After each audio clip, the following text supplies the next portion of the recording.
Honourable Senators, the President.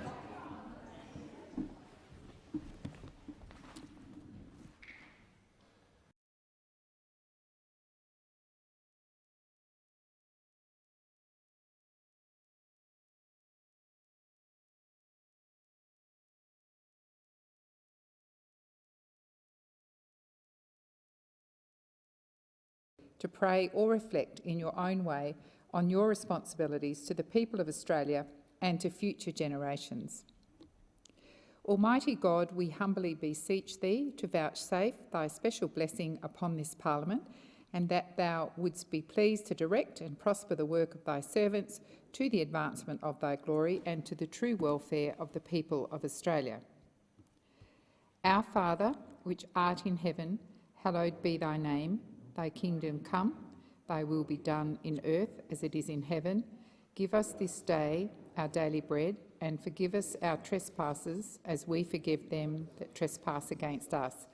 And lead us not into temptation, but deliver us from evil. For thine is the kingdom and the power and the glory for ever and ever. Amen.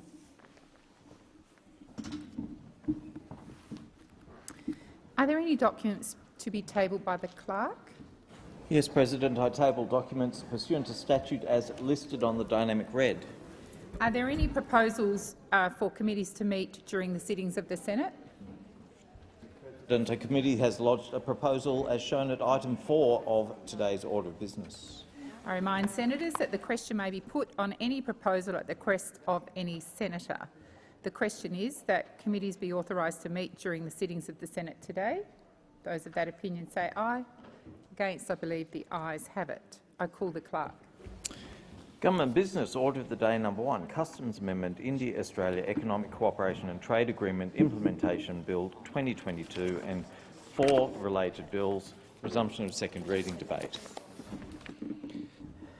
Senator Birmingham. Thanks, Deputy President. I was really hoping the clerk would read all of those bills out rather than take the easy way out, which is so unusual for the clerk. I'm sure there's something terribly unparliamentary about me reflecting upon the clerk, Deputy President. More seriously, it is with enormous pleasure that I rise, Deputy President, to speak on these bills and to indicate the opposition's strong and passionate support for these bills.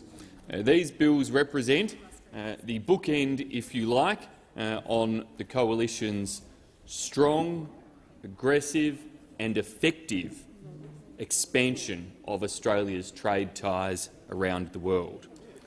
That our period in government was marked by success from its earliest days to its latest days in expanding the network of trade agreements that Australia has with the world, and in doing so, creating a stronger, more open economy, one where the wealth of Australia, the record low unemployment Australia was enjoying when we left office, and the opportunities for Australians were clearly enhanced by the trade network that we built. In relation to these bills that touch on the Australia-UK trade agreement and the India-Australia Economic Cooperation Agreement, I want to particularly acknowledge Dan Tehan as Minister for Trade in the final years of our time in government, who concluded negotiations for these agreements.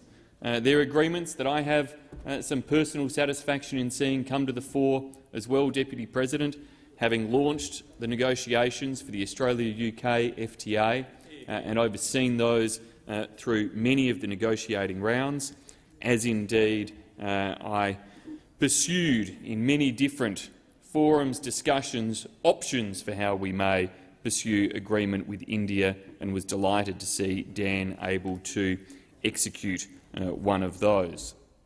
As I said, these are the bookend of a very adventurous and comprehensive range of agreements. The agreements struck with the North Asian major economies, Japan, the Republic of Korea and China, in the early days of the coalition government. The agreements then struck with Indonesia, Peru, Hong Kong, as well as regional agreements, PACER Plus, the Regional Comprehensive Economic Partnership Agreement and the Comprehensive and Progressive agreement for the Trans-Pacific Partnership. All of these creating a far stronger and more vibrant network of agreements to enable Australian businesses to succeed in the world. These bills together implement Australia's tariff obligations in particular, and whilst free trade agreements in the modern era encompass many different aspects, it is essential to remember that the core test of whether a trade agreement is a good trade agreement is whether or not it liberalises the movement of goods and services, investment and people. Goods and services flows being the absolute core element, and as the new government seeks to conclude the negotiations on the Australia-European Union trade agreement, I underscore that point, that the liberalisation of trade and movement in goods and services, as well as investment in peoples, is the core test for success of that agreement. We wish the government well in concluding that agreement, and we want to make sure that it's an agreement that is ambitious in all of those elements. Together, the agreements that will be enabled by this legislation put more Australian exports in front of some 1.5 billion consumers around the world, across India and the United Kingdom, and increase Australian exports covered by FTAs to more than 80%. Let me just pause on that point, Deputy President. When the Coalition came to office in 2013, 27% of Australia's exports enjoyed preferential market access around the world under free trade agreements. Once these agreements come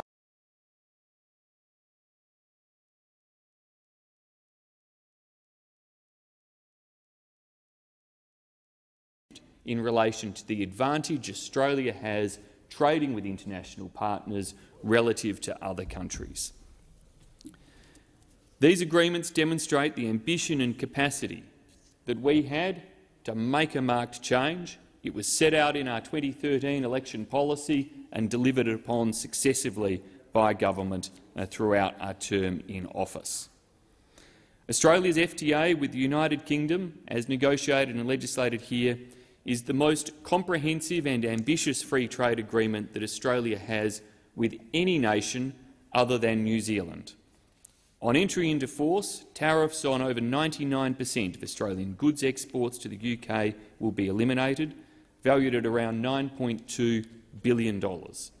Under the agreement, Australia will also eliminate almost all tariffs on goods originating from the UK, with a small number set to see tariff elimination over 5 years.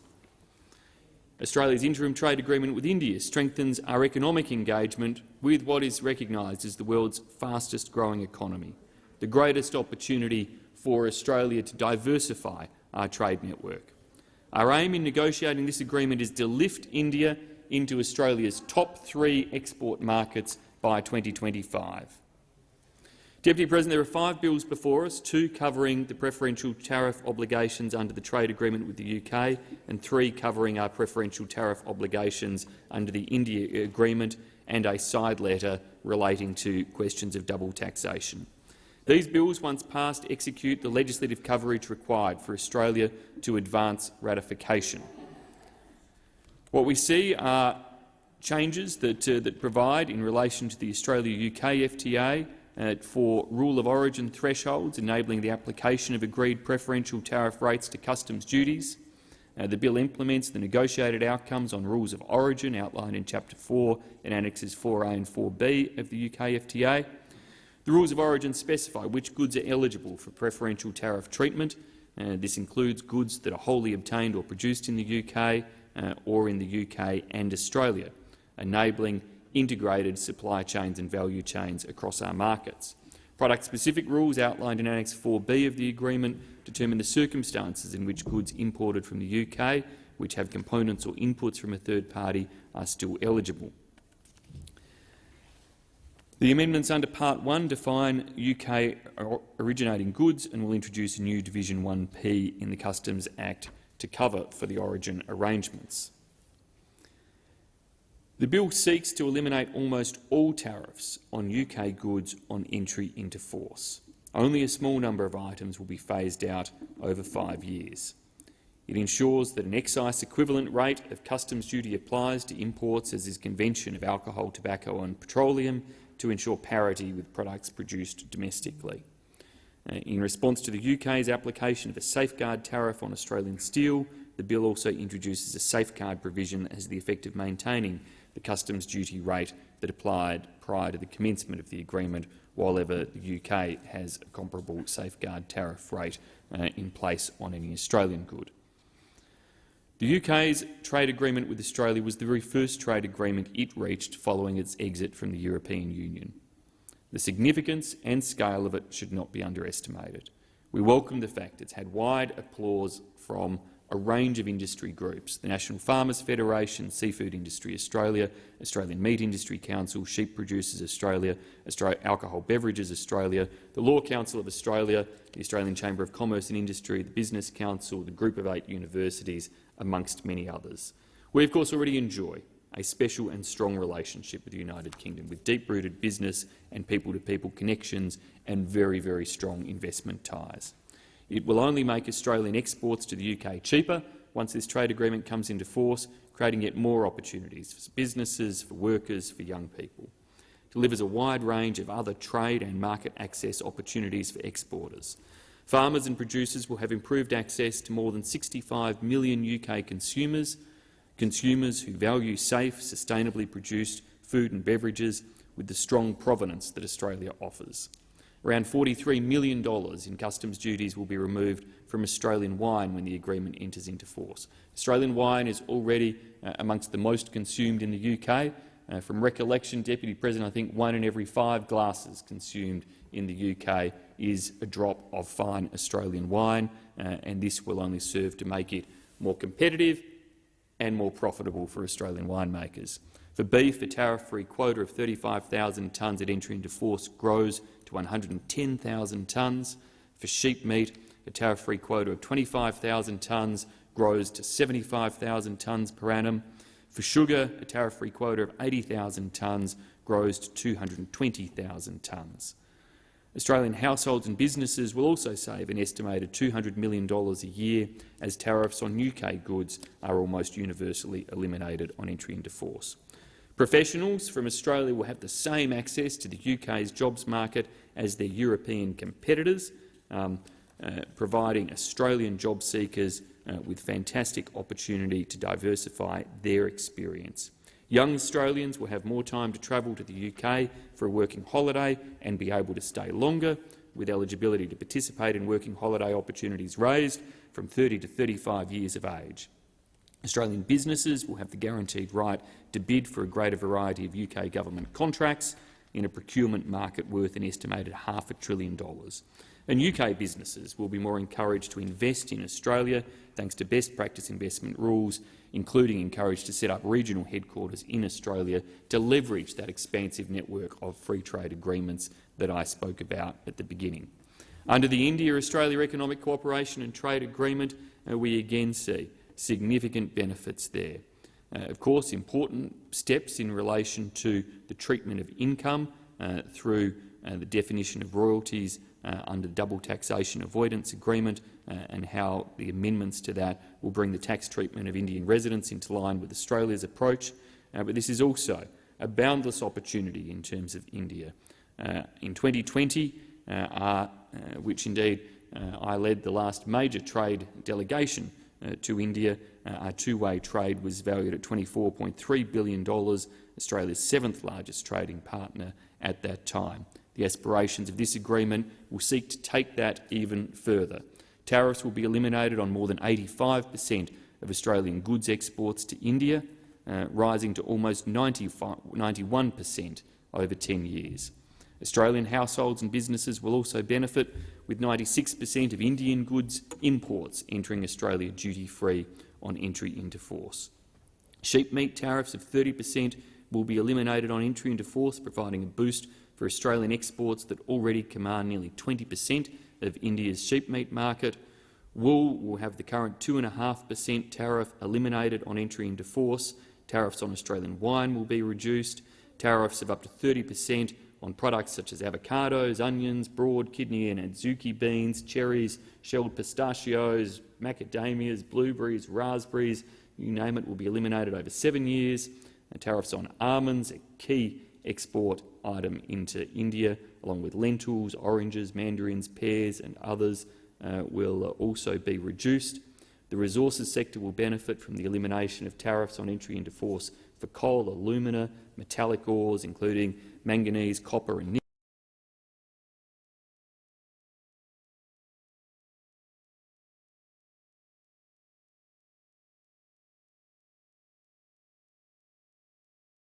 Suppliers in 31 sectors and subsectors will be guaranteed to receive the best treatment accorded by India to any future free trade agreement partner, including across higher education, business services, tourism, travel and a range of other sectors. There will be new access for young Indians to participate in working holidays in Australia, helping to strengthen our tourism market as well. This interim deal, likewise, has been welcomed by a range of industry sectors, from the NFF, Australian Grape and Wine, Wool Producers, Minerals Council, Australian Pear and Apple Limited, ACCI and many others. Deputy President, passage of these bills will enable Australian officials to move swiftly towards ensuring full implementation of these agreements. We urge the government to do all possible in their diplomatic efforts to ensure that the United Kingdom and India move as expeditiously as possible to equally meet their processes required to achieve entry into force. Because the sooner these agreements take effect, the sooner the benefits are realised for Australian businesses and businesses in the United Kingdom and India. The sooner that occurs, the earlier all of the gains that accrue over the 7 to 10 year period of implementation will accrue to businesses in Australia, the UK and India. So we urge the government to make sure in all of their dialogue it is a priority to get these agreements done quickly. It's why we support their passage through the parliament promptly and look forward to seeing this final legacy item of the Coalition's trade policy deliver great benefits for Australia into the future. Senator Cox. Thank you, Deputy President. I rise to speak to the 5 bills relating to both the India-Australia Economic Cooperation and Trade Agreement and the Australian-UK Free Trade Agreement. Both of these agreements mark significant milestones in Australia's trade landscape. India has a unique approach to trade, one formed following decades of forced trade and colonial rule. As a First Nations woman whose land was colonised and subjected to forced rules and policies, I sympathise with this on a personal level, and I understand why India is keen to protect its own after so many years of exploitation. On the other hand, the UK is finding its feet in trade, particularly post-Brexit. A major highlight of both of these agreements is a lack of investor-state dispute settlement clauses, or ISDS as it's called. These clauses allow companies to sue governments for changing their regulatory frameworks that are more often than not in the public interest to recoup their losses they claim occurred because of these changes. To put it in context, the only time such clause has been used against Australia is by a big tobacco company, Philip Morris, which attempted to sue the Australian government following the implementation of our plain packaging laws. The Greens welcome this change of the government's policy regarding ISDS clauses and look forward to the continuation of this policy in substantive agreements and the removal of existing ISDS clauses. These trade agreements will bring benefits, but there are significant issues with both agreements that must be highlighted. Firstly, both agreements are bilateral. There is a growing trend of bilateral trade agreements as opposed to plurilateral agreements, leading to an increasingly fragmented trade landscape. Big business may be able to navigate the complexities and the growing number of trade agreements, but many small and medium enterprises really struggle at doing so and most often miss out on the benefits that these trade agreements bring. This means that big business and industry are often the ones benefiting from the international trade agreements. In the Indian interim agreement, notably, they do not contain provisions relating to labour rights, environmental standards or, in fact, gender equality. The UK trade agreement does not include provisions, but are weak and less enforceable than other chapters. And in terms of gender equality provisions, they remain merely aspirational. There are statements from all parties addressing forced labour and modern slavery, but in fact no real commitments. This agreement reaffirms mutual commitment to climate action and in fact our Paris Agreement, but there are no specific emissions reduction targets mentioned in these agreements. The Greens are concerned about the removal of market testing requirements in the UK agreement that ensure temporary workers are filling genuine labour market shortages. This isn't the only issue relating to workers in the UK agreement, and this agreement removes working holiday visa requirements which have previously required workers to undertake the 88 days of farm work to, in fact, instead extend their visas.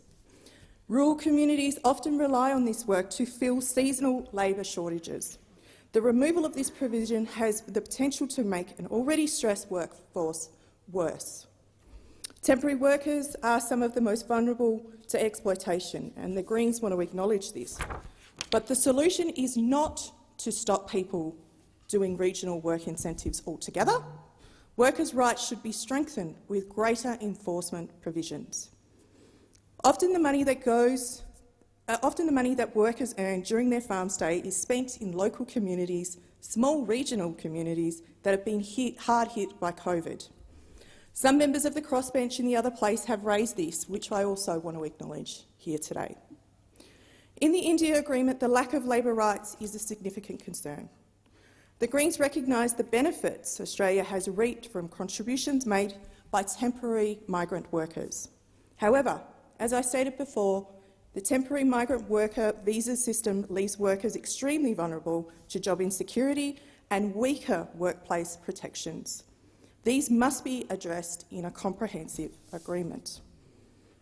Neither of these agreements contain an Indigenous inclusion chapter, and in fact, there is no trade agreement in Australia that they have signed to date that contains an Indigenous inclusion chapter. An Indigenous inclusion chapter would enable First Nations businesses to access the benefits of these trade agreements. This is a choice made by our government to exclude First Nations people, where our friends across the ditch in New Zealand have negotiated multiple treaties with inclusion chapters. So we know it's possible to achieve this with our trade partners, if only our government would ask. First Nations businesses are growing rapidly and are looking for new market opportunities, so it's in fact a no-brainer to include them in these trade agreements. And this would be a game-changer for First Nations businesses all over this country. Indigenous inclusion chapters have the potential to unlock significant capital, create jobs, and offer careers on country. The Indigenous Network for Investment, Trade and Exports have been campaigning on this issue for some time, and I would like to take this opportunity to acknowledge their work in this space, especially Darren Godwell. As they have stated, an inclusion trade clause, or ITC, in the Free Trade Agreement would take steps to ensure all segments of society can access opportunities that flow from a free trade agreement. First Nations businesses have consistently been left out of trade agreements for the last 230 years to our detriment. The government must take a proactive approach to rightening this wrong and ensuring that First Nations businesses have the same access and support for trade agreements. The UK agreement does contain some provisions for First Nations businesses, which is a significant outcome. This includes reciprocal arrangements which will ensure royalties are paid to Australian artists where their work is resold in the UK, which is the highest proportion of eligible resales occurring among Indigenous artists wholesalers.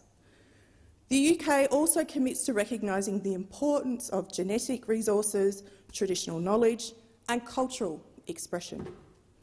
This includes a commitment for both parties to make efforts to work with the World Intellectual Property Organisation with respect to the protection of traditional knowledge.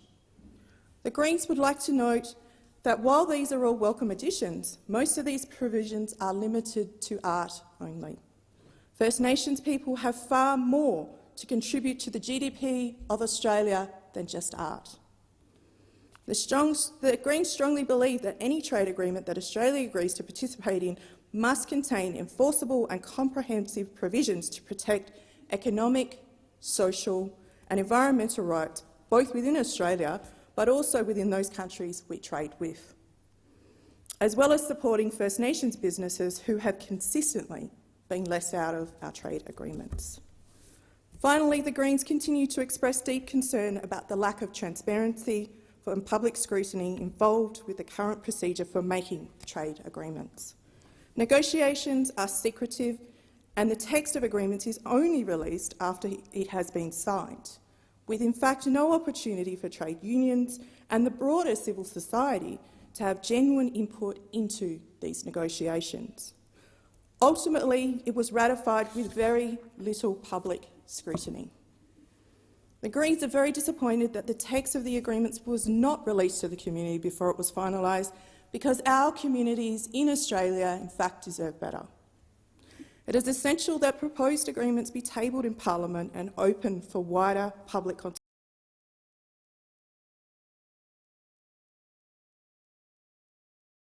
Policy-making principles and practice.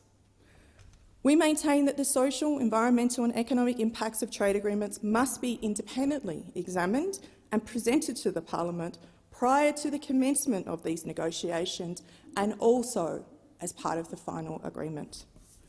One of the recommendations of the J. Scott report into this agreement was that the Australian government implements the recommendations of Report 193. It says that strengthening the trade agreement and treaty-making processes in Australia, particularly in relation to greater consultation and transparency, and in providing independent modelling and an analysis of trade agreements. The Greens wish to strongly echo this and call on the government to amend its treaty-making process to allow for greater transparency and consultation to ensure that it does not just benefit specific sectors of our economy, but in fact has input, again, from civil society, unions, human rights groups, First Nations groups, environmental groups, that are genuinely taken into account and reflected within our trade agreements. This government must ensure that trade agreements are inclusive and, in fact, not exclusive. They must benefit many, not just a few, and the Greens will continue to fight for this. The Greens have circulated a second reading amendment which relates to the three bills implementing the Australia-India Economic Cooperation and Trade Agreement. This amendment is co-sponsored by my colleague Senator Steele-John and seeks to highlight the human rights abuses in India and the recommendations made by the United Nations Human Rights Council's Universal Periodic Preview. I move the amendment in my name on sheet 1747 and continue to advocate that human rights are non-negotiable, and in negotiating trade agreements, Australia has a responsibility to ensure that human rights are upheld by all parties that we may trade with. We hope that this is a common-sense statement that the Senate agrees with, and that all members of this place will vote to show their support for human rights and for the Australian government to ensure those we trade with also uphold these. Thank you. Senator Ayres. Thanks very much. I am very pleased to be able to rise to speak on the enabling legislation for these two agreements, and indeed the Albanese government is pursuing an ambitious and purposeful approach to trade policy and to trade liberalisation. Minister Farrell, in particular, has worked very hard to secure passage of both the India and the United Kingdom agreements through the parliamentary processes to enable entry into force as soon as possible, and this enabling legislation being worked through today is the final part of that picture. And I have to say I have two responses really to listening to Shadow Minister Birmingham's outline of the coalition's response to the bill. Firstly, of course, I'm pleased to hear that the opposition will be voting for the bill. That's a good thing. It'd be pretty inconsistent if they didn't. But mostly I'm overwhelmed by the hypocrisy of the position.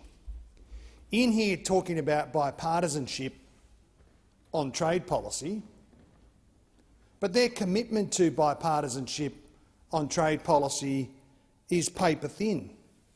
I was astonished to read an article by Rosie Lewis in The Australian on September the 16th, 2022, that entitled "Labor dragging its feet on trade deals," says Dan Tehan.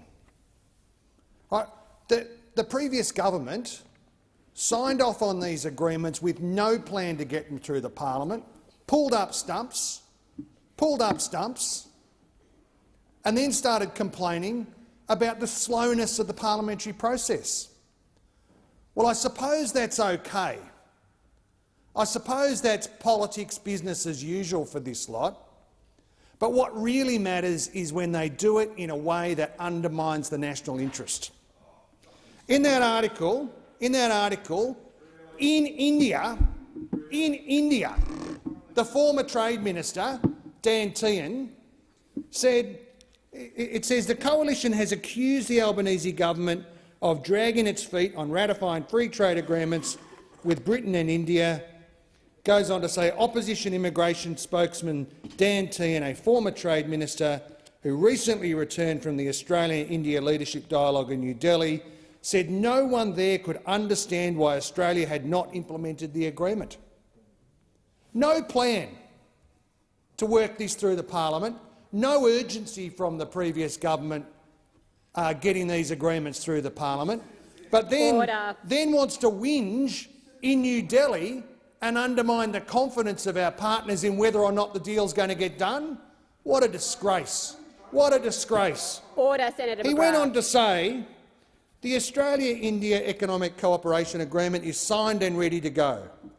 The only hold-up is the new Labor government dragging its feet, he wrote in The Australian.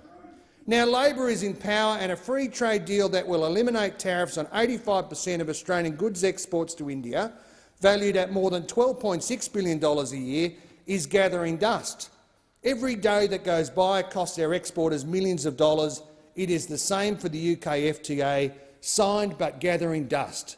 I mean, what hypocrisy, what dishonesty, utter partisanship, no capacity to see the national interest, very happy to come in here and wring their hands and carry on about bipartisanship, but the moment they go over to New Delhi, the moment that they're in Mumbai, they're over there undermining the confidence of customers, undermining the confidence of overseas governments that these deals are going to work their way through the parliament. And why?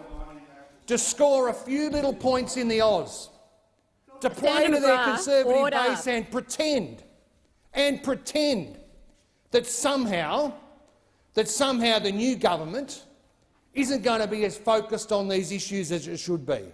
I mean, what underhand, weak politics. What an illustration of how craven this new opposition is.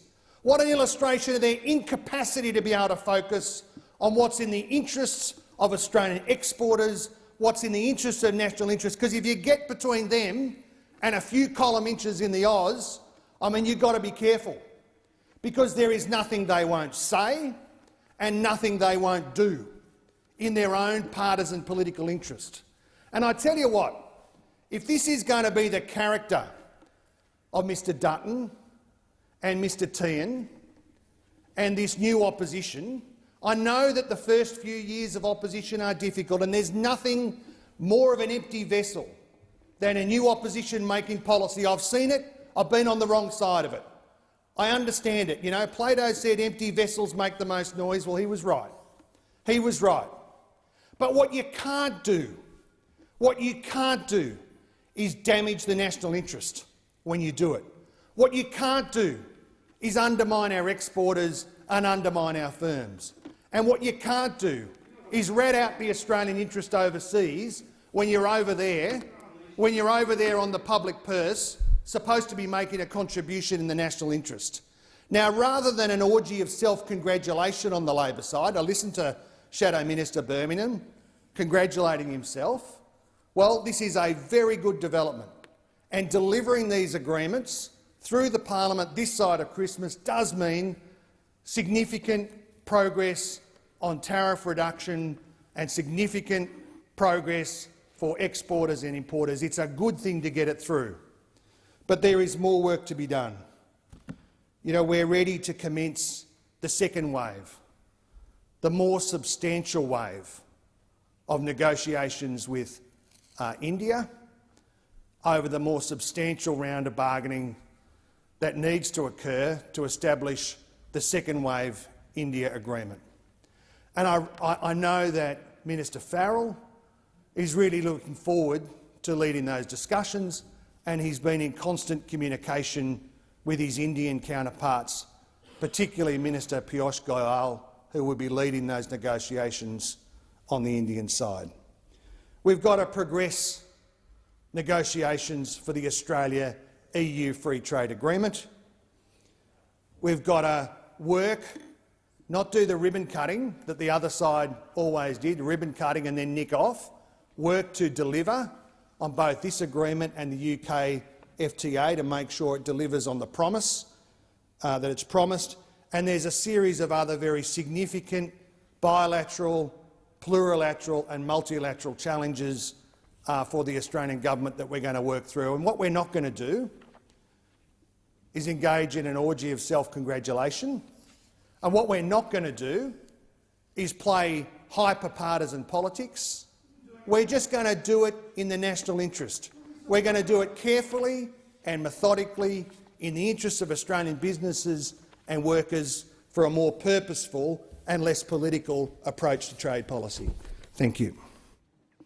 Thank you, Senator Ayres. Senator Cadell.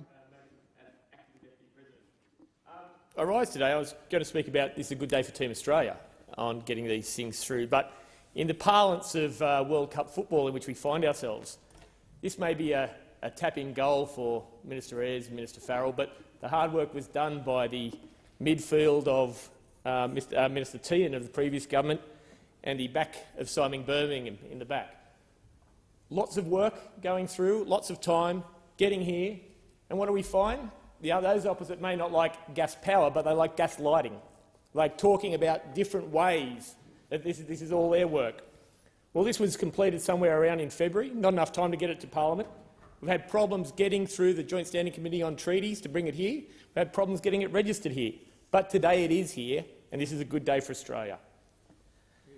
These bills together implement Australia's tariff obligations under the Australian Economic Kingdom Free Trade Agreement and the India-Australia Economic Cooperation and Trade Agreement. Together, this agreement puts more Australian exports in front of over 1.5 billion consumers and increases Australian exports covered by free trade agreements to over 80% of Australian exports. This is more money in the pockets of Australians and Australian businesses. Together, they demonstrate the ambition and capacity of a determined and capable coalition government to provide Australian exporters with more market opportunities and grow their business. The Australia's free trade agreement with the UK is the most comprehensive and ambitious free trade agreement that Australia has with any other country than those across the ditch in New Zealand. On entry into force, tariffs of over 99% of Australian goods to the UK will be eliminated. That comes at a value of $9.2 billion. Also under this agreement, Australia will eliminate almost all the tariffs on goods originating from the UK, with a small number to see tariff elimination over 5 years. My Welsh wife will declare that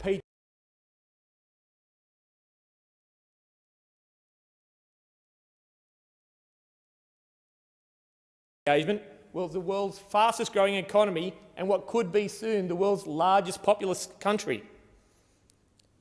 There are 5 bills before us, 2 covering our preferential tariff obligations under the trade agreement with the UK and 3 covering our preferential tariff obligations with India agreement and a side letter dealing with double taxation.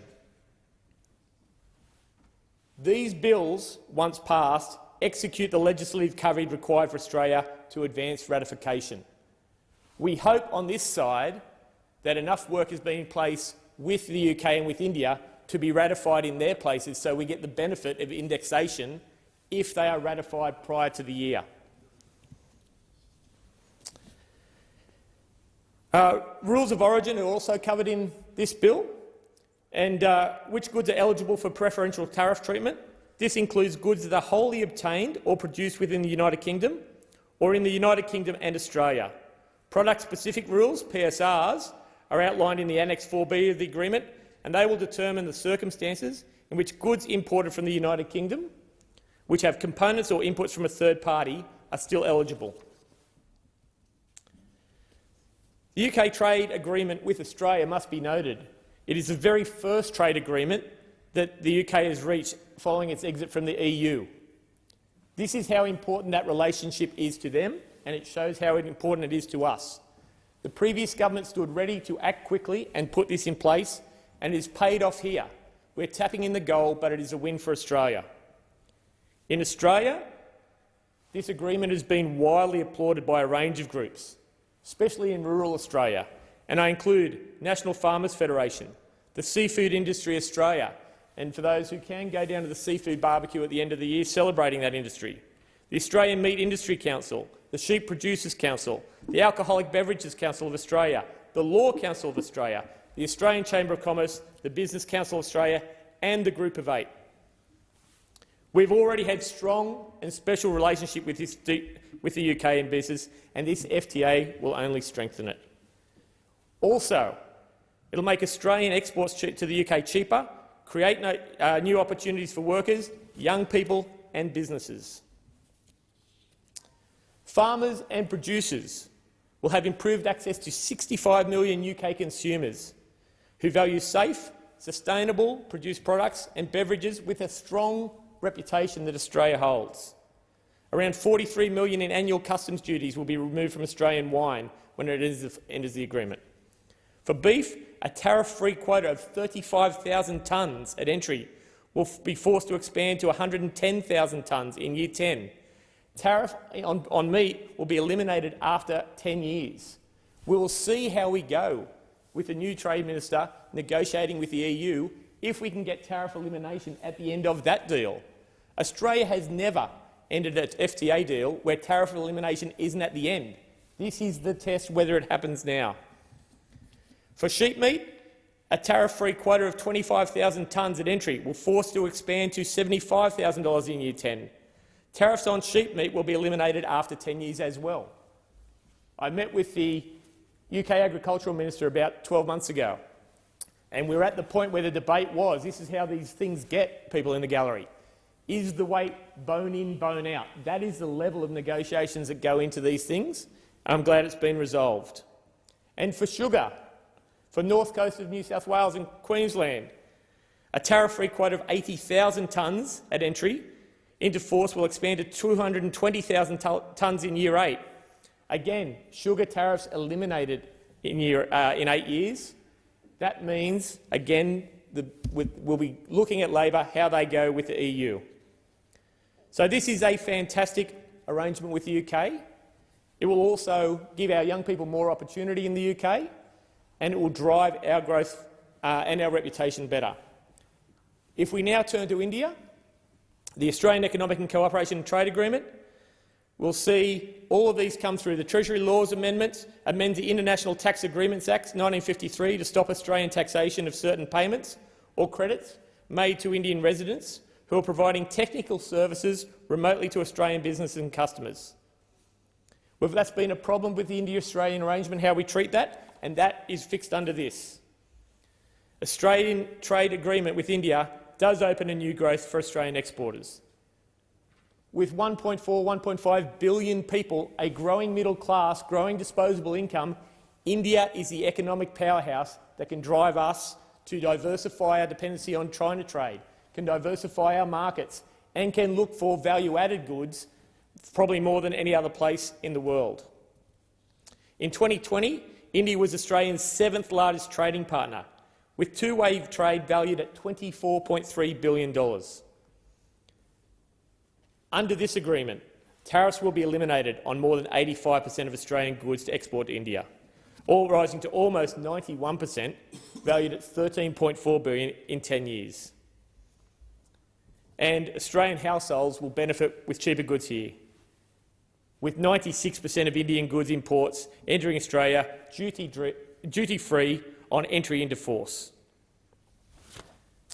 Once again, Australian service suppliers in 31 sectors and subsectors will be guaranteed to receive the best treatment accorded by India to any future free trade agreement partner, including higher education and adult education, business services, medical, dental, architectural, urban planning, research and development. Anything that comes in future, they will match under this agreement. And they are the value-add services that drives our service-led economy. There will be also access for young Indians to participate in working holidays in Australia, 1,000 places per year in Australia's work and holiday program. And the length of stay for an Indian student with a bachelor's degree with first-class honours will be extended from 2 to 3 years post-study in any STEM or ICT sectors. And again, third-party endorsement of this. The National Farmers Federation, the Australian Grape and Wine, Wool Producers, Minerals Council of Australia, Australian Pear and Apple Limited and the Australian Chamber of Commerce and Industry. It has been the Coalition's ambitions, and I now know the Labor government's ambitions, for these agreements to complete their ratification by 30 November so we can get that benefit of the double tariff cut on 1 January 2023. It is a good thing that they are here. It is not overly partisan. Let's neither of us try and claim the absolute win, because this is a win for the Australian people, the Australian businesses and Australia's economy that will be reaping the benefits of for much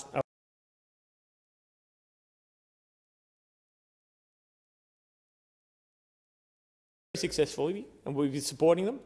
And I commend this bill to the House. Thank you. Thank you. Senator Roberts. Thank you, Madam Acting Deputy President. As a servant to the people of Queensland and Australia, I see that once again we have a so-called free trade agreement in front of the Senate. Each time a free trade agreement is advanced, we hear speeches extolling the virtues of free trade, telling us how much this will help everyday Australians. Free trade lowers tariff barriers, making it easier for our farmers to sell their produce, so we're told. We're told that so-called free trade gives market access for our manufactured goods, software and such like. Australia has free trade agreements with New Zealand, Singapore, United States, Thailand, Chile, Malaysia, Korea, Japan, China, Hong Kong, Peru, Indonesia, Mexico and Vietnam through the CPTPP, Brunei Darussalam and Cambodia through the RCEP, and now India and the UK. After all these free trade agreements bringing all this increased prosperity, Australia should be rolling in it. But according to the Australian Bureau of Statistics measure of household income and wealth, since 2010, everyday Australian households have seen a reduction in their annual income of 1.2%. Not an increase, a reduction. This is not serving Australia. Everyday Australian households have seen a reduction in their wealth of 1.6%. Australia is not rolling in newfound wealth. Australia has gone backwards, and Australians are going backwards. This is not serving Australia. It should be remembered that in this period our mineral exports have boomed, absolutely boomed. From that alone, every Australian should be thousands of dollars better off. But we're not. So what's gone wrong? It's simple. Nations do not sign free trade agreements unless they consider they will gain more than they lose. And that, of course, is not possible. A pie can only be sliced in so many ways. There's no evidence free trade agreements will grow the pie so that each slice of the pie is larger. While growing the pie is the promise, the outcome is smaller slices of the same size pie. This so-called free trade agreement, like the previous agreements, will not make our lives better. It will not serve Australians.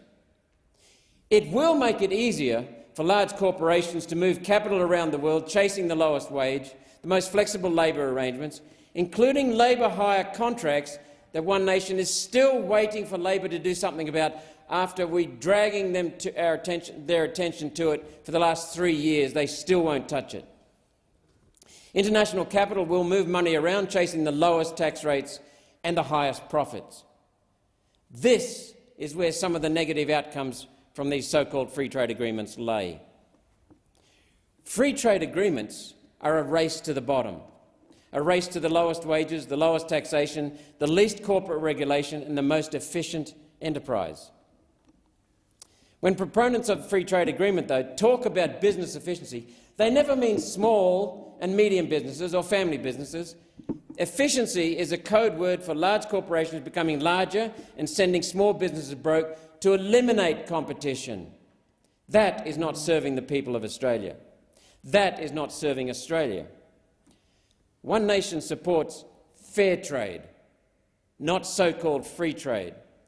Fair trade can occur between nations with similar wages and environmental regulations.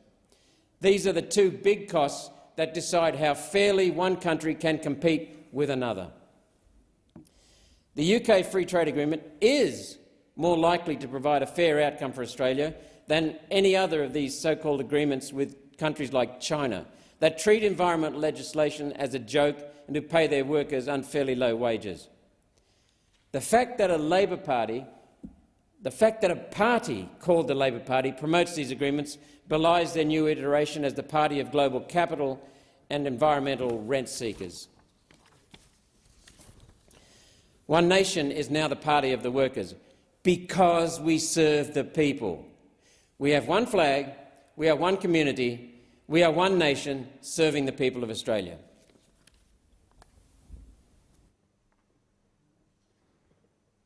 Oh, thank you, Senator Roberts. Senator Van. Madam Acting Deputy President, good to see you.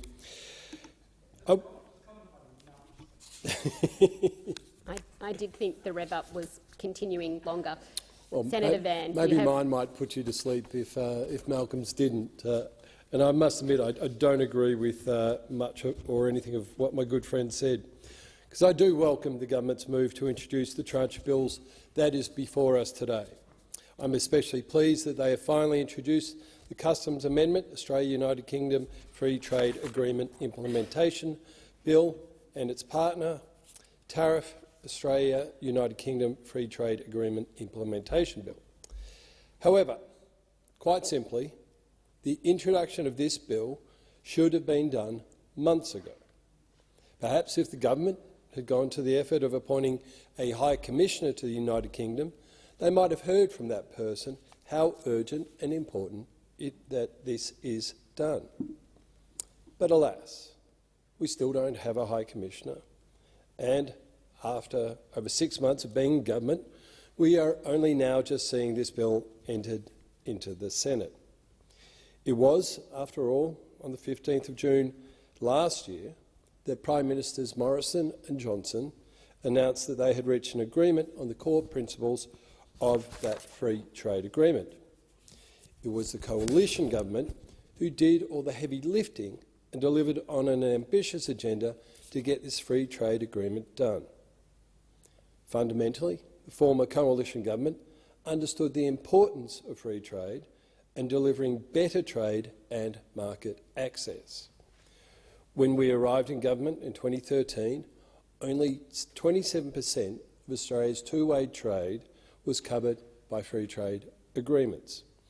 And when we left government earlier this year, that figure was 75% of all two-way trade. Now, it's important to note that this is the first free trade agreement that the UK has reached following its exit from the EU, and highlights the incredible work done by the then Trade Minister, Dan Tehan, who negotiated this deal while we were in government. The Australia-United Free Trade Agreement is the gold standard across all trade agreements of its kind.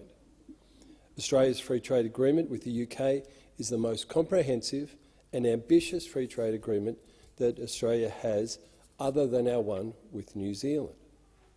The United Kingdom is one of our most important partners in the world. Our nations share a closely aligned strategic outlook, and we cooperate across a wide range of foreign policy, defence, security, intelligence, trade and economic issues. When this agreement comes into force, tariffs on over 99% of Australian goods exported to the UK will be eliminated, valued at around $9.2 billion. Under the agreement, Australia will also eliminate almost all tariffs on goods originating from the UK, with a small number to see tariff elimination over 5 years. Australia and UK are both trading nations that share a commitment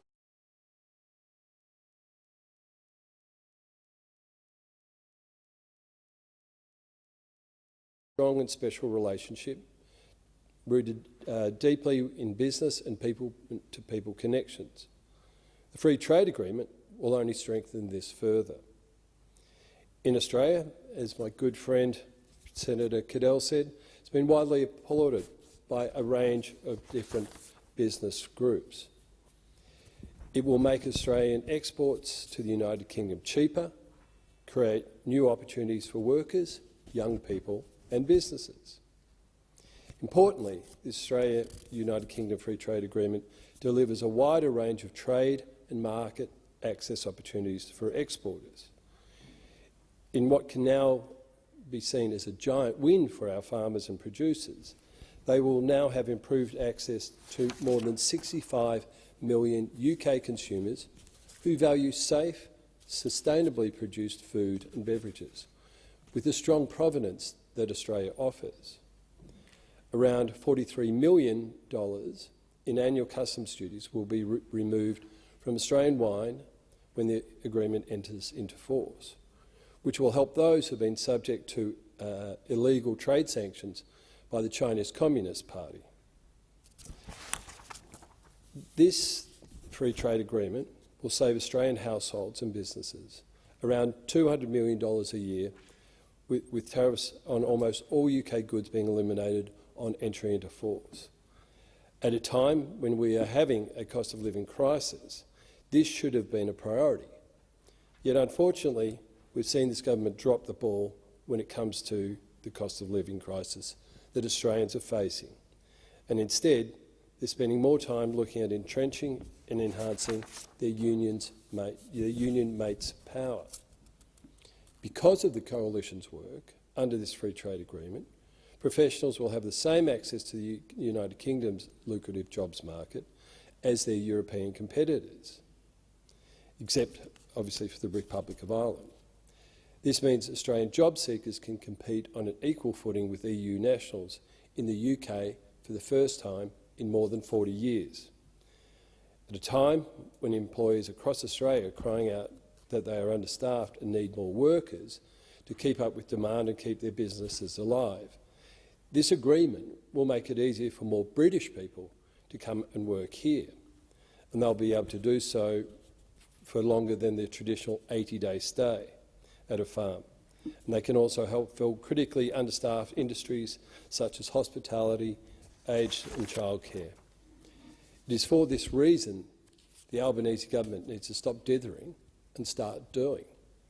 Our Victorian businesses cannot wait one more year for the next sitting fortnight to hash out the finer details of this agreement.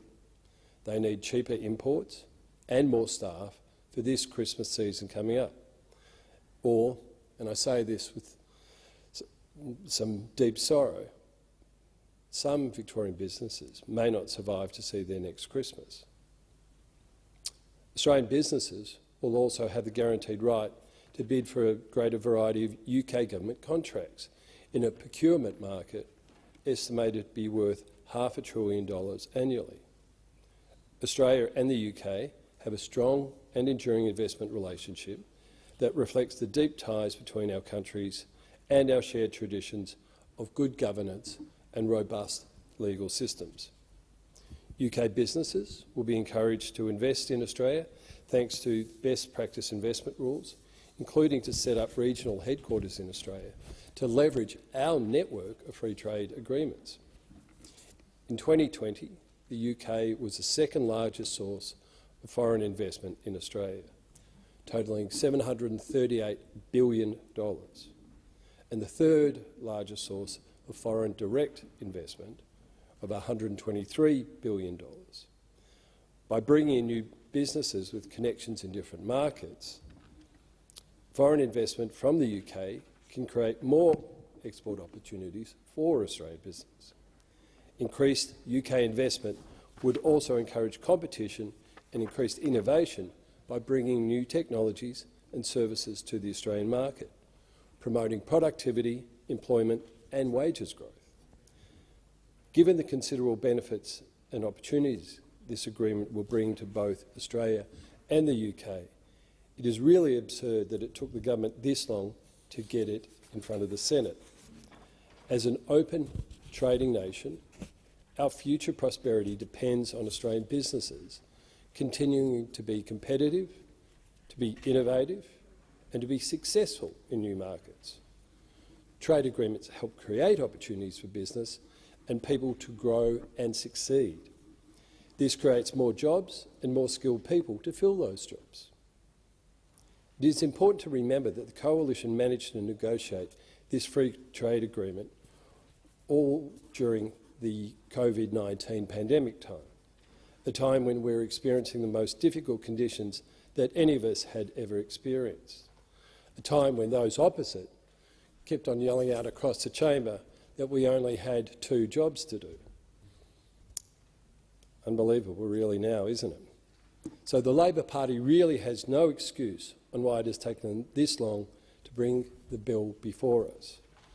Clearly, this government hasn't yet figured out how to walk and chew gum at the same time.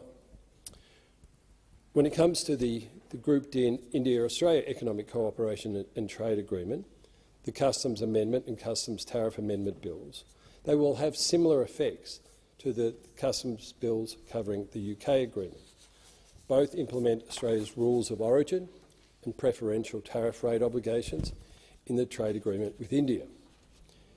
This agreement with India opens up a new era of growth for Australian exporters, and the Coalition should be congratulated for our hard work in getting these across the line. In 2020, India was Australia's 7th largest trading partner, with two-way trade valued at $24.3 billion. India is also an important friend and ally in the region, who we've been working with deeply through our Quad partnership. Under this agreement, tariffs will be eliminated on more than 85% of Australian goods exported to India, rising to almost 91%, which is valued at $13.4 billion over 10 years.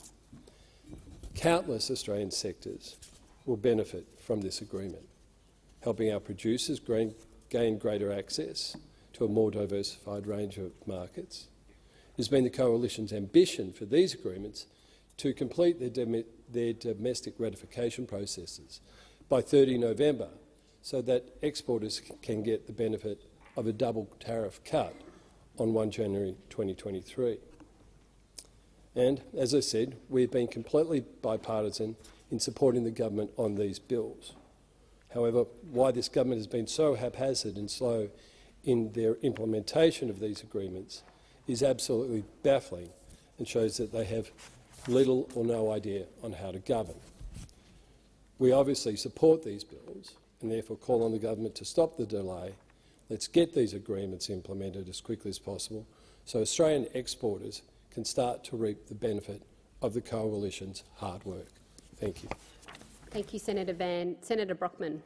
Thank you very much, Acting Deputy President. I too rise to make a brief contribution on this package of bills. As I've said in this place on a number of occasions, Australia is a trading nation and my home state of Western Australia is a trading state.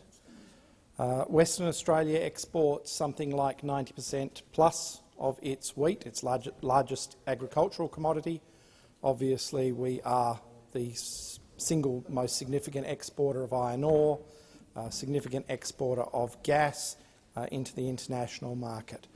Western Australia in particular relies on trade and on agreements between nations to make trade flows work. and that is why it is my pleasure to rise and speak on these bills. And I'm very happy to say these are bills that are aimed at liberalising trade flows between Australia and the UK on the one hand and Australia and India on the other, both very important markets to my home state of WA. Obviously, in terms of trade, things like gold, agricultural commodities are significant exports to the UK. We receive the largest number of overseas visitors from the UK from any nation in Europe. And we're beginning to see, thankfully, the return of, colloquially, the backpackers, the working holiday visa makers, back to Western Australia from a variety of nations, including the UK. And that's really good to see because they're such an important part of the workforce, particularly in many rural and regional areas. So in congratulating the former Minister Tehan and former Minister Birmingham for their work on these trade agreements, I do wish to sound a word of warning. Because, as always has been the case, the moniker free trade agreement is perhaps, the free is a little bit questionable at times. Often they're trade agreements, and they're trade agreements that seek to control and limit. Yes, they put in place tariff reductions, but they can also be seen, particularly when they're being negotiated perhaps without the commitment to liberal free trade that the coalition has, that they can actually end up being regulatory agreements. And that is something that I would urge those who are now in the government seats to be very cautious of as they move forward with future trade agreements. In particular, we see in trade agreements being negotiated by the European a desire to impose European regulations on other jurisdictions.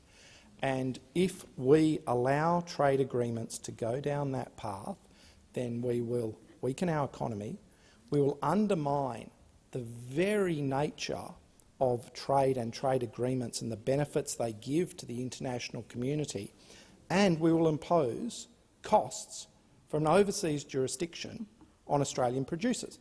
And in particular, the area where this will hit hardest is the area closest to my heart, and I freely admit this, it's in the agricultural sector, because there are many ways that you can impose regulation via trade agreements on exports that don't involve tariffs.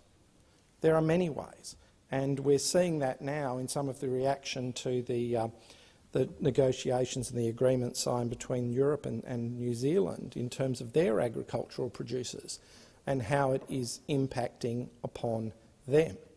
So the devil is always in the detail in trade agreements, and the reason why I can congratulate Senator Birmingham and former Minister Tehan is that I know they had a commitment to liberal trade agreements. They had an agreement to open and fair and free trade as a way of increasing the wealth of Australia. Will that remain the case, or will we get bogged down in labour force examinations, export of various rules around methane or carbon in trade agreements, various restrictions on chemicals that aren't needed in higher rainfall jurisdictions like Europe, but which are needed in low rainfall areas, particularly, say, in my home state of WA, where a chemical like glyphosate is essential to a no-till farming, which locks moisture into the soil and stops erosion. If we lose access to those very important chemicals with no replacement, then we will also decimate the agricultural production in this country, and we will also no longer be able to feed millions of people around the world. Australia as a trading nation is not just exporting food for the fun of it. We are exporting food because there are people out there that need food.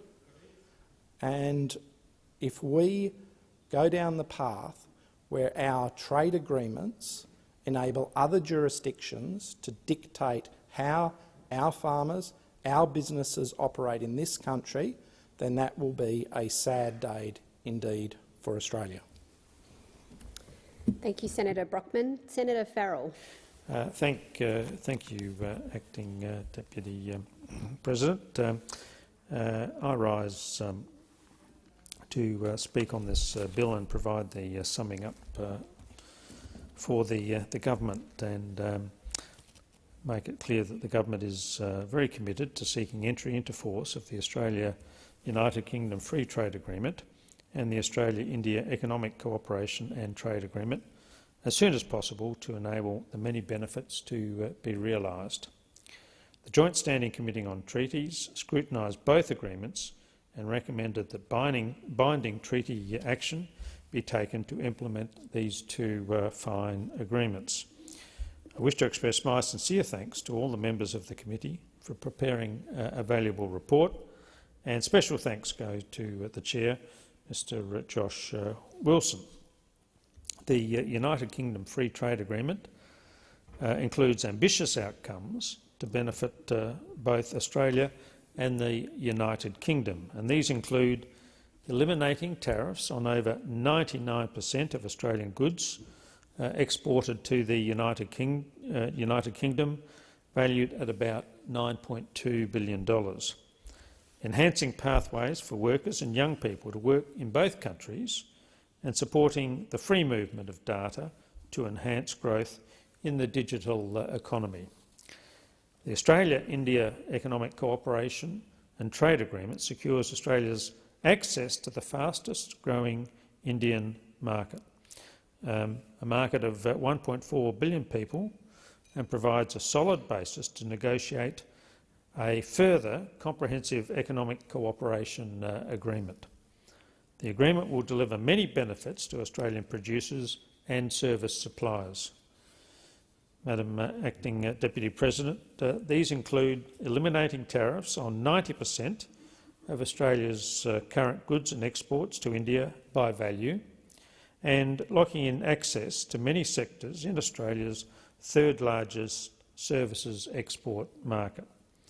A trade agreement with India will give Australian exporters a competitive advantage in the Indian market and opportunities for the very important trade diversification. I note that some senators on the crossbench have raised specific concerns in relation to the two trade agreements, including the negotiating process. The speech I delivered on the 14th of November at the RMIT APEC Study Centre in Melbourne outlines the government's approach to trade and investment policy. The government is committed to ensuring transparency in trade negotiations and seeks to balance, firstly, the need for confidentiality during the negotiations, the respective roles, secondly, the respective roles of the Executive and Parliament, and finally, an interest of a range of stakeholders. To enhance stakeholder engagement, the government has established the Trade 2040 Task Force. This task force will ensure that traditionally marginalised voices are amplified, including those of First Nations and women. Finally, the government's approach to trade recognises that Australia's economic resilience depends on an open global trade relations underpinned by robust rules. More trade, not less, is a key part of how we build the economic future we want in Australia, with secure, high-paying jobs and an open, internationally competitive economy powered by clean energy. Trade agreements with India and the United Kingdom will assist Australia to reach its full economic potential. And I'd like to thank my fellow senators, including Senator Birmingham, for supporting the legislation that will ratify these important trade agreements. Thank you, Minister. The question before the Chair is that the second reading amendment moved by Senators Cox and Steele-John be agreed.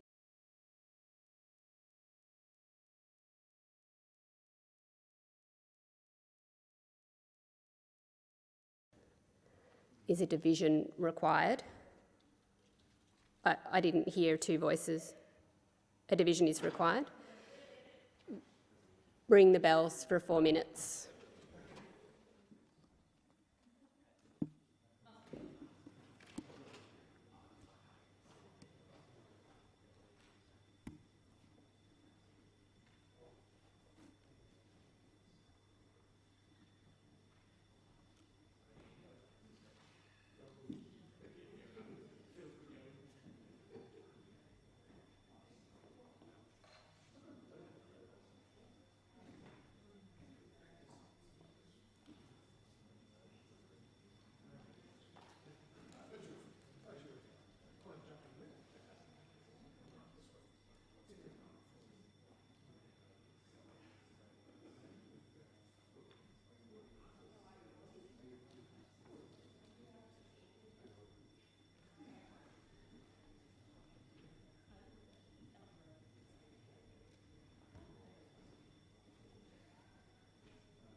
Lock the doors. The question is that the second reading amendment moved by Senators Cox and Steele-John be agreed. The ayes will move to the right of the chair, the noes to the left. I appoint Senator Cadell for the ayes.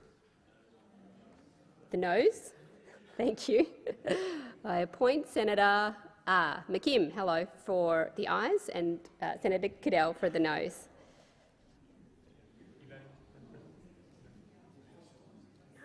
Hello, how are you?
What?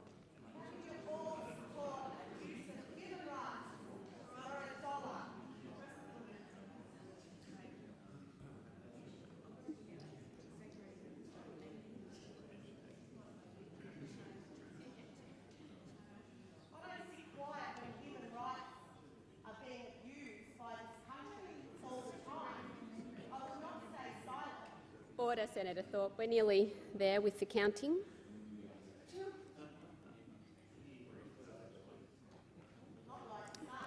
The result of the division is ayes 14, noes 31. The matter is resolved in the negative. And senators are invited to resume their seats or leave the chamber. The question before the chair now is that the bills now be read a second time. Those of that opinion say aye. Those against say no. I think the ayes have it, and I call the clerk. Customs Amendment India-Australia Economic Cooperation and Trade Agreement Implementation Bill 2022 and 4 related bills. No amendments have been circulated. Does any senator require a committee stage? If not, I shall call the minister to move the third reading. I call the minister. I so move. The question before the chair is that the bills be read a third time. Those of that opinion say aye. Aye. Those against say no. I think the ayes have it. I call the clerk. Customs Amendment India-Australia Economic Cooperation and Trade Agreement Implementation Bill 2022 and 4 related bills. Government Business Orders of the Day number 2, Family Assistance Legislation Amendment Cheaper Childcare Bill 2022 in committee. Thank you, Clerk. So we're now in the committee stage in relation to the family assistance legislation. So I am sitting down there. Thank you.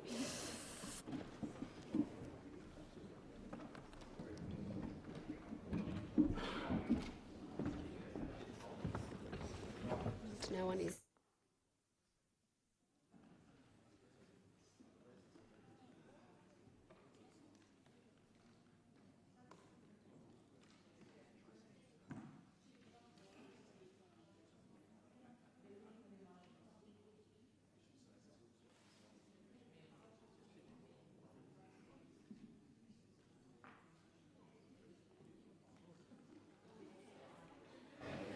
Okay. So the committee is considering the Family Assistance Legislation Amendment, Cheaper Childcare Bill 2022, and the amendment moved by Senator Roberts. So the question before us is that Part 2 of Schedule 4 stand as printed. If no one is seeking to speak to that, I'm putting that question. Those of that opinion say aye. Those against say no. I think the ayes have it.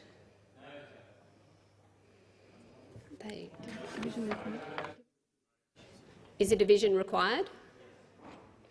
I only heard one voice there. Is a division required? A division's required. Ring the bells for 4 minutes. So we just do that, then go to...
So.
A minute.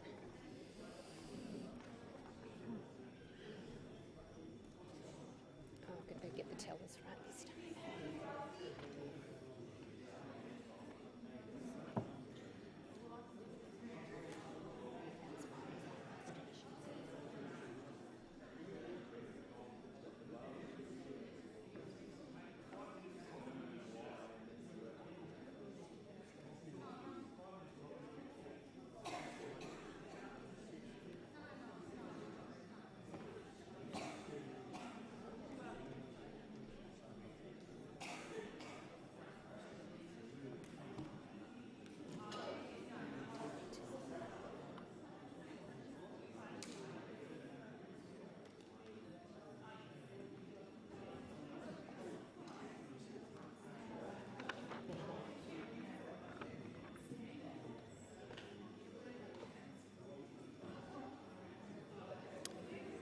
Lock the doors. The question is that Part 2 of Schedule 4 stand as printed. The ayes will move to the right of the chair, the noes to the left. And I appoint Senator Ciccone for the ayes, and is it Senator Roberts for the noes? Senator Roberts. Hello. Hello. To the chair.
division is ayes 45, noes 3. The question is resolved in the affirmative.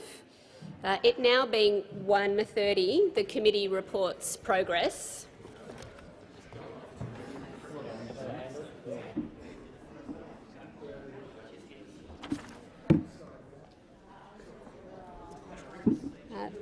The committee reports progress and will be proceeding to 2-minute statements. So I'd ask senators who are not participating in that to leave the chamber. And I'm getting ready to call Senator Dean Smith. Senator Smith. Thank you very much. Our communities are well supported by great charities and great not-for-profit organisations. And this morning in the Senate, I just want to call out one of those that I'm particularly fond of, that I enjoy supporting in my home community of Western Australia, and that, of course, is Grandparents Rearing Grandchildren, a wonderful organisation that since 1998, following a simple advertisement in the community newspaper, has been providing much-needed respite and support for those grandparents in our community who have the full-time caring responsibility of their grandchildren. And in particular, I want to congratulate Alan Hoffman, who's been elected as the new president, Diane Franklin, who's been elected as the vice president, Jan McGilvray as the treasurer, and to Philip Etherington as the secretary. This Senate has given careful consideration to the interests and concerns and welfare of grandparents rearing grandchildren across our country. I'm delighted that Grandparents Rearing Grandchildren in Western Australia continues to be a very, very strong organisation that provides much-needed care and support, social exercises, community involvement for those many, many grandparents across our country that are now having to face the responsibility of rearing their grandchildren 24 hours a day, 7 days a week, 365 days a year. And can I also applaud the Country Women's Association of Western Australia, who is joining with Grandparents Rearing Grandchildren in WA to support the great work that they do in providing much-needed support to those grandparents who are providing care for their grandchildren in regional and remote Western Australia. This is a great initiative. It's one that I'm very, very pleased to support. And finally, as I launch today my annual Christmas appeal, I'm delighted that the Grandparents Rearing Grandchildren will again be the beneficiary of that, as with the Salvation Army in Belga. Thank you, Senator Smith. Senator Green. Thank you, colleagues. I rise in the Senate today to deliver an important, powerful message from young Queenslander Stephanie. Stephanie has written a speech in her own words as part of the Raise Your Voice Australia initiative. And she says, "My name is Stephanie. I'm 17 years old, living in the electorate of Dixon and attending a Catholic all-girls school in Brisbane. In the past few years, monumental steps have been made towards dismantling rape culture through education. However, as a young woman witnessing my friends' experiences, I believe that this government needs to not only focus on education but also reinventing the systems supposed to help victims of rape and sexual assault. It is beyond words of frustration, disgust and sorrow I felt when 3 of my female friends, with no connection to one another, confided to me that they had been raped or sexually assaulted. I had to watch helplessly as 2 of them went through the cold and uncaring legal processes, and in the same week both made attempts on their lives. The fear women and trans non-binary people face from true and horrific stories we hear all the time is indescribable. It is ongoing and influences every decision we make when we leave the house or have people over. The least we can ask for is assurance that when we try to attain justice, we will be treated compassionately, be always entitled to a support person, regardless of whether they are secondary witness or not, and to have access to subsidised mental health services. For the sake of my friends, myself, my little sister, my classmates, my co-workers, and for every young person in Australia who has experienced or has to live in the fear of sexual assault, a compassionate justice system should be an absolute priority for this government. Well, can I say thank you, Stephanie, for your words. Thank you for letting me read your words into the Senate today. We hear your call and we will ensure that victims of sexual assault do have justice. Senator Rice. Thanks, Acting Deputy Chair. Today I had the privilege of participating in the Youth Voice in Parliament campaign, which asked Australians under 21 or under to write a speech on what our new parliament should accomplish for their local MP to read.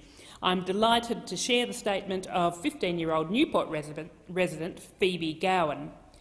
Hello, my name is Phoebe and I'm a 15-year-old from the electorate of Gellibrand. I'm writing to address the increasing gambling rates in Australia.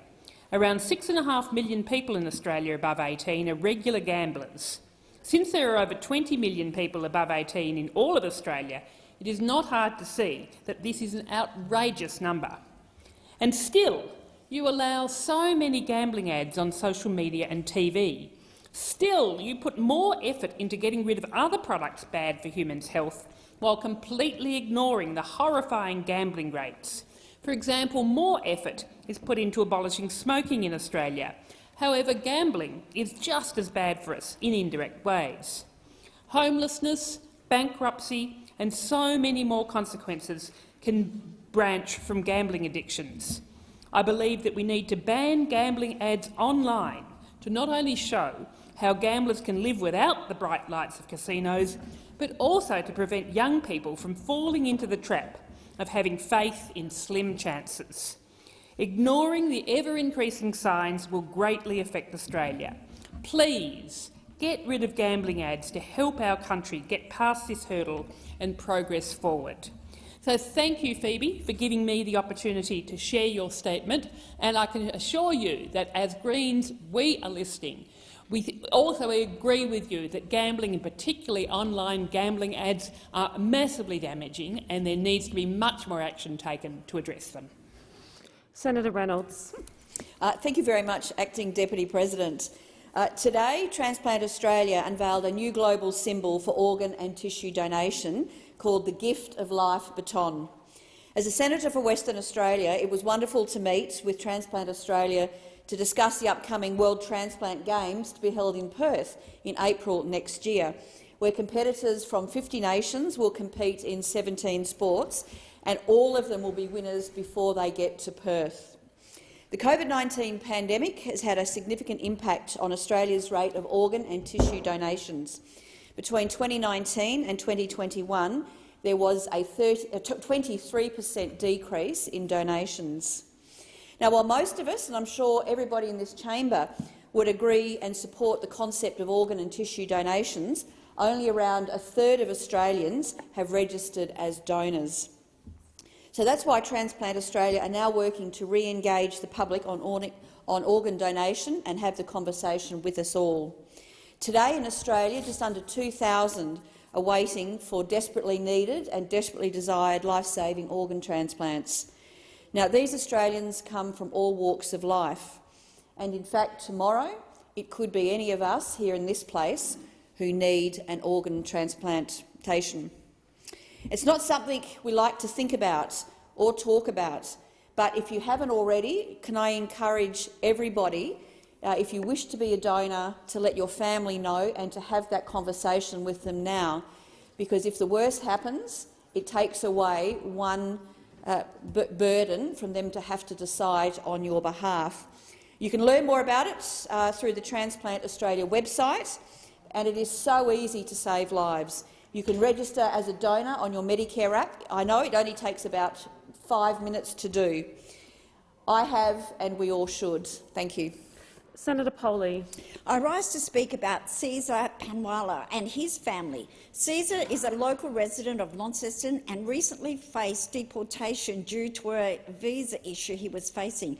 Unfortunately, the Colombian-born Invermay, father of two, was facing deportation back to Colombia. Mr Panwala's children have lived their whole lives in Australia and were well settled at school and have immersed themselves in the culture and values of our country. His 14-year-old daughter, Maria, is an avid soccer player with the Northern Rangers and has dreams of being the next Sam Kerr.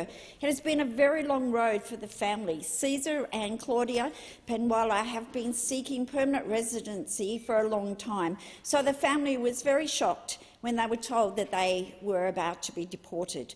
To secure permanent residency, Caesar needed his employer to submit the appropriate documentation as part of the regional sponsored migration scheme visa. This did not occur, and time had passed, and unfortunately the consequence for Caesar found himself was the situation that they had experienced since 2019 of being very stressed, uncertain of their future, and on the 17th of November were due to leave the country. But what happened? We got elected, and what are we doing now? We are cleaning up the mess left behind by Scott Morrison and his government for failing to act on behalf of this family. So it has been left to the new Minister for Immigration, the Honourable Andrew Giles, who has been providing assistance to the family. And the good news is they've been able to return to Tasmania and stay in Tasmania. They're on a bridging visa E with a work waiver, and the next skills visa that they will apply for will do an assessment on Caesar's skills. And the good news is it looks much better outlook for those families. But it was a terrible situation to have the previous government unable to resolve the families. Senator Polley. Senator Lambie. Thank you, Madam Acting Deputy President. I hear a lot about Aussie manufacturing.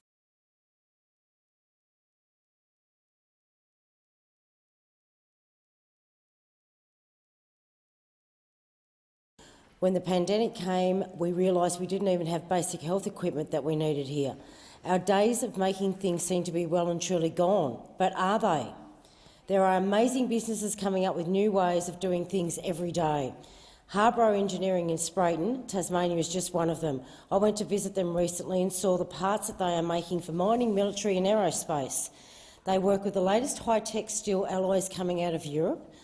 There's this one part they're making, and if you get it overseas, it comes in 5 parts, right? Not Harbro. Harbro can make it in one piece, one unit. How great is that? Harbro has also invested in 3D printing technology, which means less waste. Traditional metal milling means cutting parts out of a block and having to gather the offcuts for recycling. With 3D printing, you can only use the metal you need. Zero waste. Better for the planet. It's innovation, it's manufacturing, and it's happening right here in the heart of Tassie. You'd think the state or federal governments would be tripping over themselves trying to give businesses like these a leg up, such as grants. We want investment in local manufacturing. Governments say they want that too, but for whatever reason, Harbro is just one of many out there that can't seem to get a whiff of government support. And for the life of me, I cannot see why. We need to be investing in local manufacturing. It leads to investing in Australian jobs, and it means that we're not relying on other countries in a time of crisis.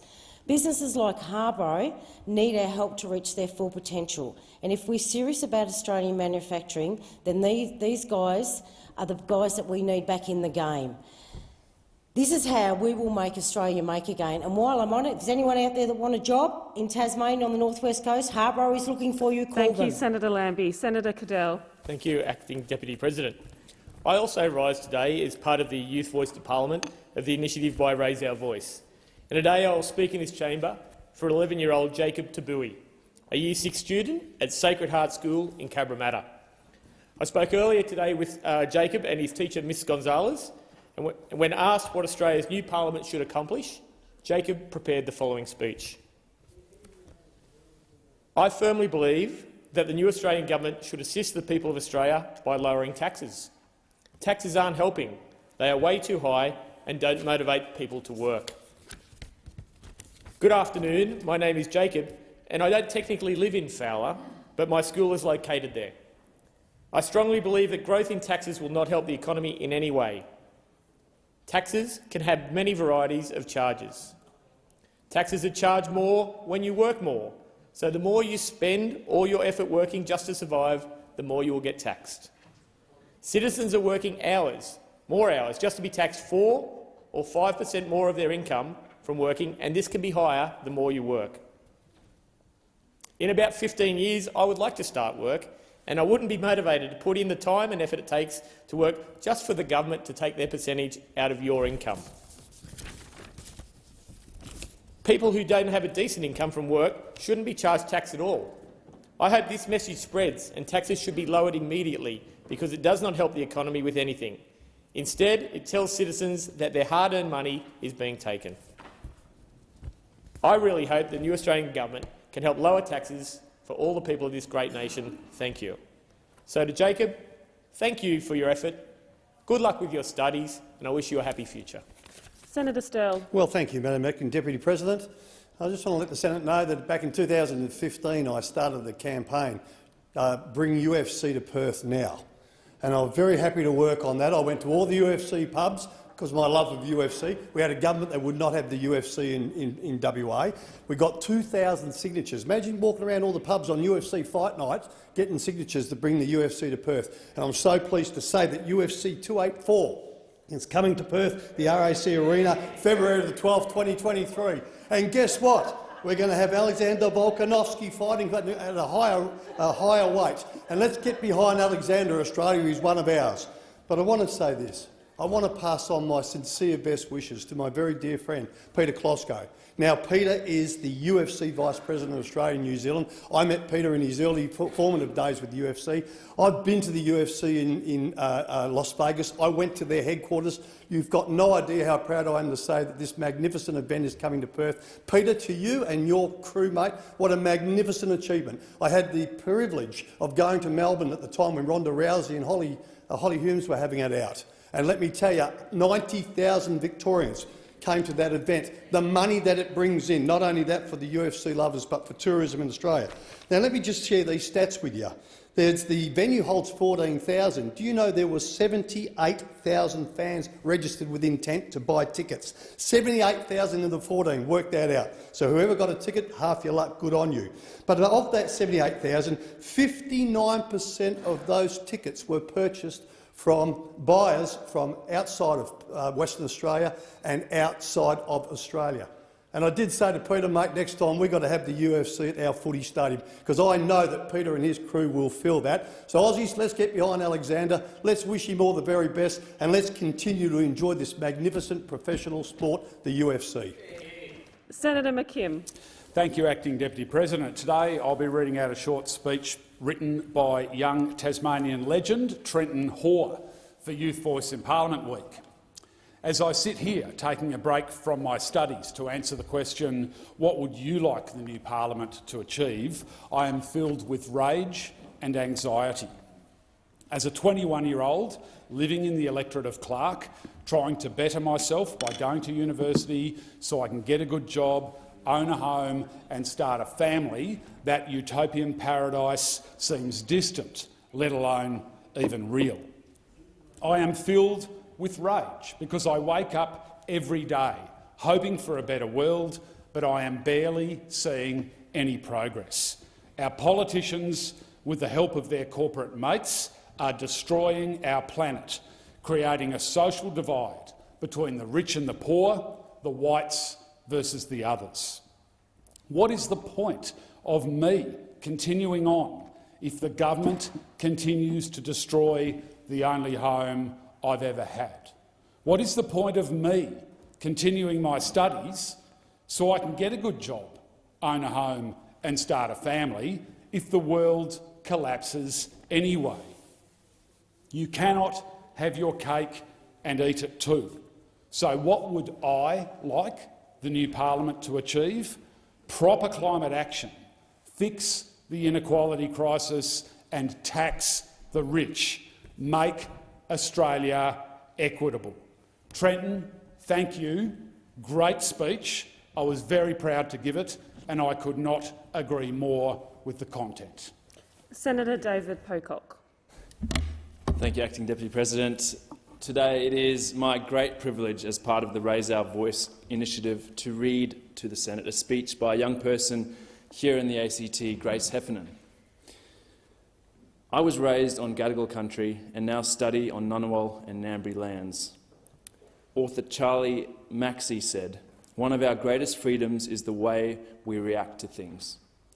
As climate change intensifies, our freedom to change our relationship with Earth is at risk, and I need you to protect it.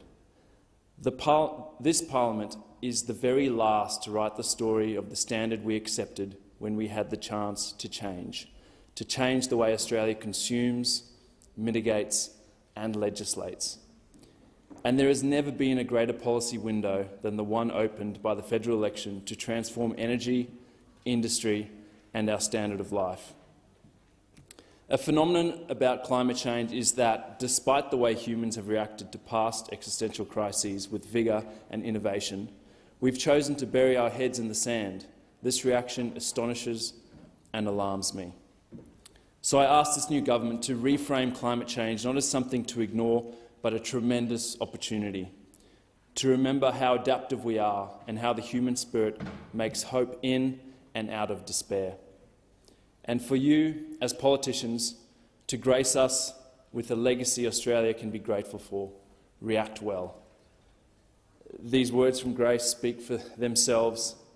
Many, like Grace, young people across the country are asking people in this place to make decisions that will secure their future, that will deal with the big challenges we face, to turn them into opportunities for all of us. That's the opportunity for us, and I sincerely hope that the Senate will take that opportunity. Senator Rennick. It is an issue of national concern that the major banks are abandoning communities across Australia at an accelerating rate, announcing the closure of 72 branches in regional communities in just the last 6 weeks. Branch closures strangle communities economically, socially and mentally. One of those is Westpac's branch in Coober Pedy, the last bank in town, which Westpac is closing in February 2023. This is a major blow to the local economy, which is based on opals and tourism and is heavily dependent on the Westpac branch for cash.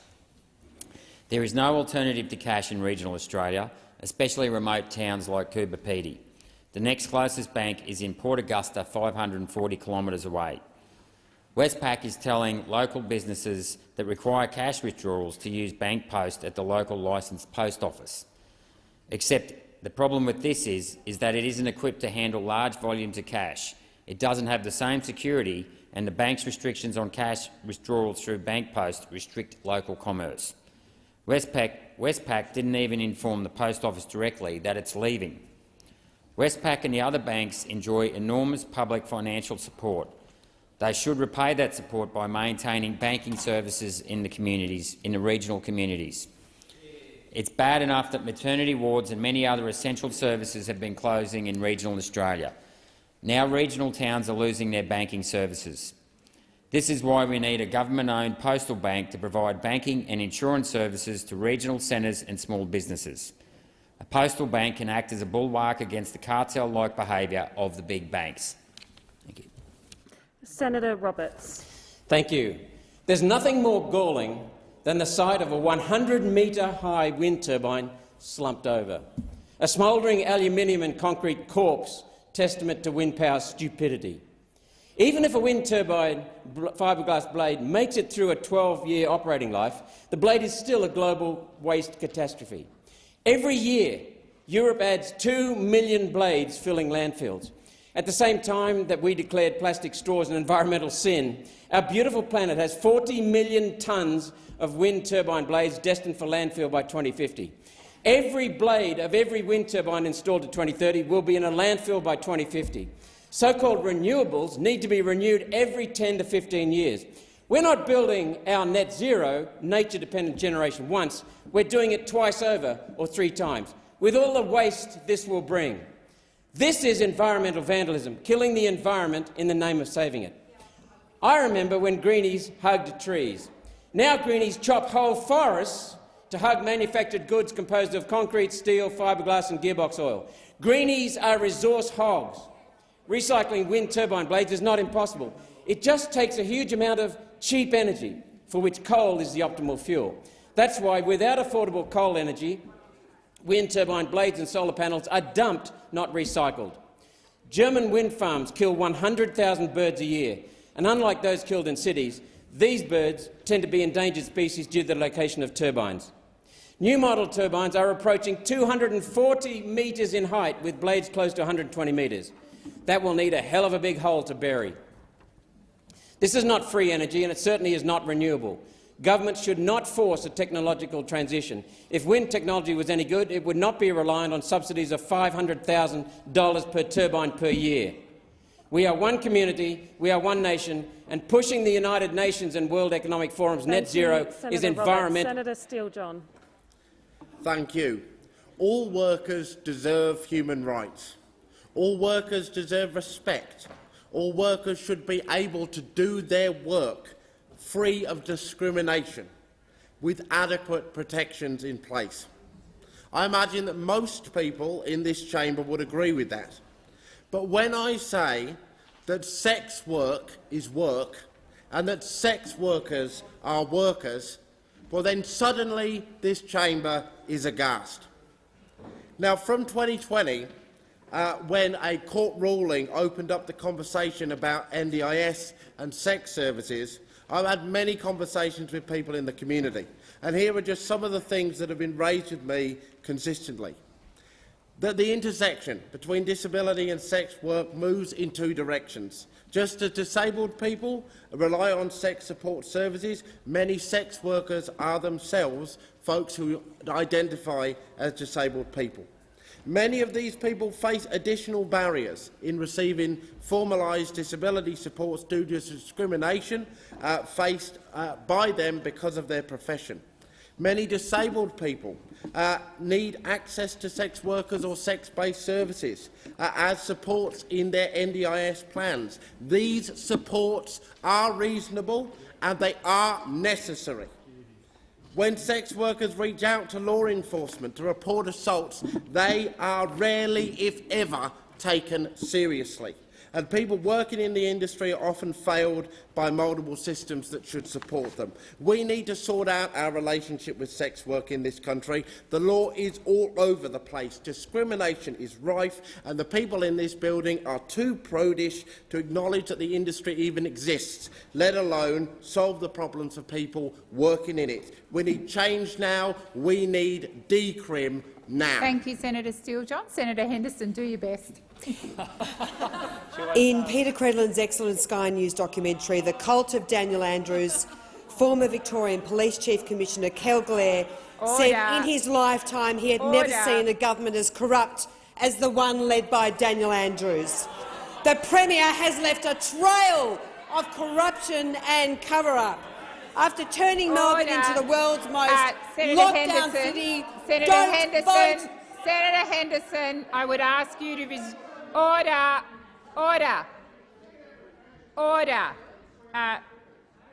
Senator Polley. Madam President, I was just trying to draw your attention to the fact that the honourable senator failed to acknowledge the Premier by his correct title. Thank you, and the time has expired.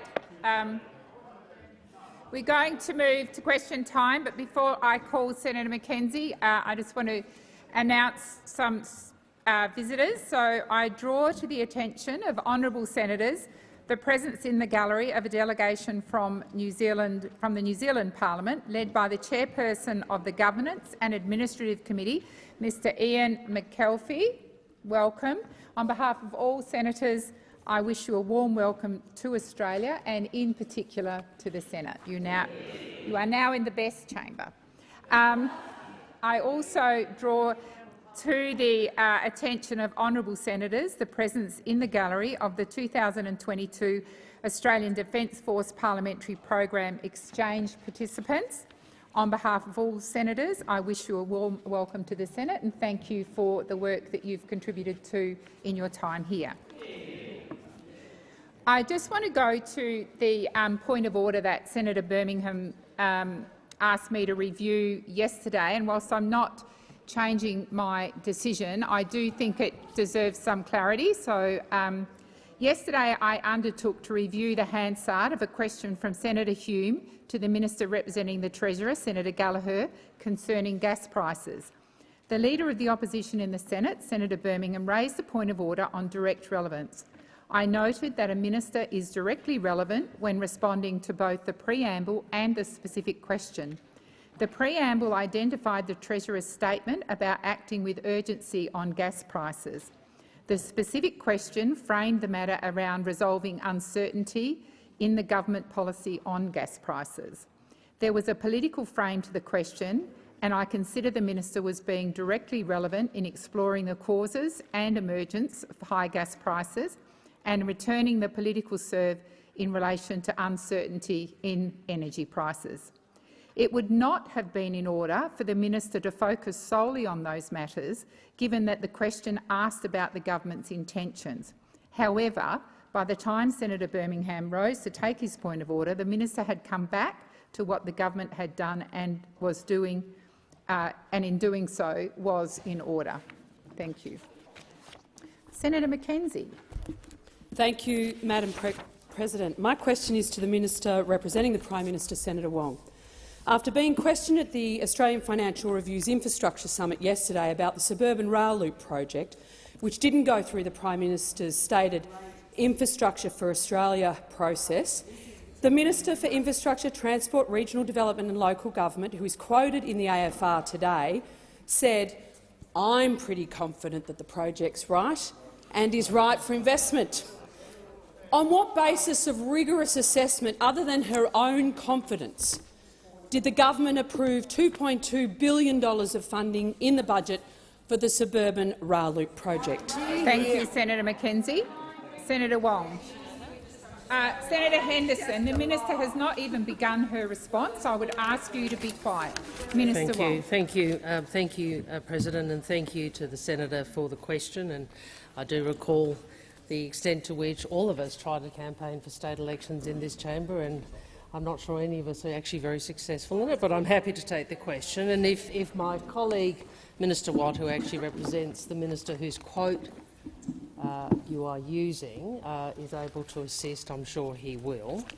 In relation to infrastructure projects, we have said that we will review infrastructure projects to better align investment with construction market capacity. We are consulting. Order. Look, you know, you are in a permanent state of outrage, aren't you? A permanent state of outrage. There's never any light and shade with this particular senator. It's just permanently outraged. We're always right up there, aren't we? But I digress. As I said in response to the budget, we are aligning investment with construction market capacity. We are consulting with states and territories throughout this process. This is the responsible and honest thing to do. If those opposite were honest about this, they would recognise that the government is increasing funding to infrastructure in regional Australia over the next decade. I'll repeat that, increasing funding to regional infrastructure over the next decade. But rather than simply announcing, we are ensuring that we can actually deliver on what we say we will do. And in relation to the points that the senator raised in her question, I would say it is interesting to get a question which goes to business cases and probity from a minister who never demonstrated that,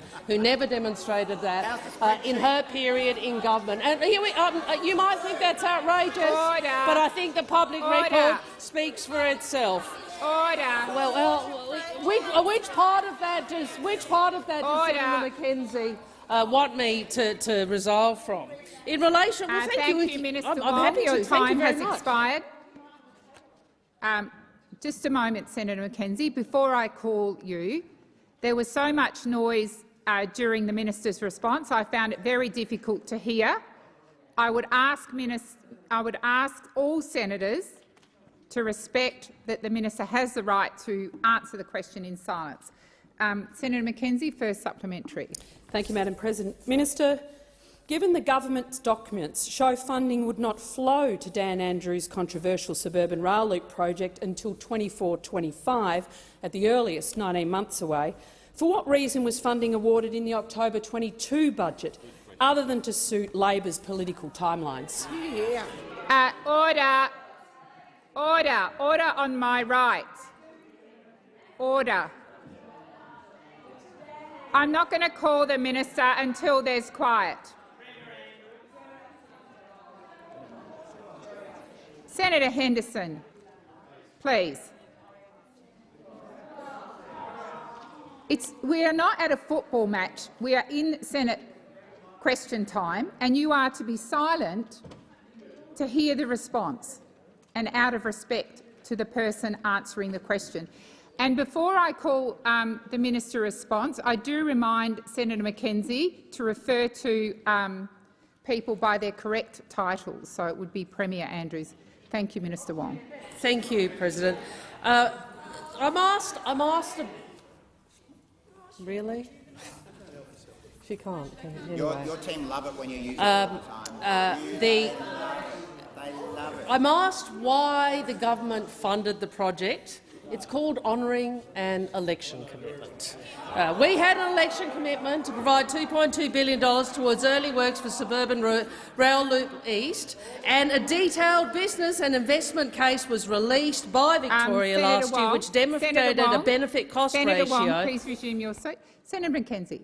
Point of order relevance, Madam President. Mine went to the profiling of the project. The funding doesn't flow in your own government documents till 24-25.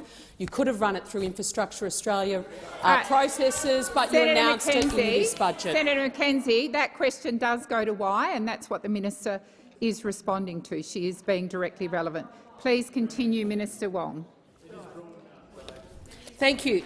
Well, I was actually asked why we were funding it, and I was explaining to the senator why we were funding it.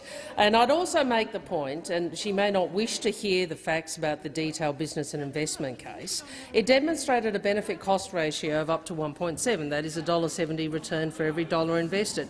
It will still be assessed, subject to assessment by Infrastructure Australia, as is required. Thank you, Minister. Senator McKenzie, second supplementary. Thank you, Madam President, and thank you. It's nice to know it will be going through Infrastructure Australia. Minister King also told the AFR Infrastructure Summit that if Infrastructure Australia's review of the project sees it not worth progressing, that she would personally talk to the Victorian Labor government about, and I quote her again, how they think they can make it stack up. Minister, at what point of the PM's reformation at Infrastructure Australia are we going to see ministers not intervening to make sure that projects unfit for funding are going to be persisted for until they stack up? Minister. Well, I hadn't heard that quote before, but if I— well, order. Sorry, I've been doing a few other things. I'm sorry, I don't sit around reading the quotes of every. No, it's not that. I'm just saying, I don't have every quote of a minister who I don't represent. I'm sure Senator Watt would have an excellent answer on this question. I'm sure he read every word. Minister Wong, please resume your seat. Minister Wong. Minister Wong, please resume your seat. Senator McKenzie. Madam President, as Minister Wong is seeking to elicit a laughs from her side, the relevance of my question— that is not a point of order. That is not a point of order. Resume your seat. Resume your seat. Senator Watt. Thank you, President. I think you were going there anyway, but surely Senator McKenzie has to name the point of order. Why are you on your feet? What is the point? Senator Watt. About to ask the point of order. I've ruled the point of order out of order. Order! Order! Seriously, senators. I'm going to ask Minister Wong to continue. Thank you, President. What I was going to say, from what I heard of the quote, it seems an eminently sensible position to ensure that Infrastructure Australia can properly assess this important project, which the government was elected with a commitment to implement, which we are funding, which already has a business case. It seems to me an eminently sensible position to ensure that it is properly— Order. Eminently sensible to ensure it properly stacks up, and that's what the minister's quote goes to. Thank you, Minister Wong. Your time has expired. Senator White. My question is to the Minister representing the Minister for Employment and Workplace Relations, Senator Watt. The Albanese government's proposed changes to workplace relations laws will deliver much-needed job security and wage increases after a decade of neglect by the Liberals and Nationals. How will the Secure Jobs Better Pay Bill support small businesses to bargain with their workers, and what does this mean for workers? Minister Watt. Thank you. Order.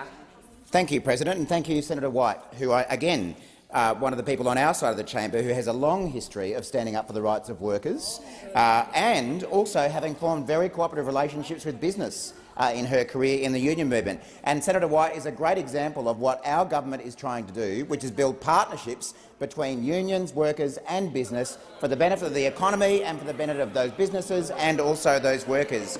I understand it's a foreign concept for those opposite who just thrive on conflict and want to keep us in that conflict-driven environment that we've been in for 10 years, but some of us actually want to move on. And you know what? So does small business. Let me just give you one example of the small businesses out there that are actually looking forward to the kind of multi-employer bargaining that we are proposing to have.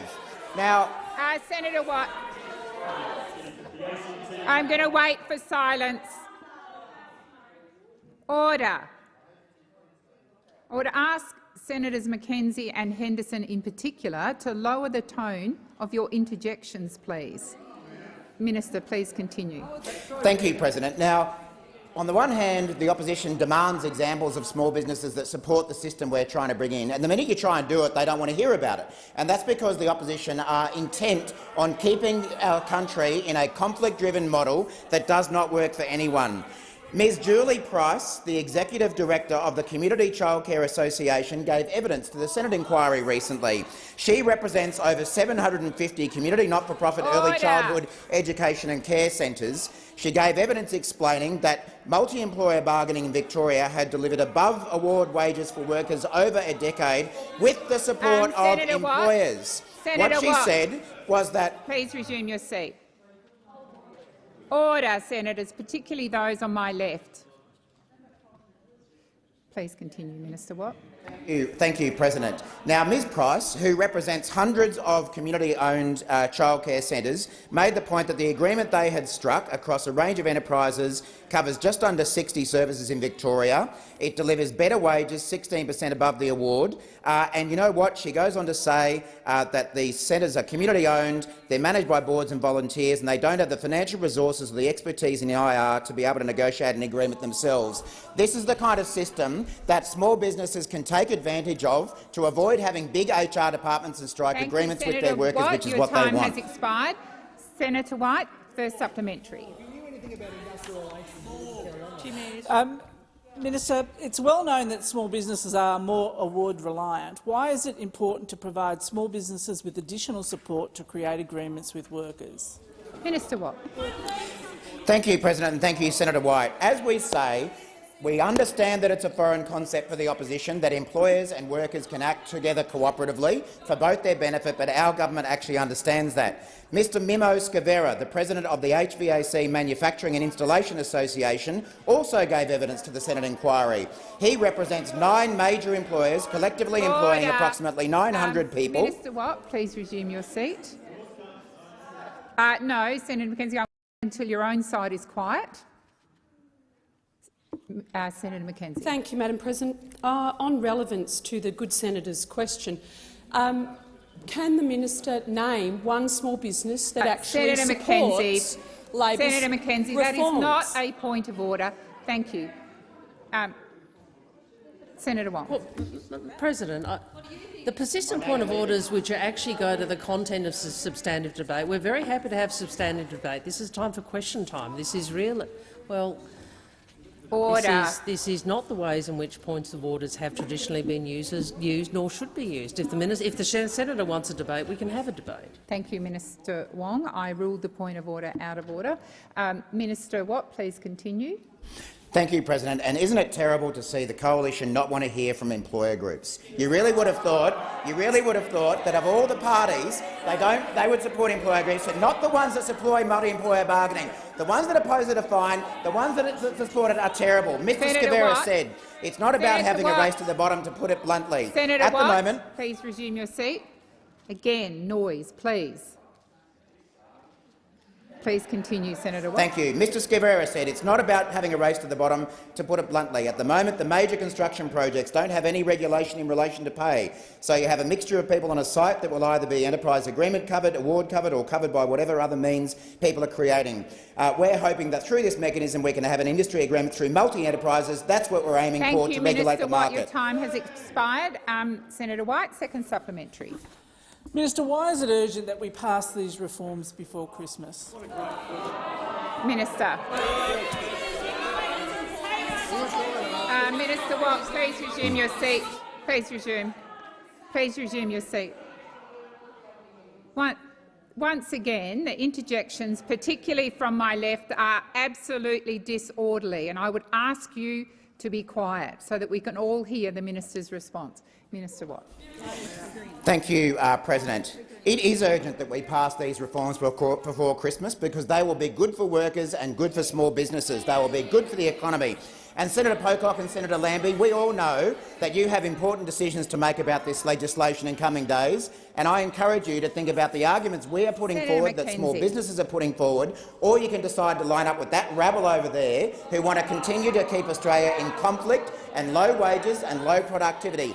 I know enough about Senator Pocock and Senator Lambie that they want to see agreements and they want to see cooperation in workplaces that deliver to businesses and workers, and that is exactly what we are putting forward here. The comments that we saw given at the Senate inquiry by representatives of childcare centres, by representatives of manufacturing industries indicate that— Senator Watt, please resume your seat. Senator Pocock. Point of order, President. If the minister could please direct his comments through the President. Thank you. Thank you, Senator Pocock. Oh, order! Order! Order!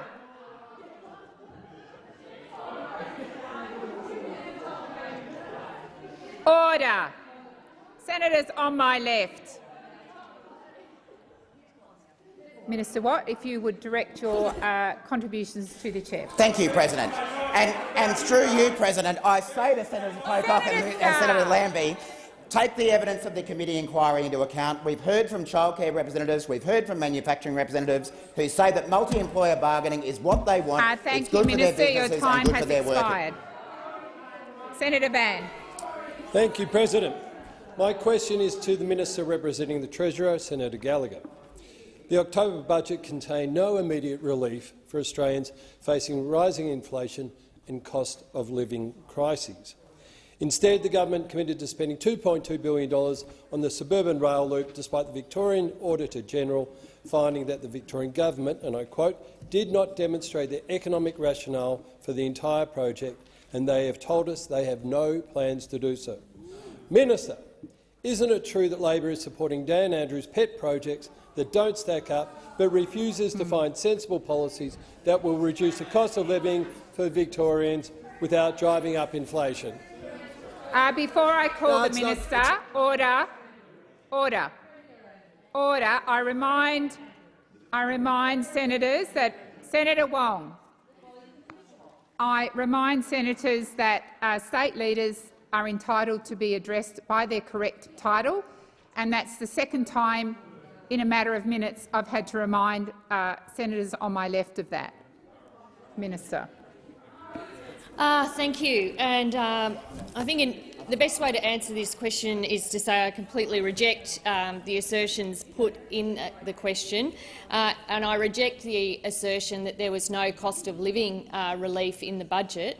If you read the budget, you would read the investments that we are making in cheaper childcare, in renewable energy, in free TAFE, as some of those investments. Also, I would say look at the more than $32 billion in increased payments through pensions and other payments through the social security system.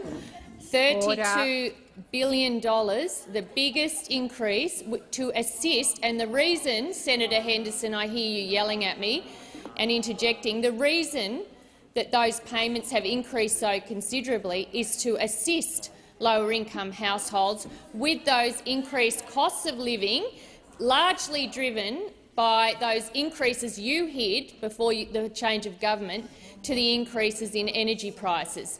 So the reference to cost of living relief— Senator Henderson. Ask the senator to please direct her comments through the chair. Thank you. She is doing that, Senator Henderson. Minister, please continue. Please continue. Thank you. Well, perhaps if Senator Henderson stopped interjecting, then we wouldn't be in a position where we had to respond to those interjections. Order. In terms of infrastructure, and Senator Van's question went to infrastructure, the Infrastructure Minister has gone through the infrastructure portfolio very carefully to identify projects where sensible investments can be made, that meet tests, like, for example, having a business case anywhere near the project. There are some projects funded under your government when you were in power that didn't have that piece of work underpinning it. To go through, to work with Infrastructure Australia, the business case that the Victorian government has done, and I know that Minister King is working with Infrastructure. Senator Van, first supplementary. Thank you. The Victorian Auditor-General said of the suburban rail loop, and I quote, "The benefit-cost ratio for the project is 0.51 when calculated in line with the DTF's guidance, below even the Victorian Parliamentary Budget Office rating of 0.6 to 0.7. Minister, why is the government spending $2.2 billion on a project that demonstrably will not deliver value for money, but will continue to overheat in the construction sector, pushing up prices for Victorians, contributing to inflation and making the cost of living crisis worse for Victorians?" Thank you, Senator Van. Minister. Thank you. Well, again, I reject the assertions put in the question to me. The suburban rail loop is a once-in-a-generation infrastructure project. We are honouring our election commitment. We are doing what we said we would do. We are delivering upon that election commitment, and that project will transform how Victorians move around the state and reshape the way Victoria grows. And I would say, in terms of cost of living relief, the budget provided cost of living relief in a way that is affordable and responsible and doesn't add to inflation. And I think you'll see from all of the assessment of the budget, find somebody who, and all of the economists and that have assessed the budget, who said that the budget in itself does not add to inflation, and cost of living relief was provided where it was affordable and sustainable. Thank you, Minister. Senator Van, second supplementary. The October budget confirmed that the Albanese government was cutting hospital funding in Victoria by $1.4 billion. Why is the Labor government supporting Premier Andrews' boondoggle while at the same time making Senator Premier Andrews' health crisis? Senator Van, please resume your seat. Senator McKenzie, I'm going to ask you to withdraw that remark. Madam President, I do withdraw calling our Premier of Victoria. You do not repeat. Senator McKenzie, you know my rulings on these things, and I didn't think I would have to remind you not to repeat the offence. Simply withdraw the remark. I withdraw the remark. Thank you. Senator Van, please continue with your question, and order on my right. Why is the Labor government supporting the member for Mulgrave's boondoggle while at the same time making his health crisis even worse by cutting funding to Victorian hospitals? Thank you, Senator Van. Minister. Thank you. And I almost feel sorry for Senator Van being asked to ask that question, because those who wrote it know very well that there is no cut to health funding in Victoria, that they know very well what has happened there. We look forward to working with the Victorian government, and we look forward to a re-elected Dan Andrews government after Saturday's election to deliver on these important infrastructure commitments, to work in partnership with them. Remember that, where you have federal and state governments working together in the interests of the nation. We look forward to that. We look forward to continuing that, delivering on our election commitments, working with the Victorian government on infrastructure and, importantly, on health, to make sure that Australians have the healthcare system and the infrastructure they deserve from governments that are mature enough and responsible enough to work together. Thank you, Minister. Senator Rice. President, my question is for the Minister for Agriculture, Fisheries and Forestry, Murray Watt. Minister Watt. Right now in Victoria, the Andrews government is logging 4 mcg's worth of native forest every day.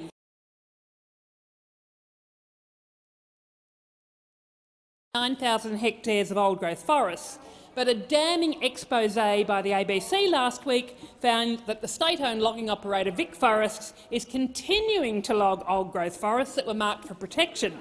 And this is on top of 2 court findings in the last month that found that Vic forests were illegally logging forests that was home to 2 threatened species, greater gliders and tree geebungs. Minister, what is the federal government and you as minister doing to ensure that Victoria's native forests are actually being protected?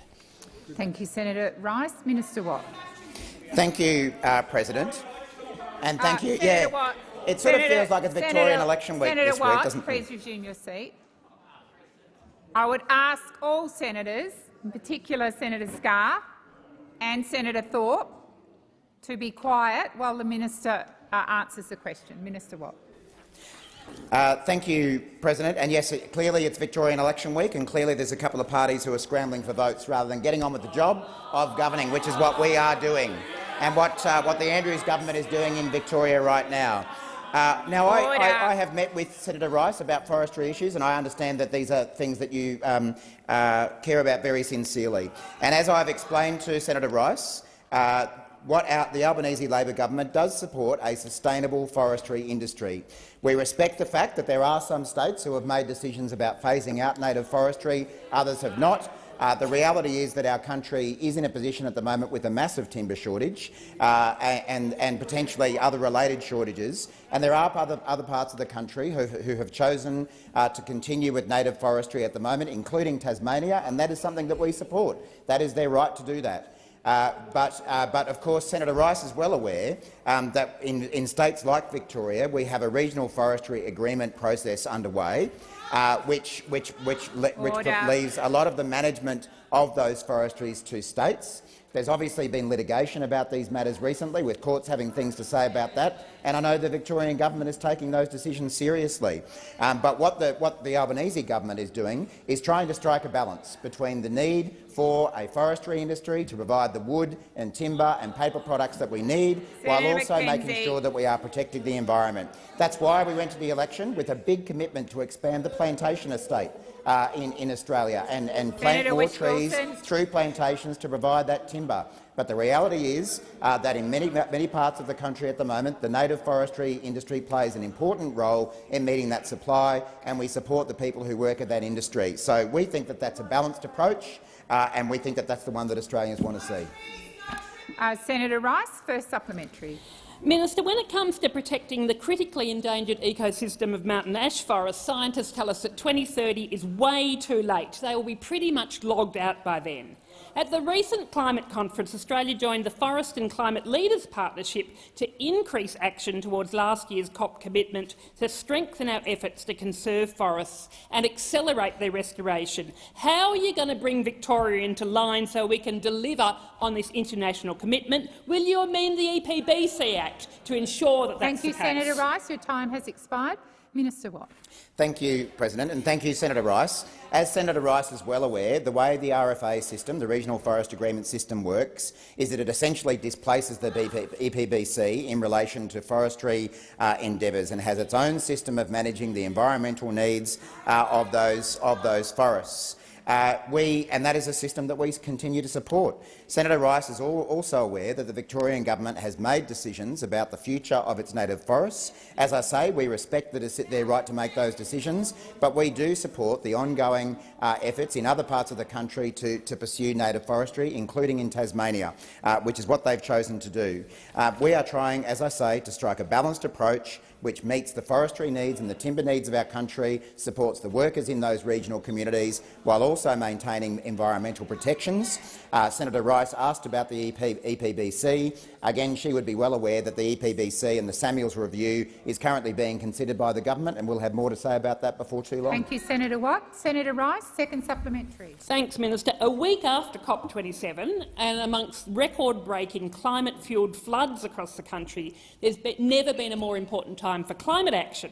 A Victorian Forest Alliance report found that native forest logging in Victoria emits around 3 million tonnes of carbon per year, and that's the equivalent of 700,000 cars. What's the federal government doing to ensure native forests in Victoria are protected and that native forest logging isn't worsening our climate crisis? Thank you, Senator Rice. Minister.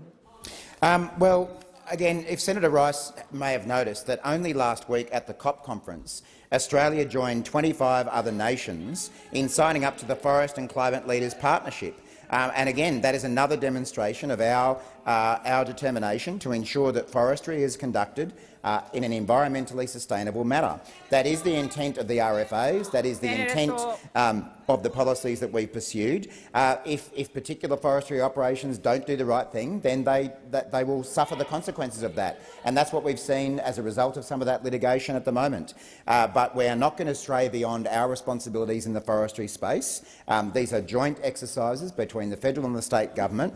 And as I say, look at our election commitments, look at our budget, which delivered over $200 million towards forestry, in particular plantation timber, while also making sure that we're providing workers with training and increasing the efficiency of native forestry. Thank you. Thank you, Minister. Senator Pratt. My question is to the Minister for Finance and the Minister for Women, Senator Gallagher. Can the minister please inform the Senate how women will benefit from the reforms in the Secure Jobs and Better Pay Bill? Minister. Thank you very much. Thank you, Senator Pratt, and I thank you for the question and for your long-standing interest in gender equality and achieving gender equality in this country. The Secure Job Better Pay Bill will deliver on the Albanese government's commitment to a fairer workplace relations system, which provides Australians with job security, gender equality and sustainable wage growth. For nearly a decade, wages were kept low as a deliberate design feature of the previous government's management of the economy. The Secure Jobs Better Pay Bill will take long overdue steps to promote gender equality and promote pay and secure work for women. The bill puts gender equality at the heart of the Fair Work system by making gender equality and job security objects of the Fair Work Act. It will make it easier for working women in undervalued industries to win a pay equity claim before the Commission by removing the need to find a male comparator and by making clear that sex discrimination is not necessary to establish that work has been undervalued. The bill will establish a pay equity expert panel and a care and community sector expert panel in the Fair Work Commission, supported by $20 million in funding from the October budget. It will provide greater access for bargaining for lower-paid and feminised sectors through the supported bargaining stream. It will increase pay transparency by prohibiting pay secrecy clauses and strengthen access to flexible working arrangements so families can better share and manage their caring responsibilities. And where the previous government refused to act, this bill will prohibit sexual harassment under the Fair Work Act, a recommendation of the Respect at Work report. President, women have waited far too long for their work to be properly valued, to get better access to flexible work and to feel safe and respected at work. Thank you, Minister. They should not have to wait any longer. Senator Pratt's first supplementary.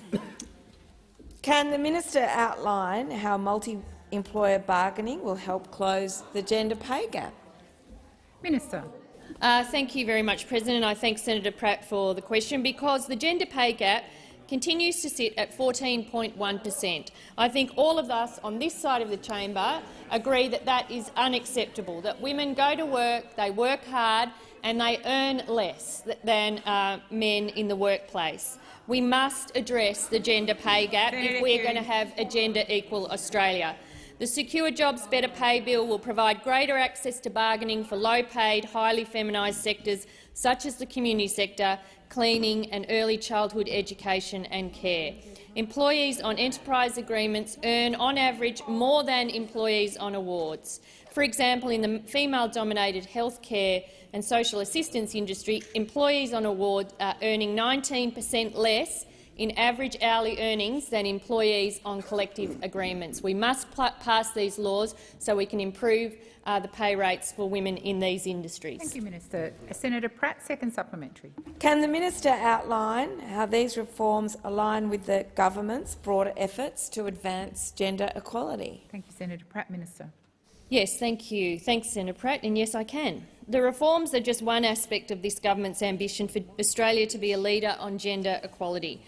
Our budget put gender equality front and centre, investing over $7 billion in initiatives that will drive gender equality in this country. We are modernising paid parental leave and investing in cheaper childcare. We introduced paid domestic violence leave. We supported wage increases for workers on minimum wages and in aged care. We're taking action to strengthen gender pay reporting. We'll implement all recommendations of the Respect at Work report, when we'll keep the focus on gender equality through a national strategy to achieve gender equality, the work which has started now and will be finished in the first half of next year. We also have the Women's Economic Equality Task Force led by Sam Mostyn and 12 other amazing women who are putting their shoulder to the wheel to make sure that we can respond to the work that they do on assisting us to address economic inequality for women. Senator Pocock. Senator David Pocock. Thank you, President. My question is to the Minister representing the Minister for Social Services, Minister Farrell. Australians rightly celebrate when we lead the world. We are rightly proud when we punch above our weight on the world stage in many things, but leading the world in gambling losses on a per capita basis is not something to celebrate. Australians lose some $25 billion every year gambling. Does the government agree that we need strong and decisive action to protect children and vulnerable people from the harmful effects of gambling and gambling advertising? Thank you, Senator Pocock. Minister Farrell. Thank you, President, and thank Senator Pocock for his question and his courtesy in giving us some advance notice of that question.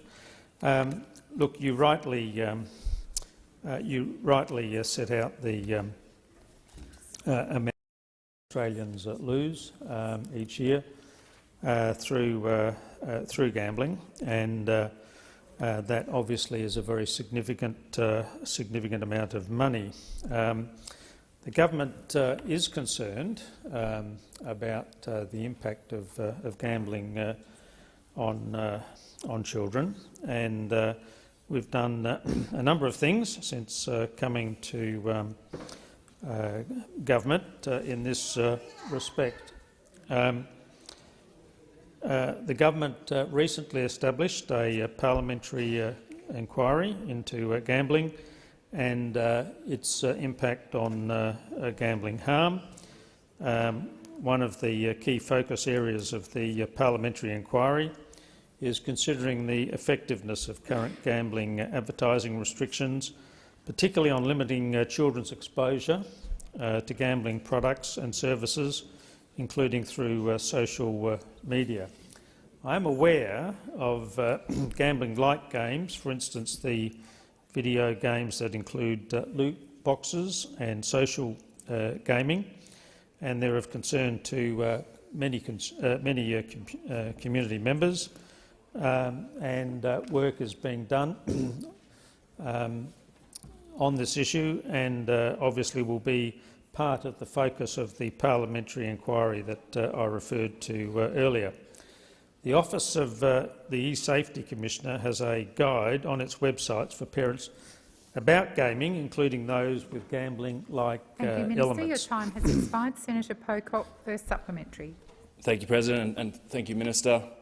An ABC investigation last year revealed that the gambling industry has donated $80 million to political parties over the last 22 years. Given what we know about gambling and its effect on society, does the Minister believe it is still appropriate for any political party to accept donations from industries that make profit from gambling, given the effect on society? Thank you, Senator Pocock. Minister Farrell. Thank you, President, and again thank the Senator Pocock for his question and the information that he has provided to the Senate.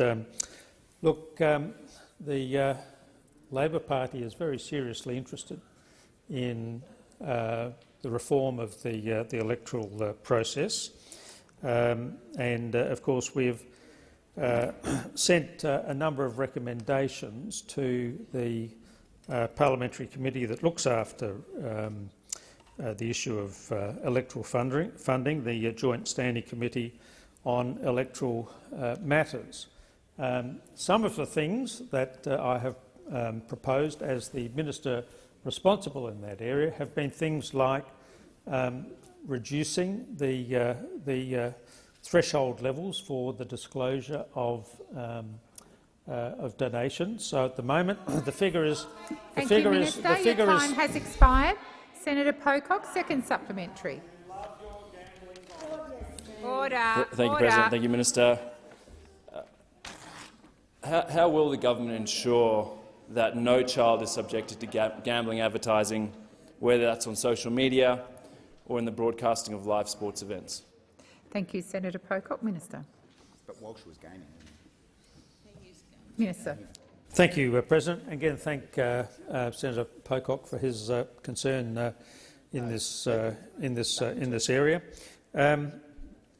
I actually didn't sort of finish my previous answer, unfortunately, and I'll just say that one of the things that we're proposing to do is, in that space, is real-time disclosure of donations. The issue that you raise about harm on children, we have set up an inquiry, as I mentioned in one of my earlier answers, Senator Pocock, and I would hope that yourself and other members of the Senate who have got an interest in this area will take the opportunity of that inquiry to bring the sorts of issues that you've quite rightly raised here today. Bring that to the committee so that committee can look at these issues and deal with them in a sensible fashion. Senator Thorpe, I would ask that you not continue with those interjections. Senator Fawcett. Thank you, Madam President. My question is to the Minister for Finance, Senator Gallagher. Minister, yesterday in response to a question from Senator Cash, you said, and I quote, "We are dealing with an inflation challenge at the moment, and no one is pretending that wages should be growing at the pace of inflation." End quote. Can you confirm it's the government's position that you don't expect wages to grow at the pace of inflation? Thank you, Senator Fawcett. Minister. Thank you. Well, the point I was making yesterday, and I thank the senator for the question, was that we don't expect wages to grow at the rate of inflation as it currently is now. You'll see from the budget papers, I think it's in the 24-25 financial year, that we are expecting wages to move ahead of inflation.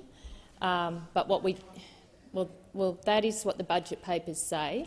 But I was responding to a question about wages moving. Well, what I was responding to was wages moving at the rate of inflation as inflation currently is. And I think you wouldn't find anybody, including on your side, that would be arguing for wage increases in the order of 8%. I wouldn't imagine, because that will cause other problems that we are trying to avoid. Wages at the moment are not impacting on inflation. Inflation is being largely contributed to, or the increase in inflation is down to energy costs caused by the war in Ukraine and by some of those supply chain issues, shortages that we've seen coming out of the pandemic. So we are taking a responsible position in relation to wages. We want to get wages moving. That's why we have the Industrial Relations Bill before the parliament. We want to see an end of the wage stagnation decade that was overseen by the former government. We've made no secret that we want to deal with wage inequality in low-paid, feminised industries. And the budget papers outline clearly the wage forecasts over the forward estimates, that they will remain below inflation for the first 2 years, and then they will gradually increase to a point where they just increase above inflation in that third year. Senator Fawcett, first supplementary. Thank you, Minister. The Australian public are also dealing with the reality of the current situation, where they are seeing costs going up, and they will recall the promise made before the election this year, on the 11th of May, by the now Minister for Employment and Workplace Relations, who said, and I quote, "Labor wants to make sure that wages keep pace with the cost of living." End quote. So can you confirm, Minister, that Labor has abandoned that promise the Australian people made before the election Senator Fawcett, to keep pace with the cost? Minister. Thank you. And I think you'll see from our budget papers we do want workers to get wage increases that help them deal with the cost of living. No, so that the senator is incorrect when he asserts that. There has been no change in position from this government. We are dealing with an inflation problem in this country right now, though, in case anyone over there hadn't noticed. If you haven't noticed, Right, you've noticed, have you? Okay. Order. All right. Order. Well, just the reality here is that we are trying to deal with the inflation challenge, and we are, in a sensible and responsible way, dealing with the after effects of a decade of wage stagnation. You are the party of wage stagnation. So the nerve of you to stand up and challenge us on our position to get wages moving is a bit... Senator Henderson. Thank you, Madam President. Once again, I would draw the minister's attention to the fact that she needs to make her comments through the chair. I believe the minister is mostly making her comments to the chair. I would also ask those on my left to stop calling out. Thank you, Minister. Thank you. Thank you. And in fact, in the last 6 months, since we came into government, we have done a number of things, and I'm sure I'll get the opportunity to continue on this, including supporting increases to the minimum wage that Minister. you never Your did. time has expired. Senator Fawcett, second supplementary. Thank you, President. I again go to the Australian public's expectation there will be consistency before and after the election. On the 20th of May, the now Prime Minister said, and I quote, "It's not bad luck, it's bad policy that wages aren't keeping up with the cost of living." End quote. Minister, will you now also label this situation your bad policy that wages are not keeping up with inflation, rather than blaming circumstances? Thank you, Senator Fawcett. Minister. That's right. Don't deal with the economic reality right now. But I would say, in response to that question, vote for the Industrial Relations Bill. Vote for it. That's the single biggest thing you could do right now to help us get wages moving. That's what you should do. You've overseen a decade of wage stagnation. You're now saying you want to see wages keep up with the cost of living. Well, support with us, walk with us. Stop being the party of work choices. Stop being the party that want to keep wages down. Remember that. Stop wanting to make childcare, aged care workers, those on minimum wage, not get a decent pay rise. Stop arguing about things like when in government you had that section about the importance of low-paid work, a whole section in your submission to the Fair Work Commission. That's your record. We're trying to get wages moving. We proudly stand next to working people to argue for that, and join with us and support the legislation. Thank you, Minister. Your time has expired. Senator Lambie. Thank you, Madam President. My question is for the Minister representing the Minister for Employment and Workplace Relations, Minister Watt. Minister, the Government Secure Jobs Better Pay Bill abolishes the Australian Building and Construction Commission. What problems are solved by specifically abolishing the ABCC that aren't actually caused by the code it is meant to enforce, which your government has already acted on? Thank you, Senator Lambie. Minister. Thank you, President, and thank you, Senator Lambie.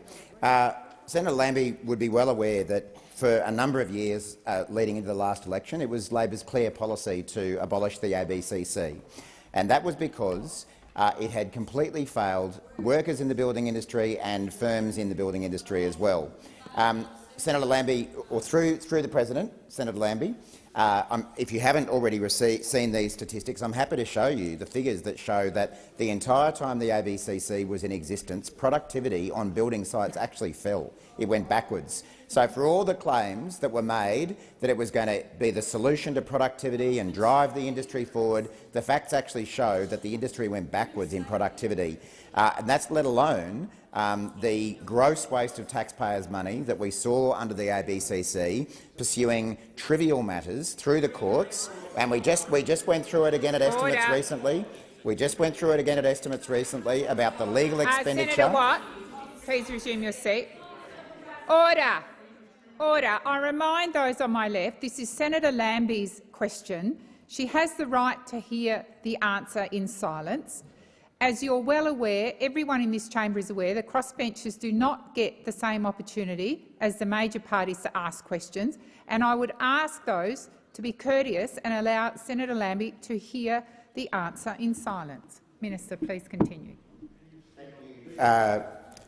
President. And Senator Lambie, I can assure you that this government does take workplace conduct, whether it be from workers, from businesses, from unions, very seriously. And that's why, under the system that we're proposing, the Fair Work Ombudsman will have a range of powers to take action where that's warranted. I guess our fundamental point is that we don't think that different workers should be treated differently. We should have one regulator of conduct on work sites, and that is the Fair Work Ombudsman. We don't need an additional body for one industry that pursues workers and pursues unions and leaves employers alone, when we all know that in the building industry there are rogue employers as well. The ABCC never did anything about that. It did very little to recover underpayments to workers, a very serious issue, and we think the Fair Work Ombudsman is the appropriate place to do that work. Thank you, Minister. Senator Lambie, first supplementary. Thank you, Madam President. I understand that the Labor Party and the union movement doesn't like the fact that the ABCC has busied itself policing flags and stickers. I agree. Regulators shouldn't be distracted by small beer infringements like that. But you can fix that with a tighter building code. The CFMMEU has made it clear it will continue to breach laws it does not agree with. That's not restricted to stickers and flags. Does your government not believe in the need for a building code at all? Thank you, Senator Lambie. And Minister Watt, I'll just remind you to make your remarks to the chair. Through the chair, please. Certainly. Thank you, President, and thank you, Senator Lambie. President, the building code again was another example of this government having a very one-sided, the former government having a very one-sided attitude towards conduct on building sites. The building code was a part of the arsenal of the ABCC, which was used to crack down on unions and workers and do nothing about the abuse of workers and unions on construction sites. What we're in favour of is a balanced approach from a regulator that applies across all industries, so that whether you're a hospitality worker or a childcare worker or a truckie, Senator Sterle, or a construction worker, I know truckies always behave. I remember that from my days representing the TWU. But whatever industry it is, people deserve to be treated equally, and the building code was another part of that arsenal, and that's why we've repealed it. Thank you, Senator Watt. Senator Lambie, second supplementary. Madam President, the Secure Jobs Better Pay Bill transfers some of the power from the ABCC to the Fair Work Ombudsman, but doesn't transfer all of its budget. It's being asked to do more without the money to do it. Something's got to give here. What safeguards will you put in place so the Fair Work Ombudsman doesn't have to choose between its core business like policing wage theft and policing the industry? Thank you, Senator Lambie. Minister Watt. Thanks, President, and thanks again, Senator Lambie. Again, I remember from the estimates hearings which we recently conducted, evidence was given about a number of positions from the ABCC moving across to the Fair Work Ombudsman, so they are being given extra resources to pursue whether it be employers, unions, workers who are doing the wrong thing on work sites. So I'm very confident that the Fair Work Ombudsman does have the resources to pick up some of those roles that the ABCC previously played. What we're about is making sure that important things that are actually reasonable in a workplace setting get pursued by the Fair Work Ombudsman, and all the nonsense and politicisation that the ABCC was given taxpayers' funding for, that is what is going to end. And I think that's what people voted for. We could not have been clearer in the lead up to the election that we were going to abolish the ABCC. We feel that we've got a mandate to implement that reform now, along with all the other reforms that we're planning to implement. And I'm out of time. Thank you, Minister Watt. Senator Green. Thank you, President. My question is to the Minister for Foreign Affairs, Senator Wong. Can the Minister update the Senate on developments in the human rights situation in Iran overnight and the response by Iranians themselves? Minister. Thank you to Senator Green. I thank her for her interest in this matter and for her solidarity with the women and men of Iran who have been standing against the repressive and violent actions of the regime. And I acknowledge that is a position shared by, I hope, all in this chamber, but certainly many across the chamber have been also raising their voices. I know that people would have been following events in Iran closely, and I think all of us would have been moved by the image overnight of the Iranian football team standing silent during the Iranian regime's anthem. And this was a courageous act. a courageous act. By refusing to sing the anthem, they're actually joining a chorus. They're joining a chorus in Iran and around the world that has grown steadily louder over the last 2 months. And while the Iranian soccer team staged their protests within Iran continued, especially in majority Kurdish areas, and so did the regime's brutal response.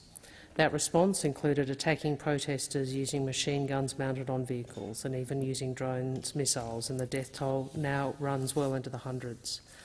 We all know that this started on September 16th with the death of Mahsa Amini, whose Kurdish name was Jinnah. Her unexplained death in the custody of the so-called morality police was a spark that lit a flame of protest that has spread across Iran and to the streets of cities around the world, including Australia. Protest activity has taken many forms: street demonstrations, women and girls removing their hijabs with others also cutting off their hair. In solidarity with protesters, Iranian shopkeepers, factory workers and employees in the oil and petrochemical sectors have participated in strikes, and we saw Iranian archer Parmida Ghassemi remove her hijab in a sign of solidarity during an awards ceremony in Senator Green's first supplementary. Thank you, President. Minister, how has the government responded to these developments overnight? Thank you, Senator Green. Minister. Thank you. With new reports of violence and retaliation against those expressing their right to protest, this morning the Australian government again called in Iran's Chargé d'Affaires, and I welcome the opposition's meeting with the Chargé a few weeks ago. It is important that Australia speaks with one voice in conveying the abhorrence of these events. And as Iranian authorities have brutally cracked down on protesters, this country has joined in the international condemnation. We have made a number of international interventions, including supporting the convening of a special session of the Human Rights Council on the situation in Iran, which will take place this week.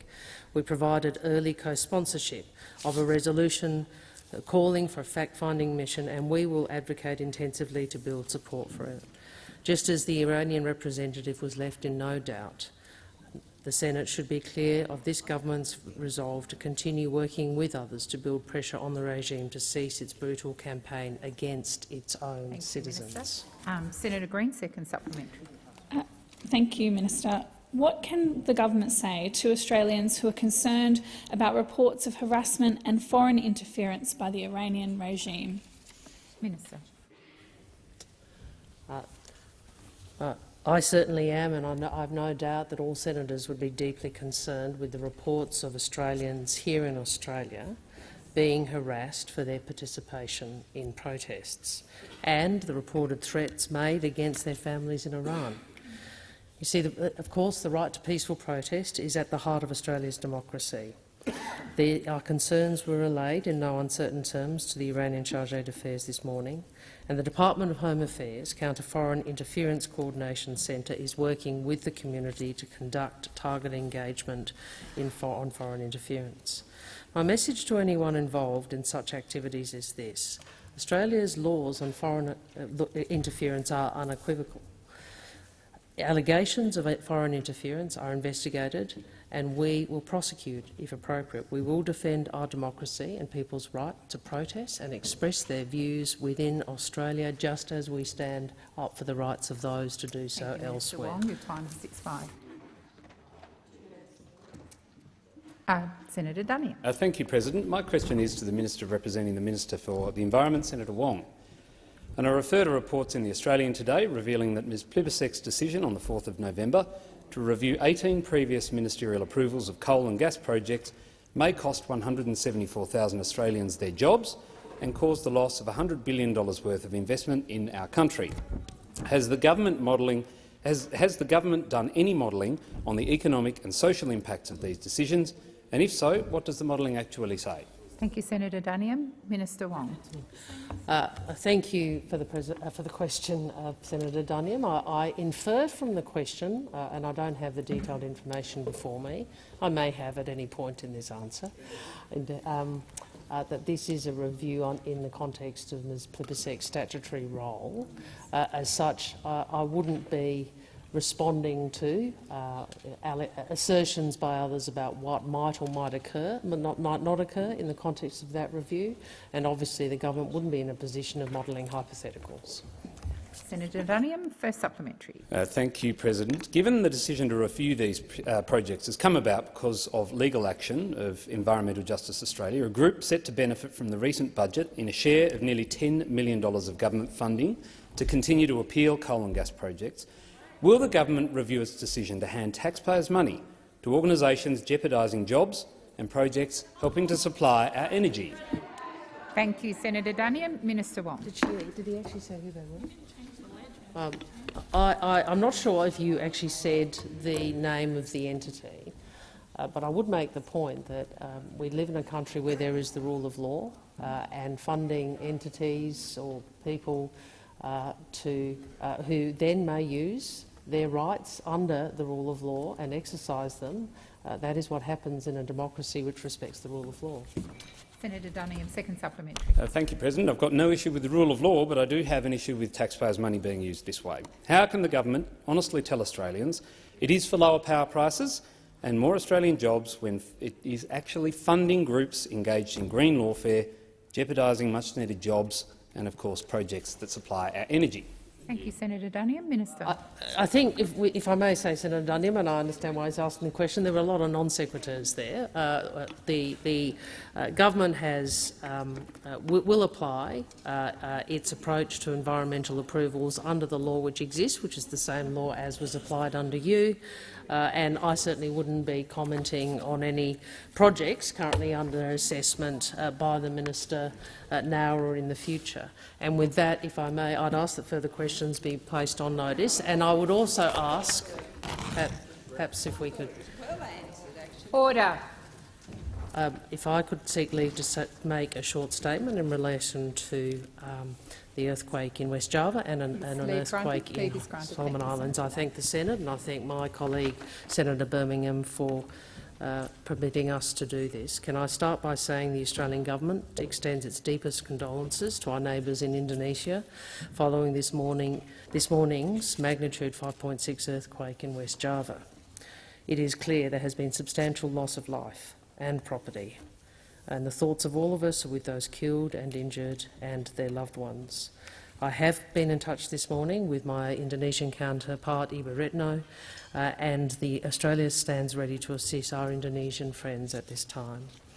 The Department of Foreign Affairs and Trade is not currently aware of any Australians impacted.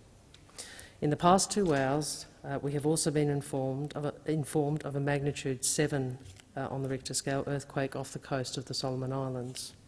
The situation is unfolding. I'm advised that all Australian government personnel are safe and accounted for. DFAT is seeking to confirm the safety of other Australians in the Solomons and their families. There has been some minor damage to an annex building of Australia's High Commission. Staff were also moved to higher ground in response to the tsunami warning that was issued. I am informed that the warning has now passed and that the High Commission remains operational, and I thank all those at the post for their work. An Australian member of the Solomon Islands Assistance Force has been deployed to National Disaster Management Office to assist in coordination. We are a steadfast friend and partner to Solomon Islands, and we stand ready to support the Solomon Islands government response, and I've expressed that to Minister Manelli.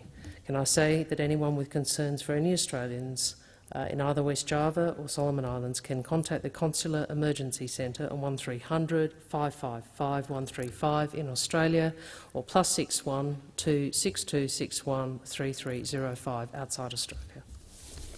Senator Birmingham. President, I seek leave to make a short statement. Leave is granted. Senator Birmingham. I thank the Senate. President, human tragedies and natural disasters remind us all that we live amongst a community of nations that is underpinned ultimately by a common sense of humanity. Within our region, the nations who we count as friends and partners are ones who we stand with during such times of difficulty.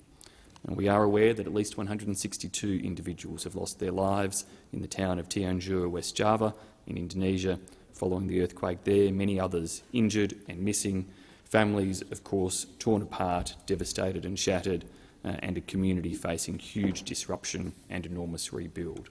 As Senator Wong has indicated, and I thank her for foreshadowing these remarks, more recently an earthquake in Solomon Islands, a situation still unfolding, but again a community facing uncertainty, including from the potential threat of tsunami.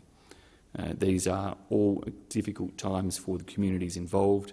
The opposition joins the government in expressing our condolences to those who have lost loved ones, our full support to Indonesia and to the Solomon Islands as they deal with these difficulties. We extend also our support to the DFAT officers and consular staff who will be working with people during these difficult times, and also to the relief teams who no doubt have work to come, and extend full bipartisanship in terms of any response that the government provides in support for Indonesia or the Solomon Islands. Thank you, Senator Birmingham. Senator Waters. Thank you. I seek leave to make a very short statement. Leave is granted, Senator Waters. Thanks very much, President. I would like to join on behalf of the Australian Greens and extend our sympathies to those in West Java and let the folk of the Solomons know we are thinking of them. As in difficult times like this, Australia rises to the challenge, and I hope that our government will see some Australians out there to help very soon. And again, we are thinking of those in our region suffering right now. Thank you, Senator Waters. Just a moment, Senator Colbeck. I'll just get the deputy to come forward.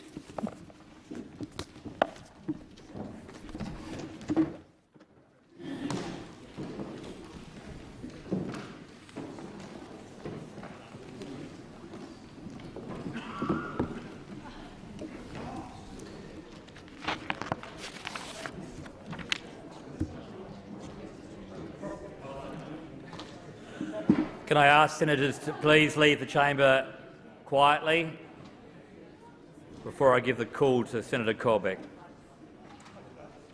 Senator Colbeck. Thank you, Deputy President. I move to take note of questions from coalition senators today to government ministers during question time. Mr President, what the Australian people are seeing 6 months into the term of this new government is that what was said before the election doesn't necessarily apply after the election, but also how the Labor Party will continue to cynically and politically use their governance in relation to their relationships with the states. We've heard in relation to the Ring Road project, Ring Road project and suburban rail in Victoria, where the allocation of $2.2 billion to that particular project, when the Victorian Auditor-General questions its viability, continues to be there. And quite extraordinary that the current minister, Minister King, says that if it doesn't stack up through the Infrastructure Australia process, they'll just send it back until it does stack up. Now, how is that process? How is that good process? When Tasmania asked for some support for a stadium to support the AFL licence that's coming our way, which is great news, the Prime Minister said that he wanted to see a business plan. When New South Wales was looking for support for infrastructure projects, there were significant cuts to infrastructure projects in New South Wales, although they were rephased out beyond the budget estimates. But when Victoria wants a project to suit its election timeline, even though the project has questionable economics,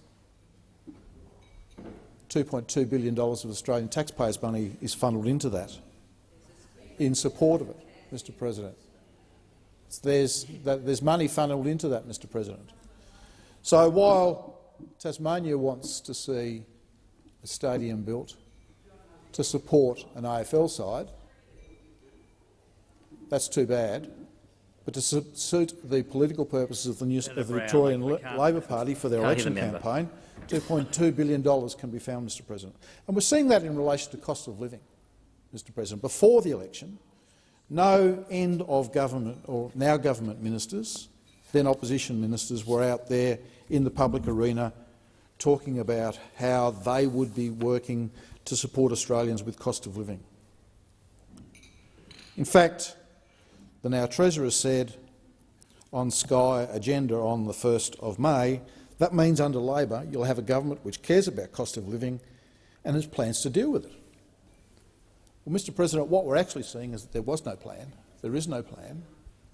And that's being demonstrated by the cost of living pressures that we're seeing now. The budget admits that electricity prices will go up by in excess of 50%. The gas prices will go up by in excess of 35%. Australians are coming to realise that they were sold a pup before the election with all the commitments that they were made around cost of living. In fact, as the opposition leader said in his address in reply to the budget, everything's going up except your wages. And the government's now admitting at that. They're crab-walking away from all of their promises. They're just seeking to redefine their promises, or they're doing what they've done all along, is to blame somebody else. It's somebody else's fault. It's somebody else's problem. But what's clear, Deputy President, what's very, very clear is that Labor don't have a plan.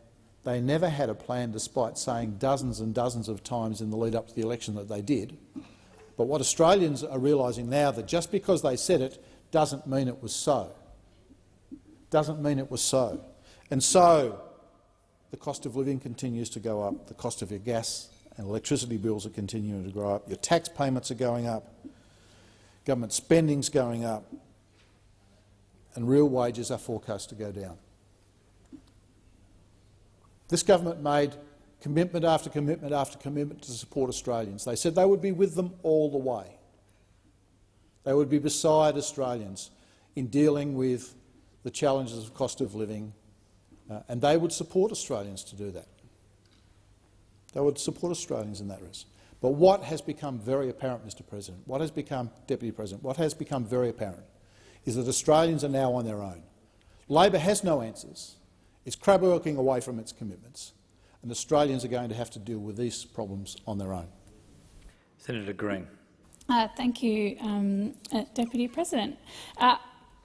Look, it's very clear from the questions asked by the opposition and even the Greens today that there's a Victorian election on the horizon, and there's a focus from those parties. But on this side of the chamber, we are focused on delivering for Australians cost of living relief and higher wages, and that is what we are getting on with this week in Parliament. Look, we certainly have a desire to work with state governments, and we know from the answers given from our ministers today that we are really keen to make sure that no matter which state we're talking about, we are working with states to deliver infrastructure projects. Foreign concept to those over there who made a sport out of picking sides with state governments and fighting state governments in the last term, but we are interested in working together to deliver jobs and to deliver infrastructure. Now, it's pretty rich for those opposite to come in here and talk about infrastructure funding and decision-making, because we know that they are the party of the colour-coded spreadsheets. Whether it's car park rorts, safety rorts, building rorts, sports rorts, there wasn't a fund that the former government didn't try to rort and use taxpayers' money as Liberal Party money. So we're not going to sit here and cop from the other side debate about funding and decisions on infrastructure funding. We are delivering our election commitments, and we are going to be funding infrastructure and delivering integrity to infrastructure funding, funding projects that deliver value for money and deliver jobs for Australians. In Queensland alone, can I tell the Senate, we are delivering $18.5 billion in infrastructure funding. And before those over there protest about the delivery of that funding, can I say that over half of that investment is in regional Queensland. I couldn't be prouder of the infrastructure commitments that we are delivering. And we're doing that in conjunction with the state government, because we're working together in most places, all three levels of government, to deliver these projects.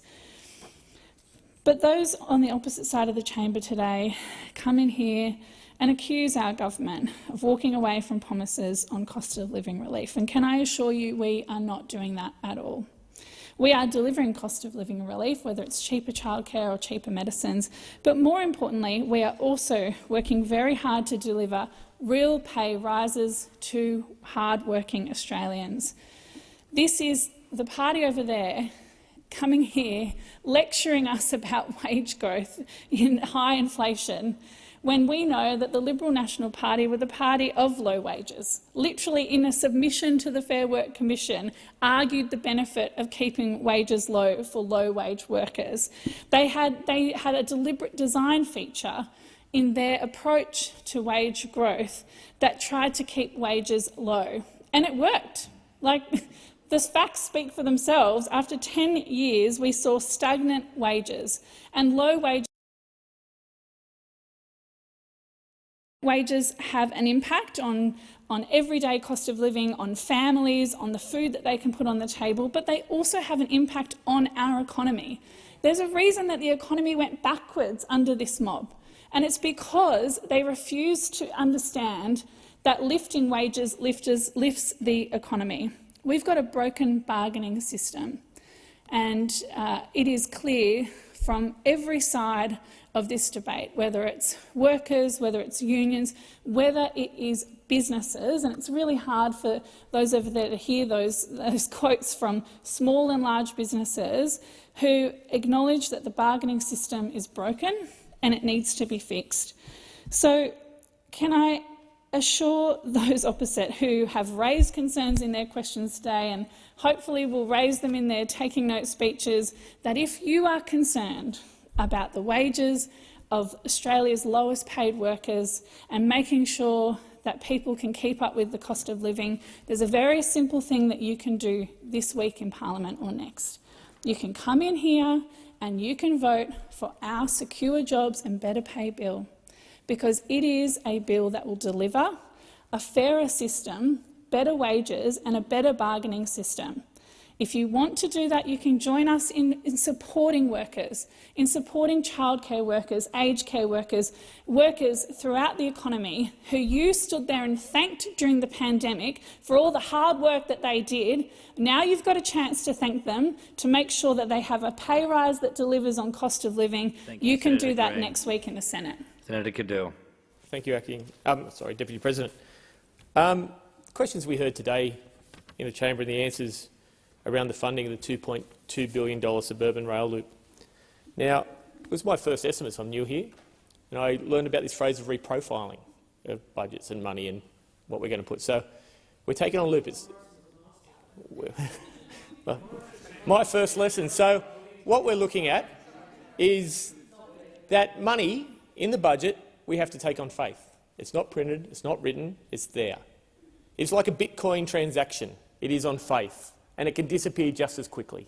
It can leave thousands of people without their jobs, thousands of people without their money, and this is what we're finding. But we do find this $2.2 billion in the budget for 24-25, and we see $1.4 billion coming from health.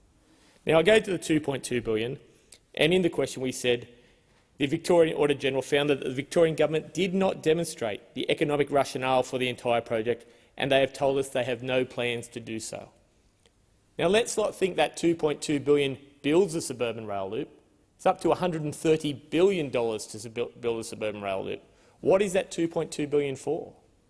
Is that the down payment on a loan fee for Belton Road? Is that what it is? What does this do in 24-25? We saw that on the Newcastle-Sydney higher speed rail promise of the government, where they put $500 million towards establishing a planning committee and buying property, but no rails will be laid, no sleepers will be laid, no trains will be bought. Again, it is just money for nothing. People won't get from Newcastle to Sydney faster, people won't get around Melbourne faster, but we've put that money there to hang the hope out, and the profiling will take care of the rest. When we talk about prices raising and cost of living, we always hear about the Ukraine situation and the price of gas. We hear the price of fuel, we hear the price of coal. But the majority of Australian coal-fired power plants have fixed-term contracts on their coal at about $100 a tonne. They haven't raised. A coal truck doesn't go via the mine, via Ukraine, via the Donbass, back to Australia to a coal-fired power station to produce it. Our gas doesn't get shipped overseas via the Caucasus back to Australia. And no wind turbine, no solar panel runs its wiring through the Ukraine back to Australia. They have put price pressure, but that's not to cover all the cost of living. That is domestic promises and a lack of policy that is driving these people's costs higher. And when you look at the opportunity cost of all this, that $2.2 billion again could have gone to ease this thing. I'm sure the rigorous processes that this government claims for on that $2.2 billion for the suburban rail loop took a shorter period than it takes to get an ambulance in Melbourne nowadays. People spend hours. There was last night talking about a child that waited an hour and a half and put on hold while they waited to get an ambulance. What could have that $2.2 billion done for those people down there? What could have it done for cost of living at home? What could it do in so many ways? But it appears people can't buy energy anymore, but is there a fear that these $2 billion can try and buy an election? And remember, this was an election that was meant to be easily done. This was an election that was going to be a walk in the park. But through all the fog and mirrors and everything that's going on, it's becoming a tussle.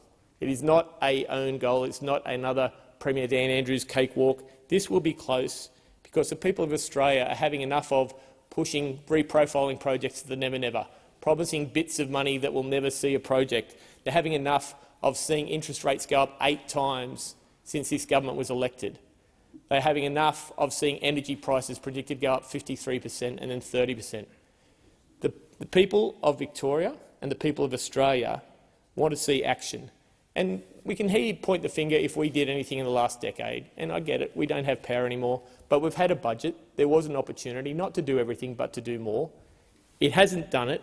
All it has done is come up with things that were promised, not researched properly, not going to help the people in the areas they need right now, and we need to do better. There needs to be another thing that comes in shortly to help people with the cost of living. We need to re-look at this suburban rail loop and give people the things they need, like money on health, money on living, and that's what we should be focusing on. Thank you.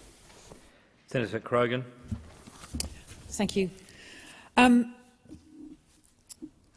It was interesting to sit here and listen to Senator Fawcett blaming the Labor government for the stagnated wages and the challenges we have in cost of living pressures in Australia at the moment. Seriously? You spend 9 years in government presiding over these things with an absolutely dedicated policy of suppressing wages that have been really clear about that, and you want to blame us? You want to blame the Labor government after 6 months for those pressures? That is just absolutely ridiculous. So let's just be really clear. In 6 months, in 6 short months, we have moved to work on cheaper childcare. We have a bill in front of us. We've increased renewable energy and we have a plan for our electricity system into the future that is going to make a difference, that is going to improve how we can utilise renewable energy in this country. We have introduced the free TAFE places to address the skills shortages that we have been stuck with for years now and that are only getting worse. We are bringing in extra university places to also address those same skills shortages. And as we heard earlier from Senator Gallagher, there's been $32 billion in increased payments, including into the age pension. All of these things to address the cost of living pressures and the employment pressures that we have, the skills gap, etc. And we have also increased the minimum wage. Well, we didn't, but we supported it, and we have encouraged that to occur. And now we are on the verge of the Secure Jobs Better Pay Bill that will make a difference if those in this room, this chamber, would pass it, support us getting behind having wages moving so that people are not struggling under the stagnated wages that we have seen from the opposition while they were in government for 9 very, very long years. So we are taking action and we are going to make a difference. The problems we're facing with the Secure Jobs Better Pay Bill are ones of ideology in the main. Now, I am honoured enough to sit on the Employment Education Standing Committee, which is looking at this bill, and we have had an inquiry which has had 5 days of hearings. And just to be clear, that's more public hearings than any other workplace relations-related bill since the introduction of the Fair Work Act. And that committee has heard from employers, it has heard from unions, it has heard from the community, it has heard from small business.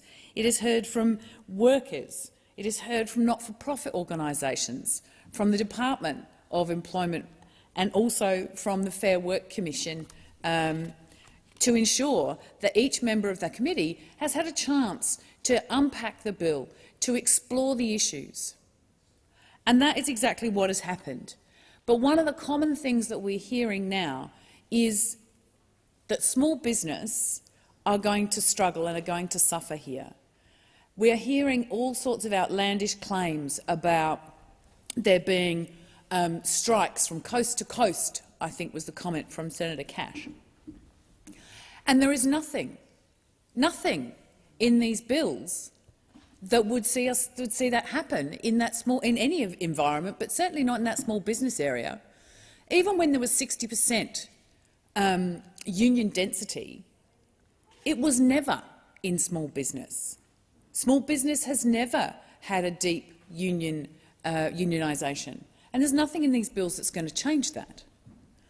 And when we go to the other end of the scale, where we have the big end of town coming and talking to us, particularly some of those areas where they're never going to see any impacts from this. Their businesses are in a situation where they have their wages settled, they've been bargaining, everything's going nicely. This bill isn't going to change that. This bill is not going to change that.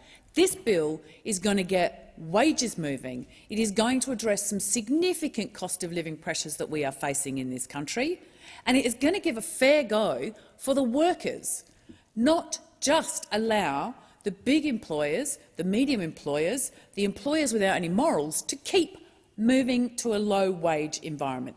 This is about everybody having a go, from the businesses to the employees. Senator O'Sullivan. Thank you very much, Deputy President. I rise to take note of the first two questions that were asked by the coalition in question time today, and note that they were about the suburban rail project, and I don't think we heard any contribution by the Labor senators that have stood up here during Take Note that actually made even a glancing reference to those particular questions. I could have taken a point of order on that, Deputy President, but I didn't, because I just thought this is going to be interesting to see if they're continuing to avoid, I guess, the point that was being raised by those questions. And of course that point is all about integrity, transparency and sound economic management, because this Andrews Labor government's suburban rail loop is just another example of this government's failed budget and their utter hypocrisy, because whenever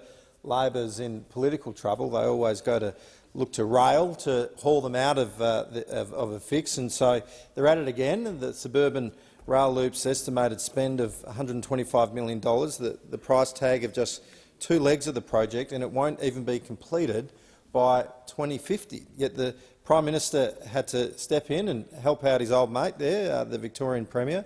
The federal government committed to a $2.2 billion spend at their October budget, almost a quarter of their infrastructure spend. Now, this is pork barrelling at its absolute finest. As usual, Labor are putting their priorities over Australians' priorities.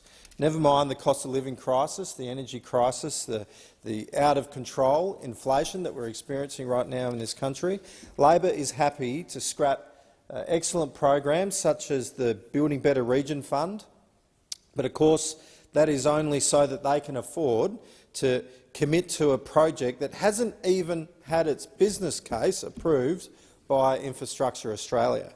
As reported by the Australian Financial Review, I quote, "Victoria's Auditor-General has criticised the Andrew government's 400-page business case, which it declined to submit to Infrastructure Australia, for failing to demonstrate that the economic costs and benefits of the project justify the investment."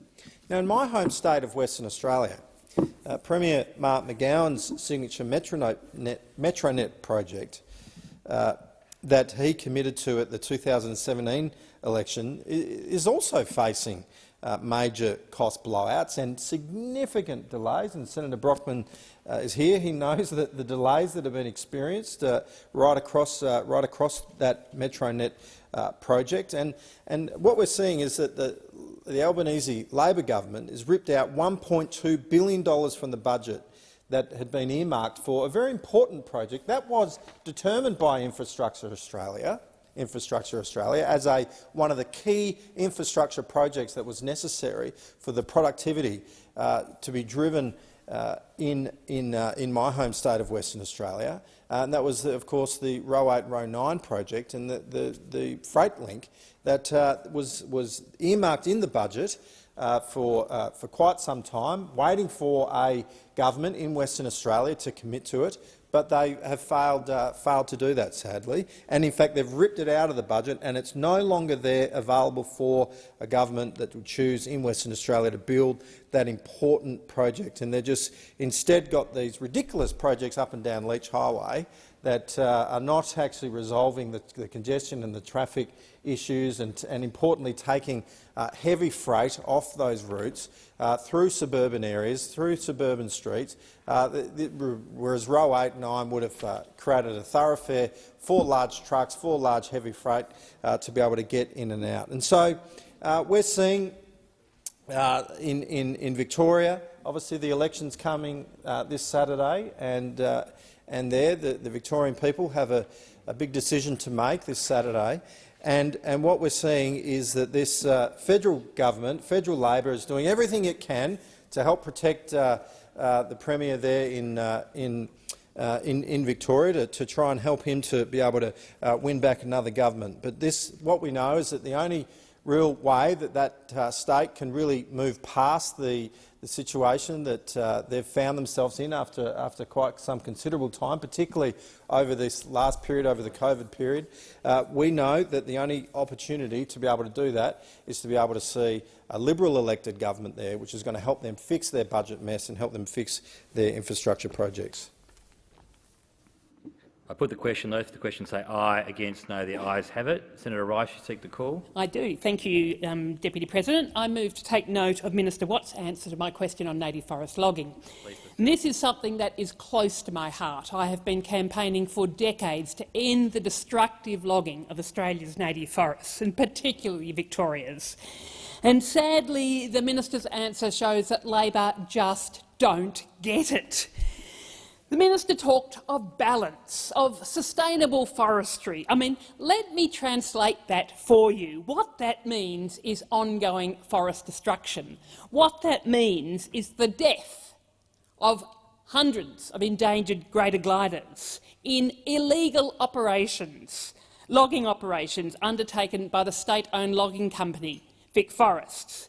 What balance and sustainable forestry means is the ongoing emissions every year of 3 million tonnes of carbon, the equivalent of 700,000 cars, while we're in a climate crisis, as the devastating floods around the country are reminding us of at the moment, as the Black Summer fires 3 years ago were all too stark a reminder of the climate crisis that we're in. In a few days from now, voters in Victoria have a choice. They have a choice between very different approaches to our native forests. The Labor Party has failed comprehensively at both state and federal levels to protect Victoria's precious native forests. They make vague promises about ending native forest logging, but the time frame is so far away that vast swathes of forests and the animals that rely upon them are going to be gone by the time that 2030 time comes around, at the rate of 4 MCGs worth of forests every day. They say that the forests are being managed jointly, but the Labor federal government is doing nothing about the Vic Forest illegal logging, refusing to pull the Victorian Labor government into line. Minister Watt made no commitments to get rid of the logging laws, our regional forest agreements that allow this logging to continue. He made no commitment to make changes to our environment laws, the EPBC Act, to better protect our forests. The Vic Labor government and the federal government are working in cahoots to allow the ongoing devastation of our native forests and the wildlife that depend upon them. The Greens have got a different vision. We have a clear policy of ending native forest logging. We want to see a just transition, one that provides clean, green jobs that are sustainable for both workers and the environment. We want to see people working in protecting our forests, in ecological restoration, in revegetation, tackling weeds and pest animals, on disaster management and relief, people employed growing trees in plantations and on farm forestry, so that 100% of the wood being produced in this country and in Victoria comes from those sources. We want to see people employed in growing hemp as an alternative source of fibre. We can be growing and supporting our regional communities, not leaving them abandoned in a dying industry. And I want to thank, in particular, the activists and the campaigners who have fought so hard over so many years to be protecting our native forests, the protesters, the citizen science, the organisations and the people who are taking legal action. We have seen 3 separate court cases in recent months that have found Vic Forests and its logging have broken the laws that are meant to be protecting our forests and the animals that live in them. The courage and the commitment of these campaigners has made a huge difference. A huge difference to our forests, a huge difference to our future, a huge difference to our climate, and I want to thank them. And the voters of Victoria should be listening to this as well, because the Labor Party, when it comes to forests, is a party of too little, too late, and Victorians would do very well to remember that on Saturday. I put the question. Does any other member have a contribution? We have 30 seconds left. I put the question. Those to the question say aye. Against, no. The ayes have it.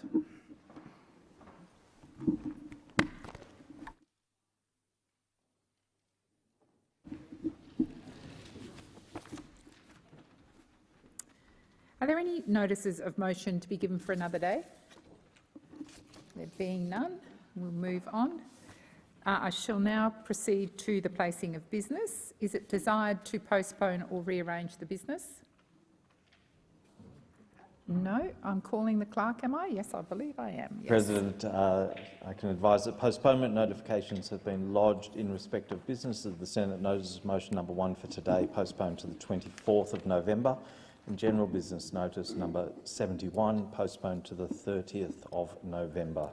I have no notifications of extensions for committees. Thank you, Clerk.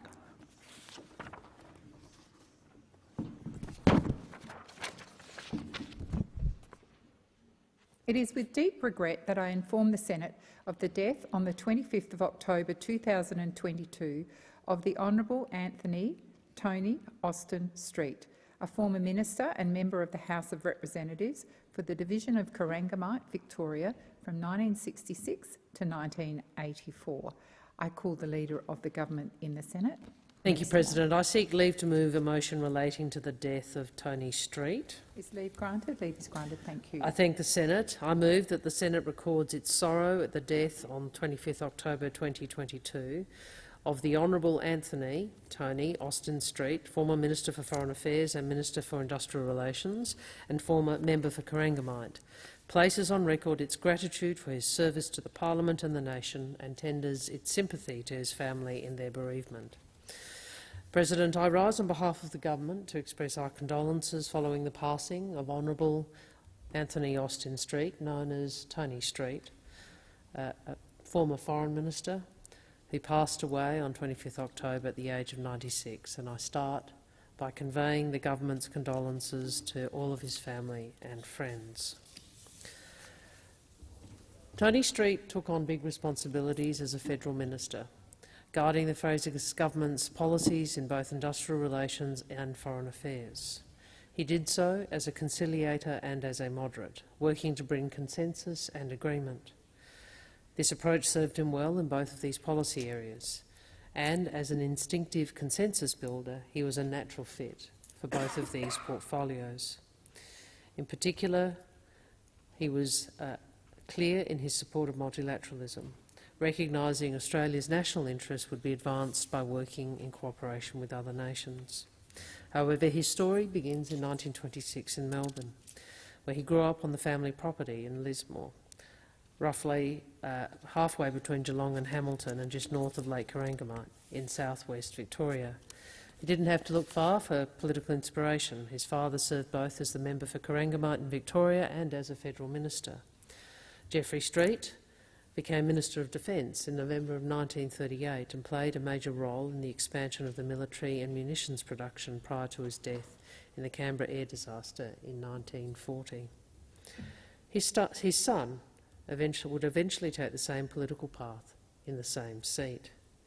Tony Street was first elected to represent the electorate of Corangamite in 1966. And in a seat that nowadays is known for changing hands, he was re-elected 7 times prior to his resignation in 1984, serving for over 17 years. He was briefly a minister in the McMahon government, serving as Assistant Minister in the Labor and National Service portfolios from August 1971 until the election of the Whitlam government in 1972. When Sir John Kerr appointed Malcolm Fraser as caretaker Prime Minister on Remembrance Day 1975, Tony Street found himself as the Senior Minister for Labor and Immigration and in the Cabinet. Following the election, the portfolio name changed to Employment and Industrial Relations, and he held this position through to 1978 and then Industrial Relations alone until 1980. At various times, he concurrently held additional portfolios, including that for the public service and, perhaps somewhat oddly, the Minister assisting the Prime Minister in Women's Affairs.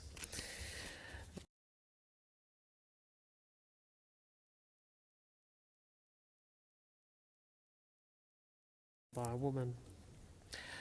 Regarded as a conciliatory politician, as Industrial Relations Minister, Tony Street supported the idea of closer relationships between unions and employers, recognising that it would not be possible to increase productivity without good labour relations.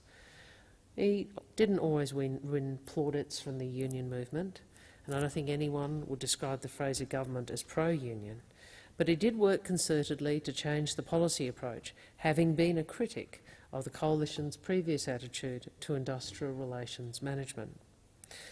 In 1980, Tony Street was appointed to succeed Andrew Peacock as Minister for Foreign Affairs. And of course there was a direct swap between them, and Mr Peacock took over the industrial relations portfolio.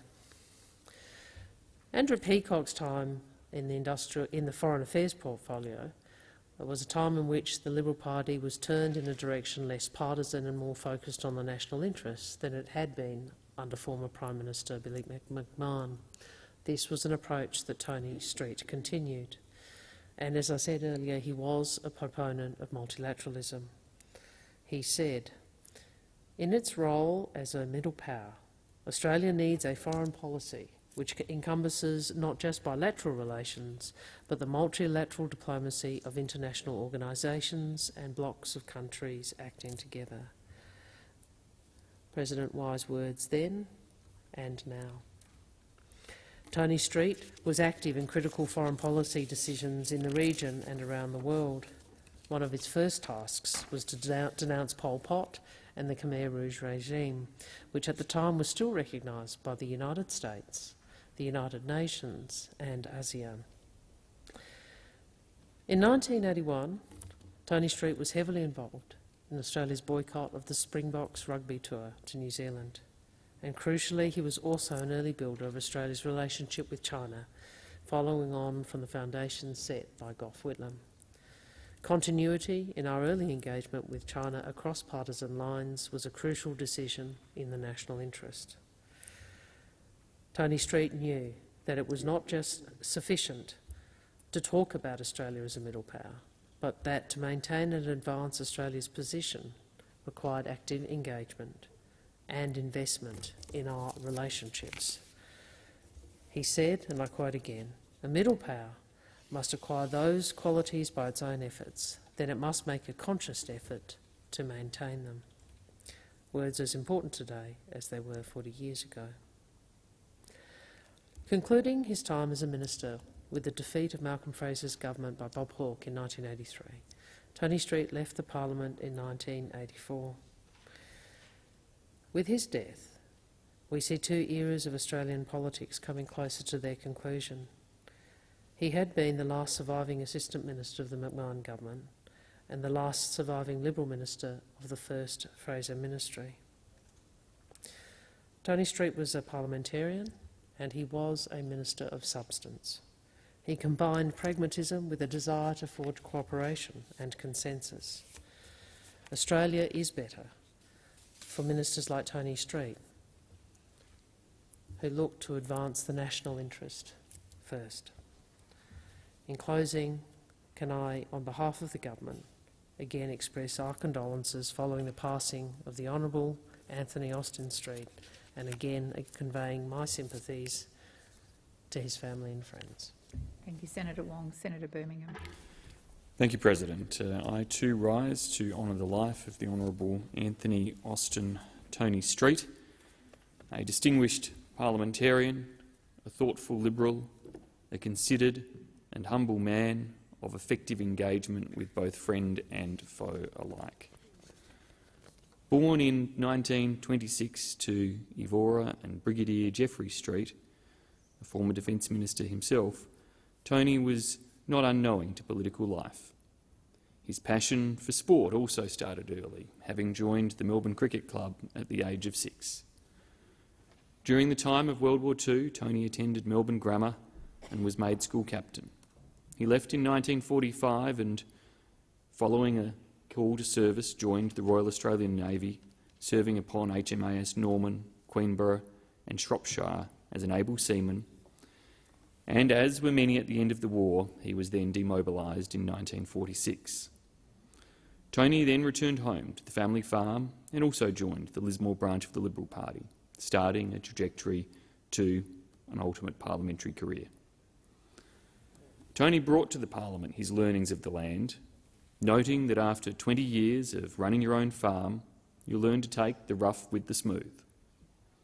Elected as the member for Corangamite in 1966, Tony served in numerous spokesperson roles following that period of opposition that he entered in 1972. He was then appointed to his first cabinet ministry, as Senator Wong has indicated, in 1975 as Minister for Labor and Immigration under Prime Minister Malcolm Fraser. Tony Street's stature, at 5 foot 4 inches, or thereabouts, depending upon which article you read, attracted some nicknames with the friends he made. Having a close, lofty mate in the Navy, they gained the duo name Dot and Dash. But it was up in the press gallery that dubbed Tony Street and his close accompaniment of Malcolm Fraser as the odd couple. Nicknames aside, Tony remained polite and thoughtful throughout each of his cabinet positions, remarking that losing your temper impairs your capacity to think straight, but he always stayed true to speaking his mind when required. This no doubt made his diplomatic demure most fitting in his final portfolio of foreign affairs, as indeed in his work in industrial relations. It was within government, firstly in the portfolio of industrial relations, that Tony made a name for himself. He confronted the circumstance and reality of unemployment at the time and offered a lowering of the confrontational approach to trade unions, an approach that he took with candid realism which earned respect. He said at the time, and I quote, "It is impossible to be dogmatic about this very complex subject. Experience here and in other democracies shows that the law-making power of government, particularly where personal conflict is involved, must be used with fine judgment." It was a judgment that he brought to try to ensure that parties could come together. The speeches Tony would give across his portfolios came to be recognised as subtle but significant. Senator Wong has referenced some, and indeed in 1982, as Minister for Foreign Affairs, he delivered a hallmark speech to the Australian Institute of International Affairs outlining Australia's role as a middle power. He stated, and I quote, "Because of its very size, A superpower enjoys authority, whether it deserves it or not. However badly it may behave, it will, by dint of its power, always command respect and even credibility from one quarter or another. But a middle power must acquire those qualities by its own efforts and then make a conscious effort to maintain them. That job of maintenance becomes an important part of a middle power's foreign policy. Moreover, if a middle power is sufficiently determined, it can achieve significant authority by sheer force of political will. The doctrine outlined by Tony Street is one that many Australian foreign and external affairs ministers have sought to hold true to, and our nation is better when they do hold true to that approach, and in doing so seek to ensure that we are best able as a nation to influence our region, our world, and to do so from a position of respect and credibility. Tony Street took that approach and applied it in his engagement with others. He presented stances on matters of human rights and humanitarian issues that were ones of principle, as Senator Wong has referenced, in relation to matters as sensitive of the times, such as apartheid in South Africa and the Khmer Rouge in Cambodia.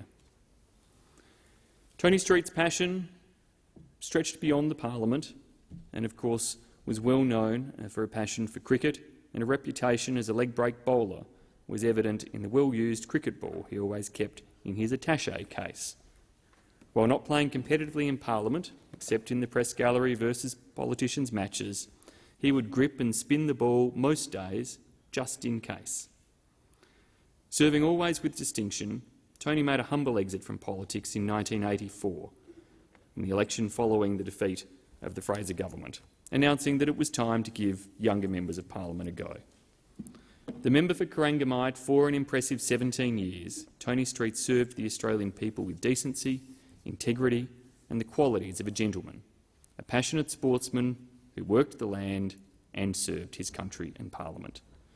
Tony Street's retirement took him back to the family farm, and I think I'm safe to say that he had a fulfilling 96 years of life, something that we can all but only hope for. On behalf of the opposition, the Senate and the Liberal Party, to Tony's loved ones, his wife Ricky and sons Jeffrey, Alan and Philip, I extend our gratitude for his service to our nation, to our party, and our deep and sincere condolences on your loss. Thank you, Senator Birmingham. Senator Henderson. Madam President, I too rise in this condolence motion to pay tribute and honour the life of Anthony Austin Street, Tony Street. As a former member for Corangamite myself, Tony Street was legendary in terms of the contribution that he made to the Corangamite community over some nearly 18 years. Madam President, I had the great joy of having afternoon tea with Tony and his wife Ricky last year.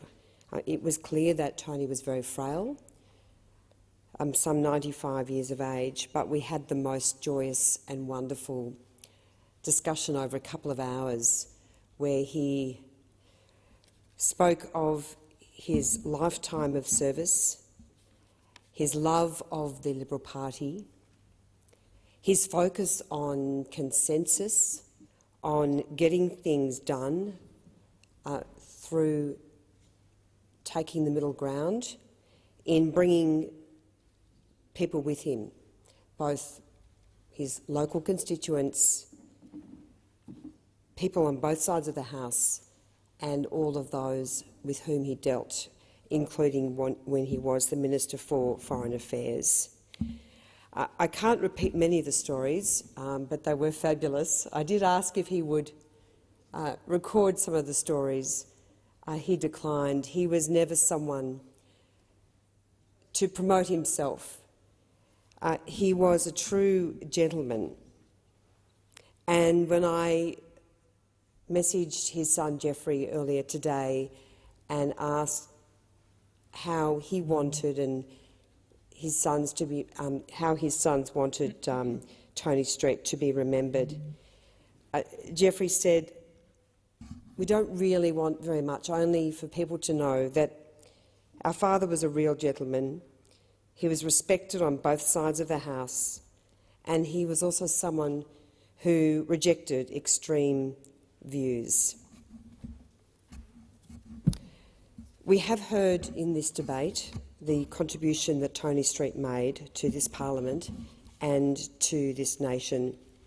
He came from a political family. Indeed, his father was the member for Corangamite, and tragically his father, Brigadier Jeffrey Street, died when Tony was only 14 years old.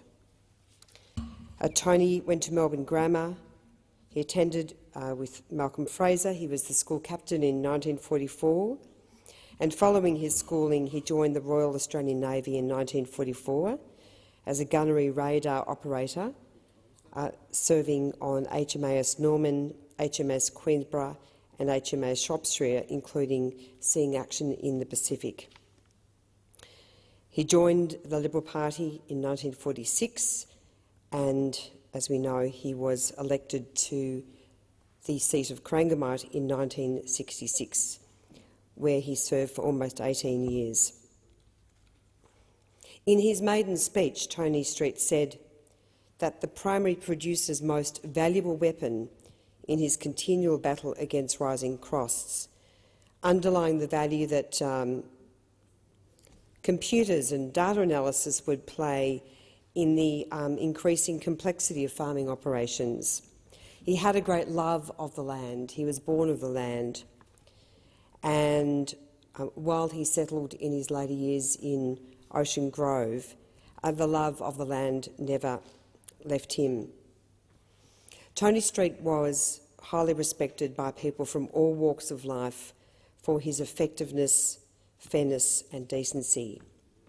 He served with great distinction in a number of ministerial roles, including the Assistant Minister for Labor and National Service during Billy McMahon's term, the Shadow Minister of Social Security and Welfare, Health, Primary Industry, Shipping and Transport, Science and Technology during the Whitlam years, and as the Minister for Employment, Industrial Relations, the Public Service and also Foreign Affairs, of course, under Prime Minister Fraser.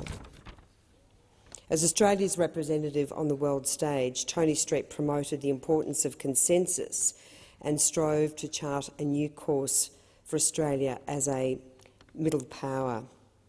In that role, he steered the legislation for the foundation of the Australian Centre for International Agricultural Research through Parliament, and he played a key role in the negotiation of the Australian-New Zealand Closer Economic Relations Trade Agreement in 1983. He held, as I said, a strong belief in consensus. He was renowned also as being a great cricketer. In fact, he had real potential, and perhaps if his life had taken a different course, he may have played for Australia. He was endearingly known as the little leg spinner from Corangamite. His attitude to cricket was a profound metaphor for life. Wherever he went, he carried in his attaché case an old, much-bowled cricket ball. Every night he would grip it and spin the ball for practice to keep his fingers strong, just in case.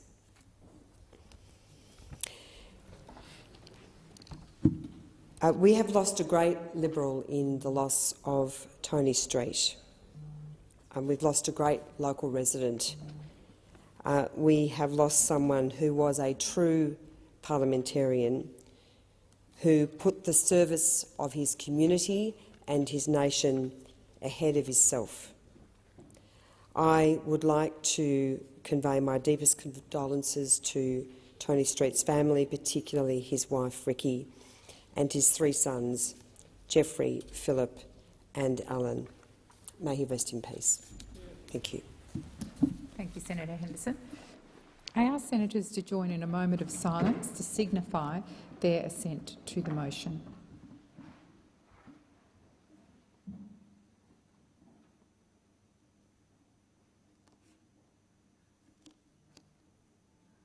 Thank you, senators.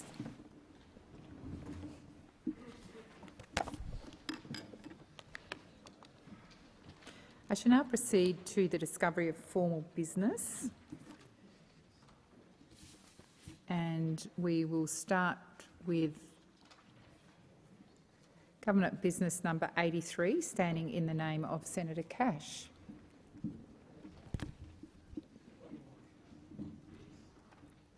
Senator O'Sullivan. 83, was it? Yep. Yep. Standing in the name of Senator Cash. Thank you. I stand in the name of Senator Cash. I ask that General Business Notice of Motion number 83 be taken as a formal motion. Is there any objection to the motion being taken as formal? There move being the none, I call Senator O'Sullivan. I move the motion. So the question is that the motion is moved by Senator O'Sullivan be agreed to. Those of that opinion say aye.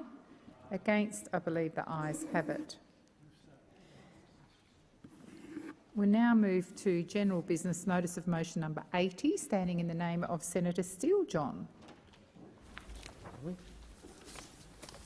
Thank you, President. I ask that General Business Notice of Motion number 80, proposing the introduction of a bill, be taken as formal. Is there any objection to this motion being taken as formal? There being none, I call Senator Steele-John. I move that the following bill be introduced, a bill for an act to amend the Customs Act of 1901 and for related purposes. So the question is, the motion is moved by Senator Steele-John be agreed to. Those of that opinion say aye. Against, I believe the ayes have it. Senator Steele-John. I present the bill and move that this bill may proceed without formalities and now be read a first time. So the question is that the motion as moved by Senator Steele-John be agreed to. Those of that opinion say aye. Against, I believe the ayes have it. I call the clerk.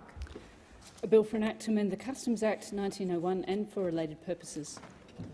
Senator Steele-John. I move that this bill now be read a second time, and I seek leave to table an explanatory memorandum related to the bill. Is leave granted? There being no objection, leave is granted. Thank you, Senator Steele-John. Thank you. I table an explanatory memorandum and seek leave to have the second reading speech incorporated into the Hansard and to continue with my remarks. Is leave granted? Leave is granted. Thank you, Senator Steele-John. We'll now move to Government Business number 1, standing in the name of Senator Gallagher. Senator Chisholm. I seek leave to amend Government Business Notice of Motion number 1 before seeking leave to have the motion taken as formal. Is leave granted? There being no objection, leave is granted. Senator Chisholm. I amend the motion in the terms circulated in the chamber and ask that the amended motion be taken as formal. Is there any objection to the amended motion being taken as formal? There being none. Senator Roberts. Leave to make a short statement. Is leave granted? We'll move the motion and I'll come back to you, Senator Roberts. Senator Chisholm. I move the motion as amended. Senator Roberts, you're seeking leave. Is leave granted? Leave is granted for 1 minute. Thank you, Senator Roberts. Thank you, President. One Nation opposes this motion. The Senate is the House of Review. One Nation will resist the Anthony Albanese government's efforts to restrict the Senate's opportunity to debate and to amend. We oppose turning the Senate into a rubber stamp for the lower house. If Senator Gallagher must continually reorder business, one has to ask what's gone wrong in the government. Why did the Albanese government set out a sitting calendar containing fewer sitting days than normal? Then, with the end of the year looming, we face guillotine motions and a truncation of Senate process. I doubt this is due to the government's lack of ability. These repeated reorders, when taken together with the decision to reduce the crossbench staff, reeks more of deliberate censorship than incompetence. We have to ask what deals were done with the Greens and with Senator Pocock to approve this and previous reorders. Dodgy deals extend well beyond Victorian Premier Dan Andrews to Labor as a whole. Senator Roberts, I remind you when referring to leaders in other states, you use their correct title. Premier Dan Andrews. Thank you, Senator Roberts. Senator Birmingham. Great. President, I seek leave to make a short statement. Just a moment, Senator Birmingham. Senator Mackenzie, it is incredibly disorderly to call out when you are not in your seat, and I asked you earlier today to withdraw that remark, and I'm going to ask you to withdraw it again without comment. I wasn't in front of it. Senator Mackenzie, it's not an argument or debating point. It was well heard, and I'm asking that you withdraw the remark. If it would assist the chamber. I withdraw. Thank you, Senator Mackenzie. Senator Birmingham. Thanks, President. Well, President, there are some parts of this motion that are not unusual for an end-of-sitting period, and we acknowledge that governments have matters that are routine to the orderly business of government that need to be progressed with, and the opposition has sought to engage with the government in as constructive a way as possible in relation to those. However, there are other matters to this motion in terms of scheduling additional sitting days, including sitting days for which the purpose of them is now undefined. But it is obviously clear that the purpose of those additional sitting days is part of the government's plan to ram through with undue haste their irresponsible and reckless industrial relations reforms.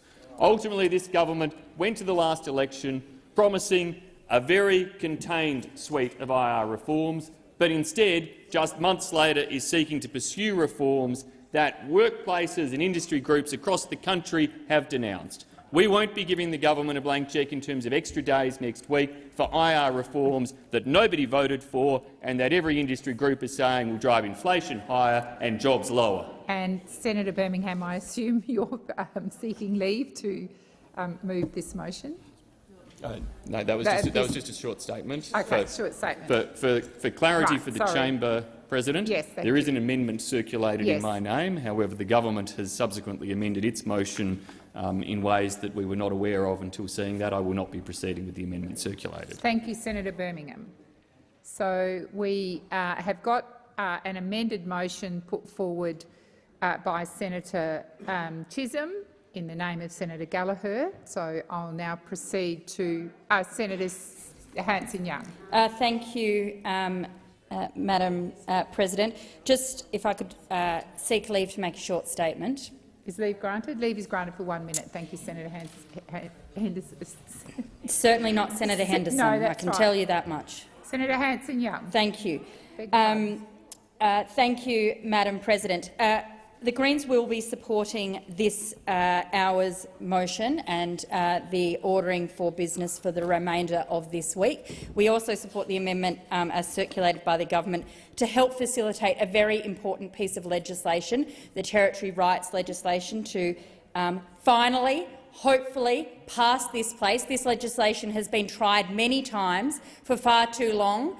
Territorians have been denied their rights because of talk about secret deals and dodgy deals, deals that were done in this place decades ago, and Territorians have been suffering the results of it ever since. So it's time we corrected this, and it's time we made sure that all Australians are seen equal under the law.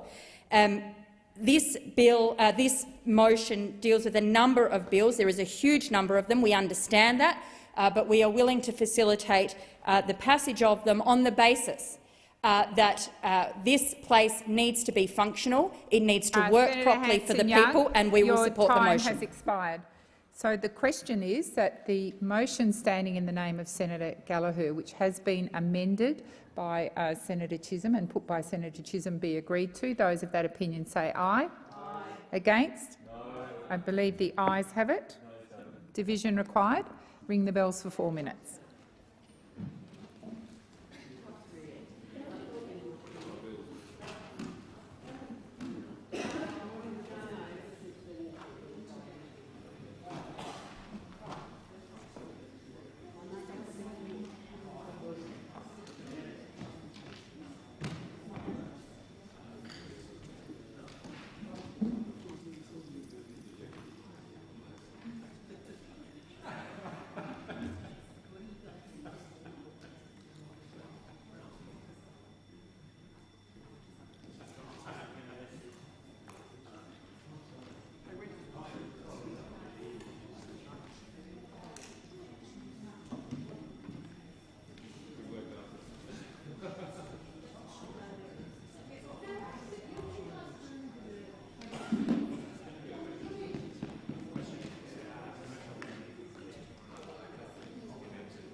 lock the doors.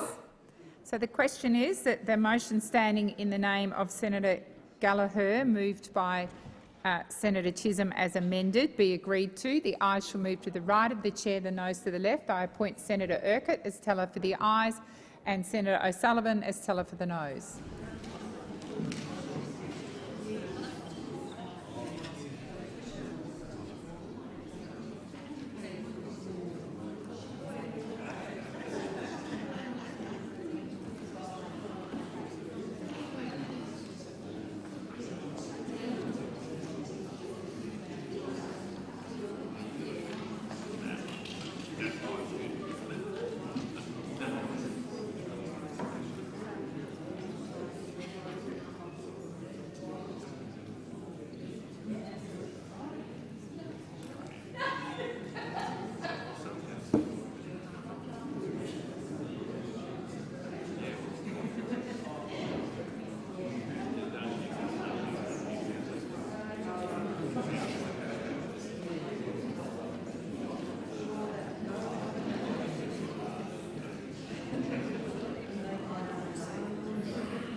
Order. There being 33 ayes and 27 noes, the matter is resolved in the affirmative. I advise senators there may be further divisions. We'll now move to business of the Senate number 2, standing in the name of Senator Roberts. Thank you, President. I seek leave to amend business of the Senate notice of motion number 2 relating to a reference to the Senate Standing Committee on Procedure before asking that it be taken as a formal motion. The amendment changes the return date from 1 February 2023 to 31 March 2023. Is leave granted? Leave is granted. Thank you, Senator Roberts. Thank you. I amend the motion in the terms circulated in the chamber, and I ask that it be taken as formal. Is there any objection to the amended motion being taken as formal? There being none, I call Senator Roberts. Thank you. I move the motion as amended. Thank you, Senator Roberts. Senator Chisholm. Seek leave to make a short statement. Is leave granted? Leave is granted for 1 minute. Senator Chisholm. Claims of public interest immunity made by ministers in response to orders for production of documents balance transparency with the recognised position that there is information held by government that it would not be in the public interest to disclose. This includes documents that put our national security or defence at risk, prejudice an investigation by a law enforcement agency or an ongoing judicial process, or put public safety at risk. Senator Roberts proposes upending this process. The Procedure Committee and other committees have already extensively inquired into the making of public interest immunity claims and the procedures for dealing with them. I strongly encourage the opposition as a party of government to reconsider its support for these changes. In just the last parliament alone, those opposite issued claims of public interest immunity in response to 40% of Senate orders for production of documents. Now they are proposing to support Senator Roberts to erode these protections. The opposition should put responsibility ahead of political opportunity. Thank you, Senator Chisholm. Your time has expired. So the question is that the motion as moved and amended by Senator Roberts be agreed to. That's business of the Senate number 2. Those of that opinion say aye. Against? I believe the noes have it. Division required. Ring the bells for. Do you want how long? 4 minutes.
Order. Lock the door. So the question is that business of the Senate number 2, as amended by Senator Roberts, be agreed to. The ayes shall move to the right of the chair, the noes to the left. I appoint Senator O'Sullivan as teller for the ayes and Senator Urquhart as teller for the noes.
Order. There being 41 ayes and 17 noes, the matter is resolved in the affirmative.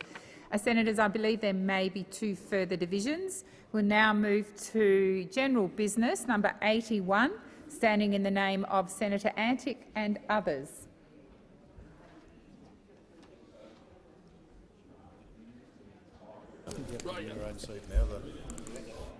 Oh, it's him.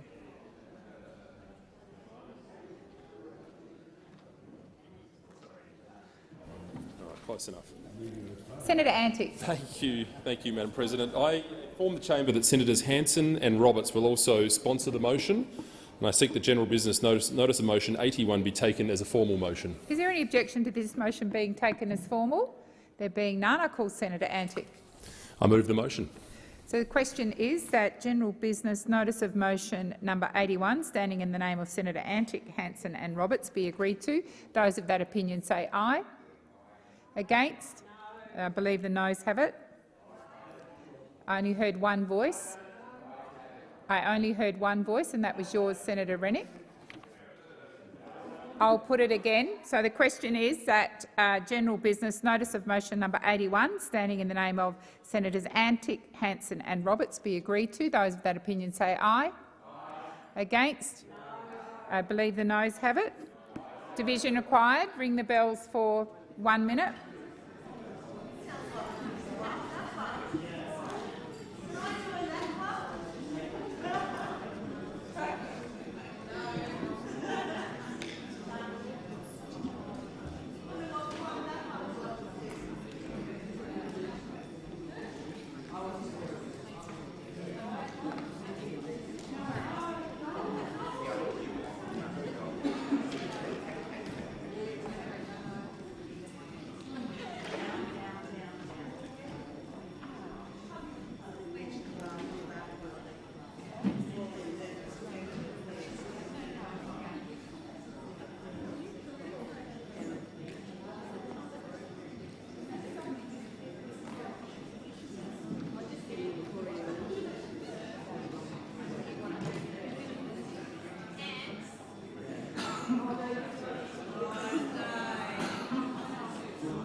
Lock the doors. So the question is that general business notice of motion number 81, standing in the name of Senators Antic, Hanson and Roberts, be agreed to. The ayes shall move to the right of the chair, the noes to the left. I appoint Senator O'Sullivan as teller for the ayes and Senator Urquhart as teller for the noes.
Order. There being 29 ayes and 29 noes, the matter is negated.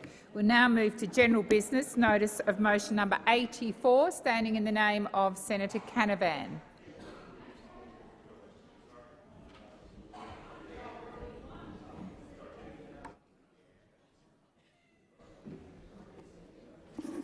Senator Canavan. Madam Acting Deputy President, I seek leave to amend general business notice of motion number 84 relating to estimates hearings for the Rural and Regional Affairs and Transport Legislation Committee. The amendment has been circulated. Is leave granted? Sorry, can I just ask what it is, because I don't recall seeing it. Is it short enough to read, Senator Canavan? It's about half a page. Maybe we could move to the next item if there is one. No, this is it. OK, maybe we just pause. I'm in the hands of the Senate. Okay. I believe it's fine, Senator Canavan. Okay, thank you very much. I amend the motion the term circulated and I ask that it be taken as formal. So the question is that the amended motion be as circulated be agreed to. Those of that opinion say aye. Against? Oh, let's put it again. I think I need a few more voices.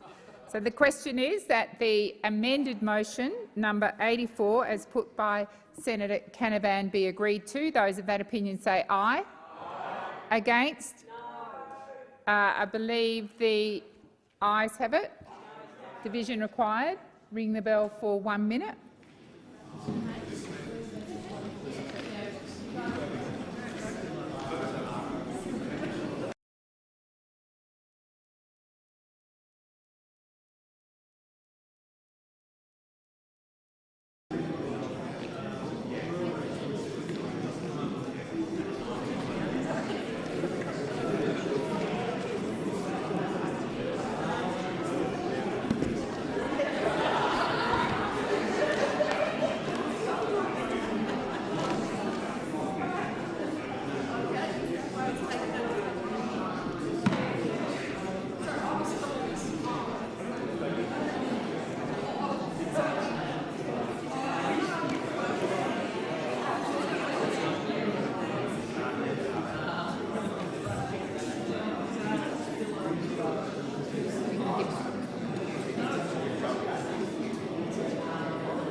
Lock the doors. So the question is that general business notice of motion number 84, as amended by Senator Canavan, be agreed to. The ayes shall move to the right of the chair, the noes to the left. I appoint Senator O'Sullivan as teller for the ayes and Senator Urquhart as teller for the noes.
Order. There being 41 ayes and 17 noes, the matter is resolved in the affirmative. And that now concludes formal business. There is an urgency motion. Just allows senators not participating in the vote to leave.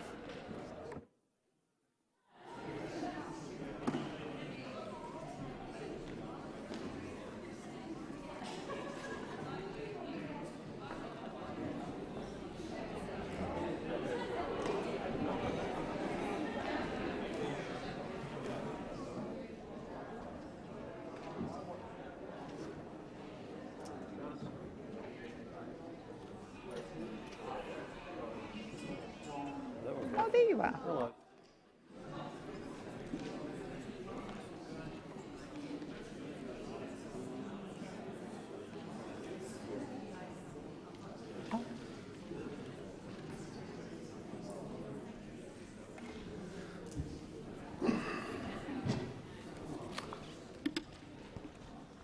Order. Senator Hanson has submitted a proposal under Standing Order 75 today. It is shown at item 13 on today's order of business. Is the proposal supported? 4, 4.5, 5, 7. Yep. Okay. Thank you. All good. No. All good. All right. 7 3/4. Well done. Thank you, everyone. I understand that informal arrangements have been made to allocate specific times to each of the speakers in today's debate. With the concurrence of the Senate, I ask the clerks to set the clock accordingly. Hello, Senator Hanson. Thank you very much. Sorry, Senator Hanson, I just need you to move the motion, please. I move the motion, the matter of urgency. Senator Hanson, you have the call. Thank you very much. I rise to ask the Senate to affirm its support for free and fair elections which accurately reflect the intention of Australian voters. Prior to the 2016 federal election, the Senate amended federal electoral laws to ensure voters retained control of their preferences. The result in 2016 was a Senate with a strong crossbench the Australian people wanted. This followed previous Senate election outcomes which defied public expectations. Those outcomes had Glenn Jury's name all over them. We all know who this man is and how he has made his name over the years as a so-called preference whisperer. In the past week, reports in the Herald Sun newspaper have served to remind us of his talent and of the need to always be vigilant in the defence of free and fair elections. It hasn't been the best week for Glenn Jury, I can tell you. It's been recorded admitting he has worked with the Victorian Premier, Daniel Andrews, to deliver a crossbench Labor can work with. He's on the record saying he manipulates upper house group voting tickets to mislead Victorian voters and direct their preferences to left-leaning minor party candidates, all in effort to keep Premier Andrews in power. He even admits to creating a fake party, the Sack Dan Andrews Party, in his effort to mislead voters. The Victorian Premier initially denied any involvement, but it's been confirmed Mr Jury has been working closely with his office in the lead-up to this year's state election. It's telling that the Premier has resisted many calls to reform Victorian electoral laws and get rid of the upper house group voting tickets. Now we know why.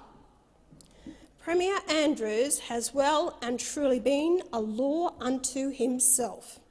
He has been the most unaccountable government in the history of Victoria, with a long list of scandals. IBAC's referrals and political scalps under his watch, branch stacking, the botched hotel quarantine program, fire services reform, printing rorts, misuse of parliamentary allowances in the Red Shirts affair, country member allowances claimed by city-based MPs, taxpayers billed for chauffeuring dogs, and MPs bullying their staff, and not to forget the collision with a cyclist. Today, there are more revelations, with the recording of Mr Jury saying he used his position on the staff of former Senator Darren Hinch for personal financial gain, acting on privileged foreknowledge of the Financial Services Royal Commission to sell his bank shares. This is an indirect contravention of the law. That he may well have broken the law for personal gain is an important matter that should be investigated. Of greater importance is that Australian voters have support and have confidence in the accuracy and integrity of democratic elections. To Victorian voters, I say this: vote below the line in the upper house to make sure your preferences are directed to where you want them. The only safe vote above the line is One Nation. We are not part of Mr Jury's cohort of fake parties, and you can be confident your preferences will remain with Conservative candidates and like-minded parties. One Nation Victoria is also pledged to undertake electoral reform so that in the future Victorians can have confidence in the outcome.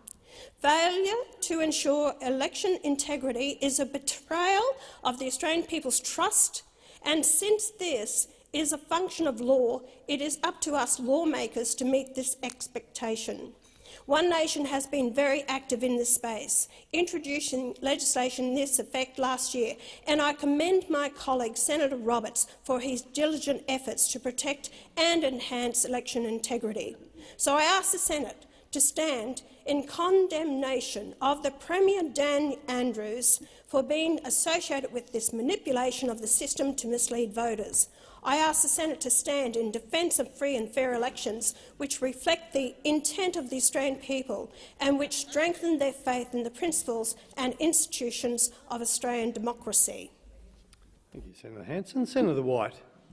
Acting Deputy President, the Australian Labor Party has a long and proud history of strengthening our electoral system, and in that tradition the government's priorities continue to be improving transparency and accountability in our electoral law. Labor believes Australians deserve to know who is donating to candidates and political parties and who is influencing policy. That's why we have had legislation before the parliament for years to ensure the donation disclosure threshold is fixed at $1,000 instead of the current $15,200, and we're introducing real-time disclosure of donation. These proposed reforms have been referred to the Joint Standing Committee on Electoral Matters as part of the standing inquiry following each election, and I know they maintain broad support. More broadly, though, some senators in this chamber, especially those attacking the Victorian Premier, may want to reflect on some of their own practices around fundraising and donations before lecturing others. Indeed, Acting Deputy President, I could take the rest of my time on this urgency motion to point out the complete hypocrisy from Pauline Hanson's One Nation in bringing on this debate today. I could spend my time stepping out how this sort of baseless attack is one thing, Senator Hanson's desperation in trying to improve her party's dismal polling prospects at the Victorian election this Saturday by pulling a stunt in the Senate. This motion is just a symptom of Senator Hanson's relevance deprivation syndrome after Pauline Hanson's One Nation flopped at the last federal election. Now Senator Hanson is worried about flopping in the Victorian election this weekend, but Acting Deputy President, I will not waste my time addressing the long and ugly history of Pauline Hanson's One Nation. No, instead I'd like to take a moment to point out to Senator Hanson and to the Senate just what the state Labor government in Victoria has achieved, and in doing so show Senator Hanson what good government in my state looks like.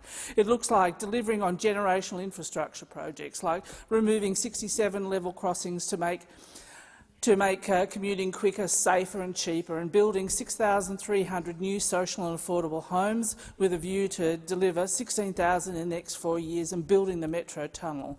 It looks like delivering on world-leading climate change policy by cutting emissions by 50% by 2030 and net zero emissions by 2050, re-establishing a state energy company to make energy cheaper and greener, and making the largest tram network in the world powered by 100% solar energy. It looks like providing reforms that makes Victoria the place to be.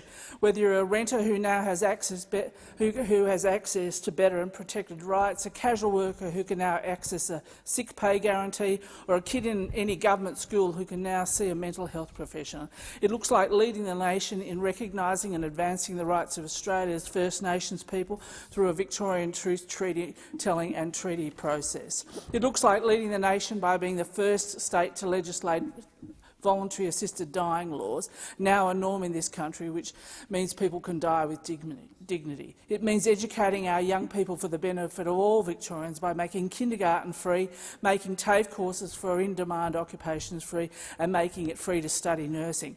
Acting Deputy President, I could go on, but what I will say lastly is that the achievement I have outlined doesn't just look like good government, they are good government. And while it's clear that some people want to scramble to repair their own reputations by attacking the Victorian government and its achievement, the reality is that the Australian Labor Party in Victoria has a proven record of getting things done. And I have no doubt that if re-elected, it will only build on the truly life-changing reforms that have made the lives of Victorians better. Thank you, Senator White. Senator Waters. Thanks very much, Acting Deputy President. The Greens will not be supporting this urgency motion today.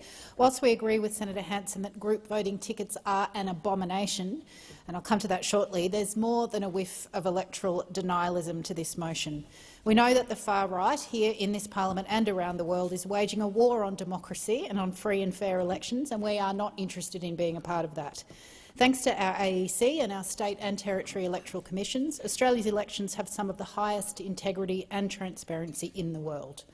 But none of that changes how appalling group voting tickets are. Group voting tickets enable preference whisperers, like Mr Drury, to allocate your preferences for you when you vote above the line. That means for the over 90% of voters who do just that, when you put a party like the Health Party or the Sustainable Australia Party as your number one, you could very well end up sending your preferences to pro-gun parties like the Shooters and Fishers, or anti-abortion parties like the Democratic Labor Party. And under these rules, the only way around this, to actually control your own preferences, is to vote below the line. Number every box, risking an invalid vote if you make a mistake. Here in the federal parliament, the Greens were proud to be part of abolishing group voting tickets in 2016. In every other state and territory, the parliament has made the wise decision to abolish group voting tickets. Everyone knows group voting tickets need to end. Experts like Anthony Green hates them. Every state and territory government, including Labor governments, like Mr McGowan's in WA, also hates them. The Greens hate them, even the Liberals hate them. It's only the Victorian Labor government that has refused to abolish group voting tickets. My Victorian Greens colleagues have been the only members of the last Victorian Parliament who've pushed to get rid of group voting tickets and have challenged both the Labor and the Liberal parties to commit to reform this undemocratic system before the election on Saturday. The group voting system will continue to distort the will of voters until Labor and the Liberals commit to reform. Victoria needs to get on with the job of abolishing group voting tickets, and the Greens will continue to campaign both here and in Victoria for improvements to our electoral system. But make no mistake, we won't team up with One Nation when it comes to questions of electoral integrity. Thank you, Senator Waters. Senator Babet. The Victorian Premier, Mr Daniel Andrews, doing dodgy deals with election fixer Mr Glenjury. Now, that is a classic case of someone shaking hands with the devil. That's what that is. Now, my problem is that I can't tell which one of these two is the devil. Is it A, Dictator Dan? Is it B, election rigger, Mr Glenjury? Or is it, as I suspect, all of the above? Now, Mr Daniel Andrews, the Premier of Victoria, has a record. He has a record that would make the devil himself blush. He has racked up the worst debt of any state by far. $170 billion predicted debt. More than Queensland, more than Tasmania, more than New South Wales combined. He has crippled our state's health system. People are dying at home waiting for an ambulance. Doesn't even show up. That's what's happening. He has overseen the harshest and the longest lockdowns on planet Earth. He was responsible for the highest COVID death rate in the country. He had a pregnant mother arrested in her home, but what for? For a Facebook post. He arrested and pepper-sprayed senior citizens. He kept you from seeing your dying relative and mourning the loss of your loved ones. He had the police shoot innocent people with rubber bullets. He shut the playgrounds. He kept your children out of school. You were arrested for daring to go to the beach by yourself. He divided families and tried to keep you apart for Christmas. He used the pandemic as an excuse to turn my home state, the once great state of Victoria, into a living hell. That's what he did. And as if that was not enough, he himself is mired in scandal and scams that seem to have no end. You know what? There's something new in the paper every single day about Dan Andrews, Premier Dan Andrews. Here's one: absolute disgrace. Sorry, Senator Babet, hang on. There is a point of order, Minister. Acting Deputy President, I'm sure Senator Babet's aware that there are standing orders in relation to using props in the chamber. There is actually, Senator Babet, but please continue. I withdraw. Now, he's the subject of not one, not two, not three, not four, but 5 IBAC corruption inquiries. Five! That's how many? 5! Now let me ask Labor members this: how many times should IBAC investigate your dodgy Victorian colleague before you find the moral courage to condemn him? How many times? Are you waiting for a 6th corruption inquiry before you find your voice? Well, you might not have to wait for long, as the Liberal Party has now just referred Dan Andrews, Premier Dan Andrews, to IBAC once again. Number 6, exactly, number 6. Now, how hellish does Victoria need to become before those of us here in Canberra will finally say enough is enough? Now, the scandal is not only that Premier Daniel Andrews, Premier, deals with dodgy Glenjury. The real scandal is that federal Labor protect the corrupt and tyrannical Premier Dan Andrews as one of their own. That's the real scandal. Now, as Mr Glenjury, this political fixer, has boasted on camera to creating sham political parties in order to fool voters into voting for candidates and parties that will be cooperative to the Premier Dan Andrews. when these voters might have reasonably believed that they were actually voting to be against Dan Andrews. Now, this election fixing is permitted in the state of Victoria, and it is outrageous. It is outrageous that we allow this to happen to the benefit of Daniel Andrews, and it beggars belief. Sorry, Senator Babet, you know where we're going to go here. On a point of order, Minister. I mean, Senator Babet is entitled to be as disrespectful and use pejorative language to suit what no doubt is going to be a terrific post on Telegram or whatever the sort of right-wing posting is these days. But he is required in here to use the Premier of Victoria's proper title, and he ought to show the chamber a little bit more respect. Thank you, Minister. Senator Babet, second time, but I would ask that you refer to whoever it is by their proper title, and I don't need any help. Thanks very much. Thank you. Now, how many reports of corruption, election fixing and incompetence need to come out of Victoria before someone in the federal Labor Party finds the courage to say something? How many?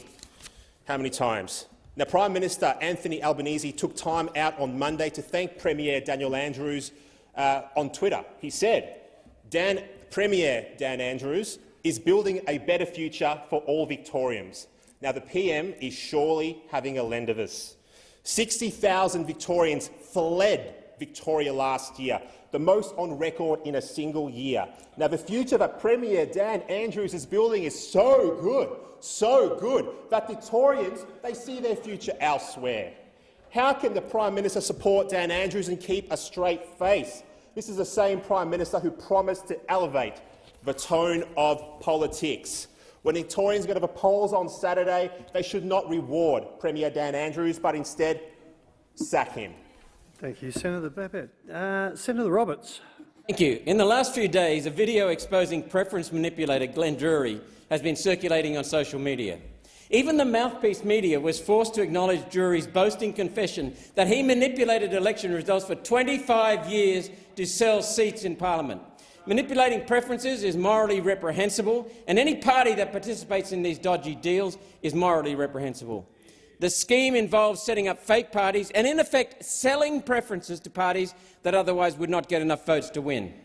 Most Victorians simply put a one above the line without realising where that party's preferences go. In the 2021 Western Australian election, Liberal Party preferences elected a Greens member. Now, I'm sure voters would not have taken that decision themselves. Any party participating in this scheme clearly puts power ahead of principle. Drury alumni include Legalise Cannabis Party, the Democratic Labor Party, Darren Hinch's Justice Party, Fiona Patton's Reason Party, the Shooters, Fishers and Farmers Party, and sadly, the Liberal Democrats. One Nation has not used Drury. We have lost elections where we significantly outpolled the winning party, yet lost because Drury's dodgy preference deals. In 2014, Dan Andrews spoke to the Liberals about abolishing group voting tickets. It never happened. A lot of Dan Andrews' promises never happen. One Nation's clarity and directness may not suit some people at times, yet with One Nation, what you see is what you get. And I stress, voters who vote above the line enable parties to allocate your preferences. Instead, for a fair democracy, preferences should not be given to corrupt, undemocratic parties and should always belong to each voter. I urge all Victorians in this weekend's election to vote below the line, mark at least 5 squares, 10 is better. That's the only way voters can control and allocate who gets preferences. We have one flag, we are one community, we are one nation, and we value and protect democracy. Thank you, Senator Roberts. Now the question is that the motion moved by Senator Hanson be agreed to. Those of that opinion say aye. Against? No? I think the ayes have it. Division required. Ring the bells.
question is that the motion is moved by Senator Hanson in relation to the urgency motion be agreed to. The ayes shall move to the right of the chair, the noes to the left. I appoint Senator O'Sullivan as teller for the ayes and Senator Pratt as teller for the noes.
Order. There being 29 ayes and 31 noes, the matter is resolved in the negative. Thank you, Pres. No worries.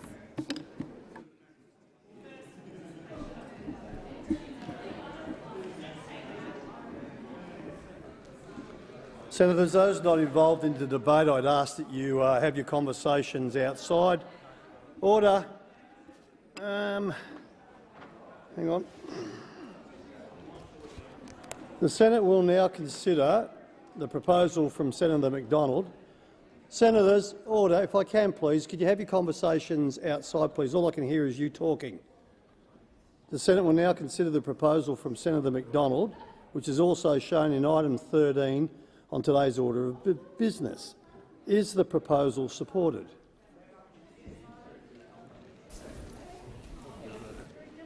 That was lucky. The proposal is supported. I understand that the informal arrangements have been made to allocate specific times to each of the speakers in today's debate. With the concurrence of the Senate, I ask the clerks to set the clock accordingly.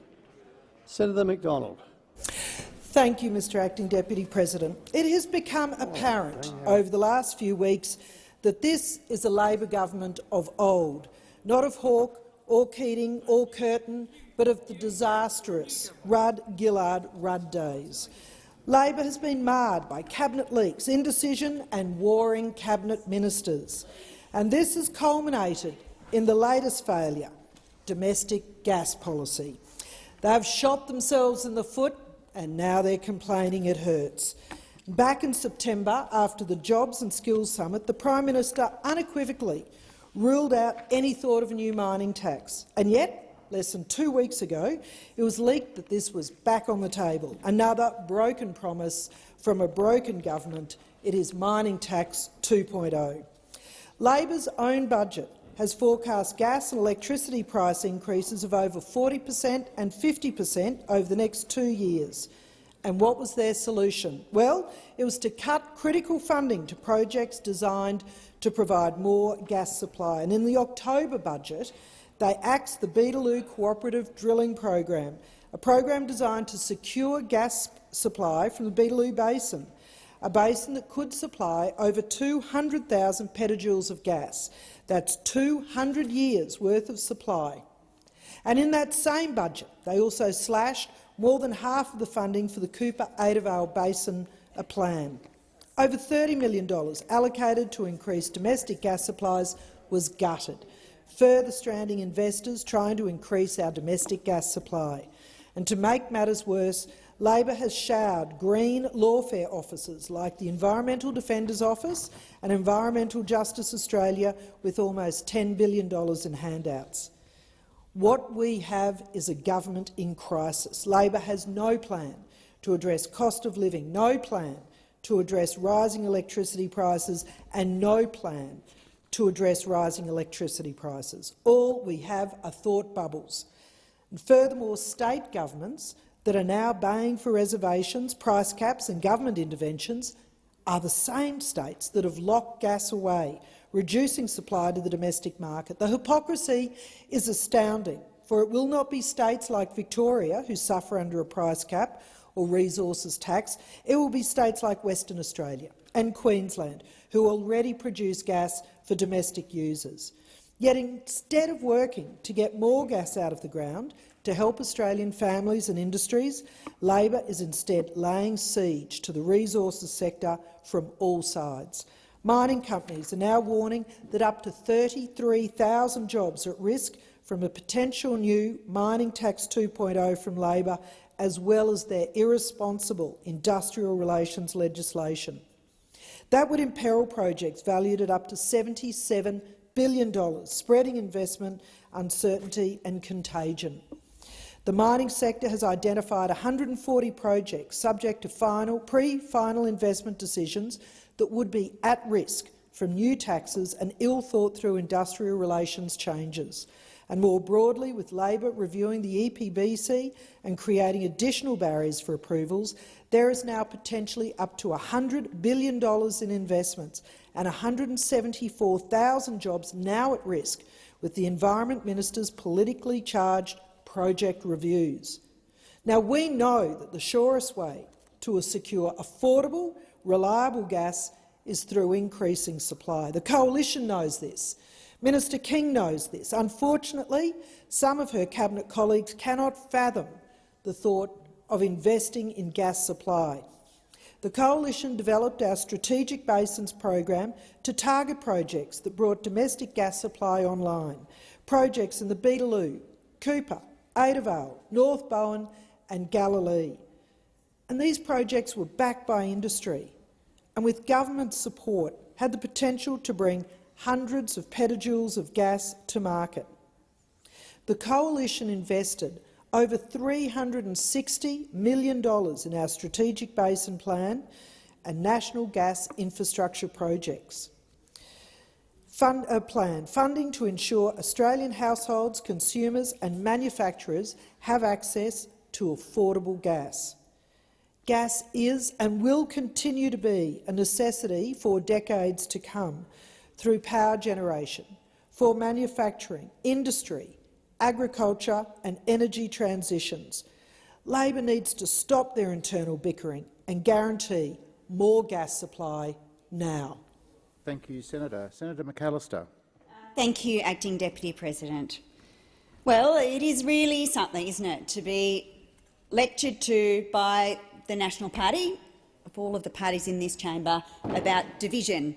It's peak Senate. We should probably offer Senator McDonald an extension of time to talk about it more, because this is the group of people who could have done something about this or any number of things in the 9 years that they were part of government. But they didn't use their 9 years for that, did they? They actually just spent most of their time in government bickering with one another about who was going to get to be the DPM. That was their big priority, working out who was going to get the big position. And they didn't pay attention to the very significant policy issues that required the attention of the government, that required the attention of the National Party, that the regions would have appreciated had it been dealt with. They didn't do any of those things. They just fought amongst themselves about who was going to be the Deputy Prime Minister. The truth is that energy prices are, of course, a very real challenge for our economy. We are currently dealing with the most significant shock to energy markets in 50 years, and that is a direct result of Russia's illegal and prolonged attack on Ukraine. And the IEA says this about it. They say energy markets and policies have changed as a result of Russia's invasion of Ukraine, not just for the time being, but for decades to come. So if you think about the context that we are dealing with, it's a pretty sad reflection on the opposition that their choice is to come in here and make a pretty narrow partisan and political point. Because actually there is a national interest to be dealt with here, and it needs to be taken seriously. Australian households, businesses and industries are grappling with the impact of this, and responding to it is made all the more difficult because of the chaos and dysfunction that afflicted the last government, particularly on the question of energy policy. And since coming to government, we've been taking steps to remedying it. So in the very first days after the Albanese Labor government ministry was sworn in, we had to deal with a very significant crisis emerging in the energy market, in the electricity market, and that was successfully navigated in a collaborative and orderly way using the institutions of the market and working with colleagues in states and territories. We've since had to deal with a gas supply issue, which again we've dealt with in an orderly and collaborative way, and now we are dealing with pricing.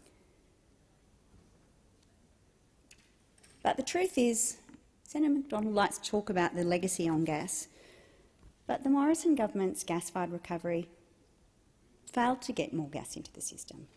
It was all talk and no action. They said they'd enforce use it or lose it conditions on gas licences, and that actually didn't happen. They said they'd develop a gas reservation scheme, and that didn't happen. They said they'd avoid a shortfall in the domestic gas market with new agreements with the 3 East Coast LNG exporters, but they didn't bother to extend the Australian domestic gas security mechanism or the heads of agreement before the last election. There's a lot of talk and not much delivery. We understand that this matters for Australians, and we are taking prudent, responsible and careful action to reduce energy price pressures on Australian households and on Australian industry without undermining investment. As the IEA points out, and almost any other serious commentator, these are extraordinary times. Energy markets around the world are being reshaped, and the government is working on options to bring prices down. Greater transparency in the market is urgently needed, and the solutions lie not just in one place. It's no silver bullet, they lie across the energy supply chain. And so the ACCC is advising the Treasurer on how the gas industry's voluntary code of conduct is operating and how to ensure reasonable pricing. As the Treasurer has said, our first preference is not a tax outcome here. Our first preference is a regulatory outcome. But it makes sense to leave other options on the table until we conclude a view, and it's not wise to rule other options out. The budget contains $67 million to modernise energy market regulation and to increase the ACCC scrutiny of gas markets. And any additional action that we take on energy prices will be balanced against the need to maintain investment confidence and to support Australian industry and households. Senator McAllister. Senator Thorpe. Thank you, Acting Deputy President. Fossil fuel companies in Australia are amongst the dodgiest polluters in the world and destroyers of First Nations cultural heritage. For decades, they have been aided by a succession of Labor and Liberal governments. Supply is not the issue here. Don't be fooled. Don't be a fossil fool. We export around 80% of Australia's gas. The idea that we simply need to increase supply is a complete joke. But it's a joke that governments have adopted as energy policy over the last decade. More gas production just means even more exports and profits for oil and gas companies like Santos, Woodside and Chevron. This is a government that is captured by these fossil fuel companies, allowing them to continue destroying our lands, water, air and sacred sites. Facilitating manufactured consent rather than ensuring traditional custodians providing free, prior and informed consent. Climate change is here. The climate science spells it out clearly. At the recent COP, we heard stories from First Nations people across the globe who are being displaced, leaving their ancestral homes and losing their ancestral bones because of climate change. The International Energy Agency has said itself, if we are to have any chance of sticking to 1.5 and protect our cultural heritage, there can be no new oil and gas projects. This sounds simple, right? But this government is more interested in protecting their corporate donor mates in the fossil fuel industry than taking meaningful climate action. Instead, this government gave $42.7 billion in fossil fuel handouts in their recent budget, while we are in a cost of living and climate crisis, and while First Nations people in the Beetaloo and across the country are fighting to protect their country against fossil fuel companies. Just yesterday, the Greens tried to stop the government from lending their mates in the Victorian government $32 million for a dodgy gas development on my country, Gunai country, Golden Beach. Pristine, beautiful country, part of the 90-mile beach. The audacity of the Victorian Labor government to talk treaty while they log our country, drill into our ocean, which destroys our lands and waters and totems and sacred sites. Thank you, Senator Thorpe. Your time has expired. Senator Scarr. Thank you, Mr Acting Deputy President. Well, whenever I follow a Green senator in this place who talks about economics and supply and demand, I always refer to my book on basic economics and see what that tells me about supply and demand issues. And Senator Thorpe seemed to think this is not a supply issue. It is absolutely a supply and demand issue. And what happens when you constrain supply? Prices go up. It is economics 101. When you constrain supply, prices go up, and that is what we have seen. That is what we have seen in the Australian gas market. It is basic economics 101. You constrain supply and prices go up. The tragedy of this situation is that Australia has ample supply of gas. It's just a question of getting it out the ground and getting it to market. And that is where there's been a failure of, in particular, the state government of Victoria. And in respect to that, in that context, it is so disappointing to hear some of the rhetoric emerging from some of the government ministers on the other side of the chamber. And in particular, I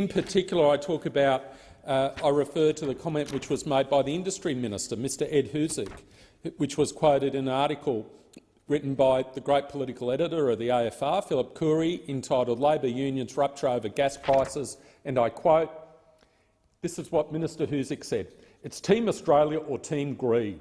The choice is up to the gas companies." End quote. That's what he said. That's what he said, Mr Acting Deputy President. He cast a general slur upon all of those companies, including great Queensland companies, which spend millions and millions of dollars on gas exploration, have invested in important infrastructure in places like Gladstone, in my home state of Queensland.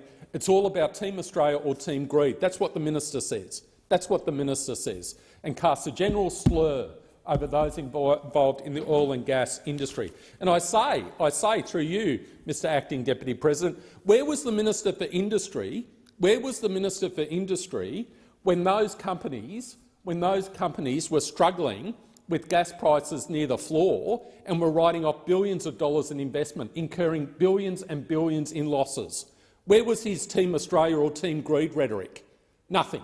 Crickets. Absolutely nothing. Crickets. Nothing. But now the market has turned. He wants to cast a slur on the gas companies. What he should be doing, what he should be looking at, is in particular the state government of Victoria and how it has not taken the action necessary to increase gas supply in the East Coast market. I want to quote from an article, an op-ed piece, which was written by Mr Ian Davies, who actually is involved in the gas industry and knows something about the gas industry. And I think this article, which appeared in the AFR a month or so ago, contains all you need to know about this argument. Contains all you need to know about this argument. I quote, "The key to reducing gas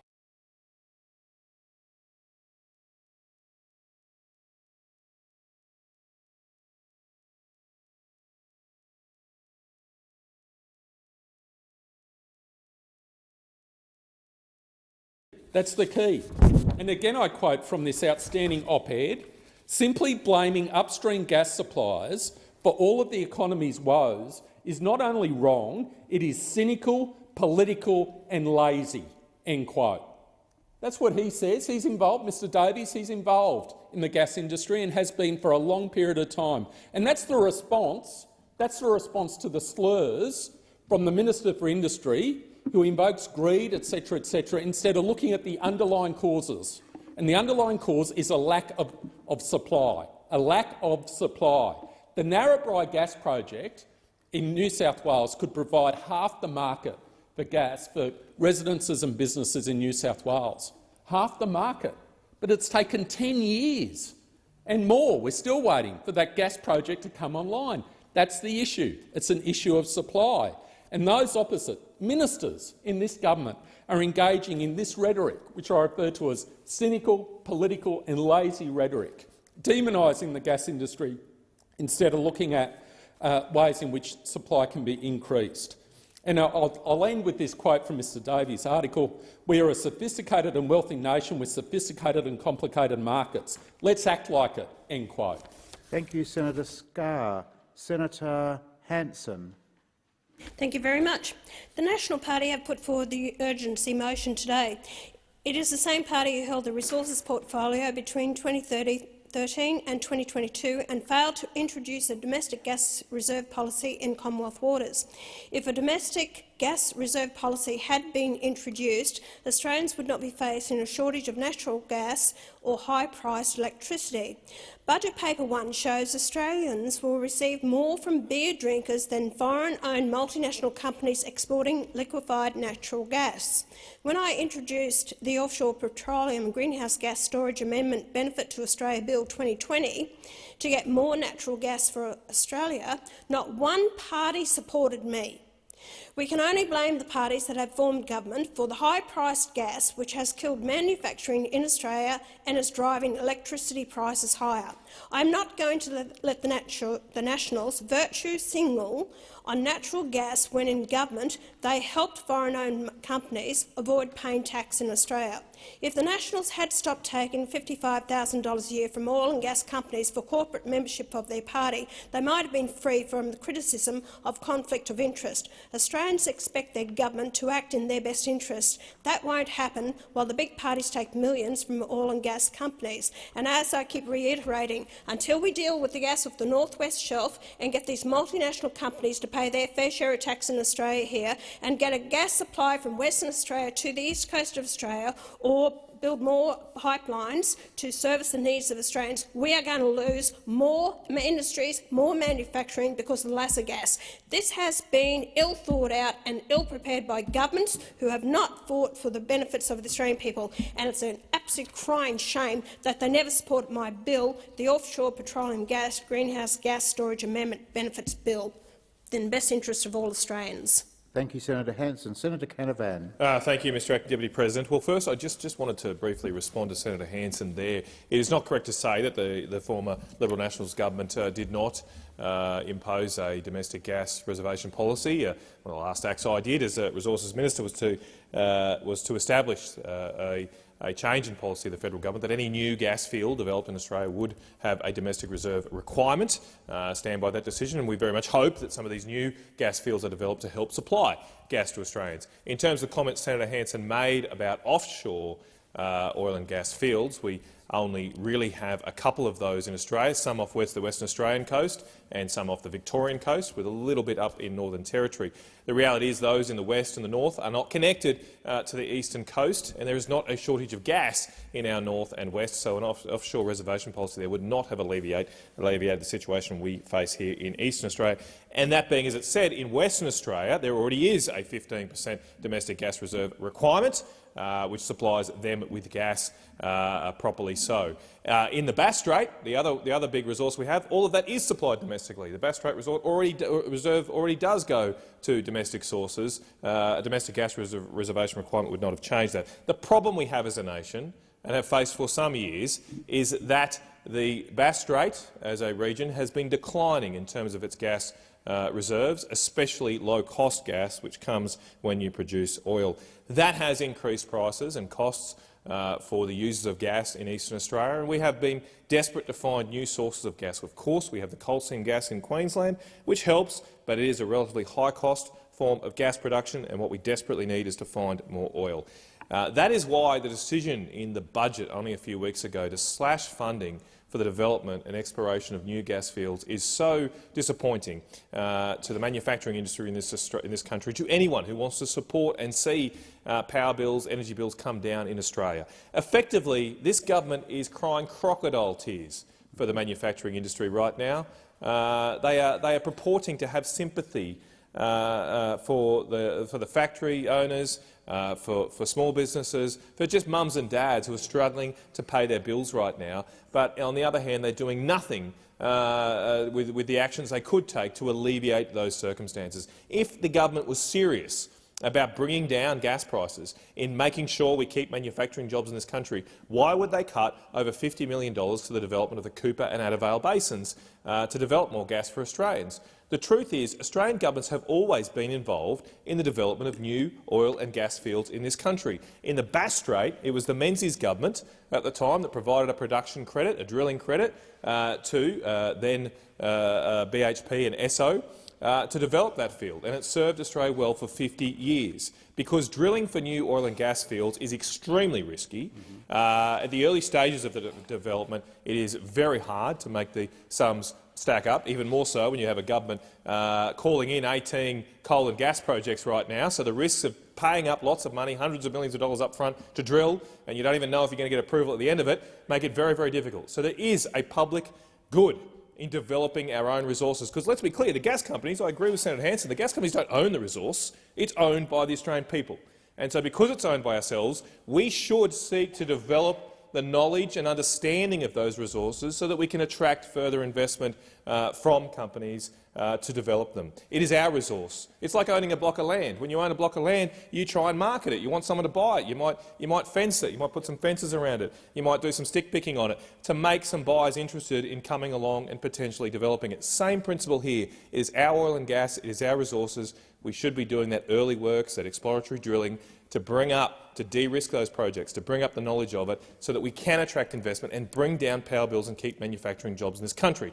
The government's decision to slash funding from those activities is so short-sighted, and it is so hypocritical, because we have the Treasurer out there today saying that somehow he wants to find a solution for the manufacturers and gas industry of this country, yet in his budget only a month ago he slashed the very funding of development of resources that we could help alleviate those resources. If only our factories could be powered by the hypocrisy of this government, we would never have another problem we'd solve climate change. There's an infinite supply of hypocrisy from those opposite, but we can't bottle wishful thinking and help it to protect jobs in this country. We actually have to get our hands dirty and drill and support those people who work hard for our nation to develop our country. That's why we supported the gas industry when we were in government. I just wish this one would do the same. Thank you, Senator Canavan. Senator Brockman. Thank you, Mr Acting Deputy President.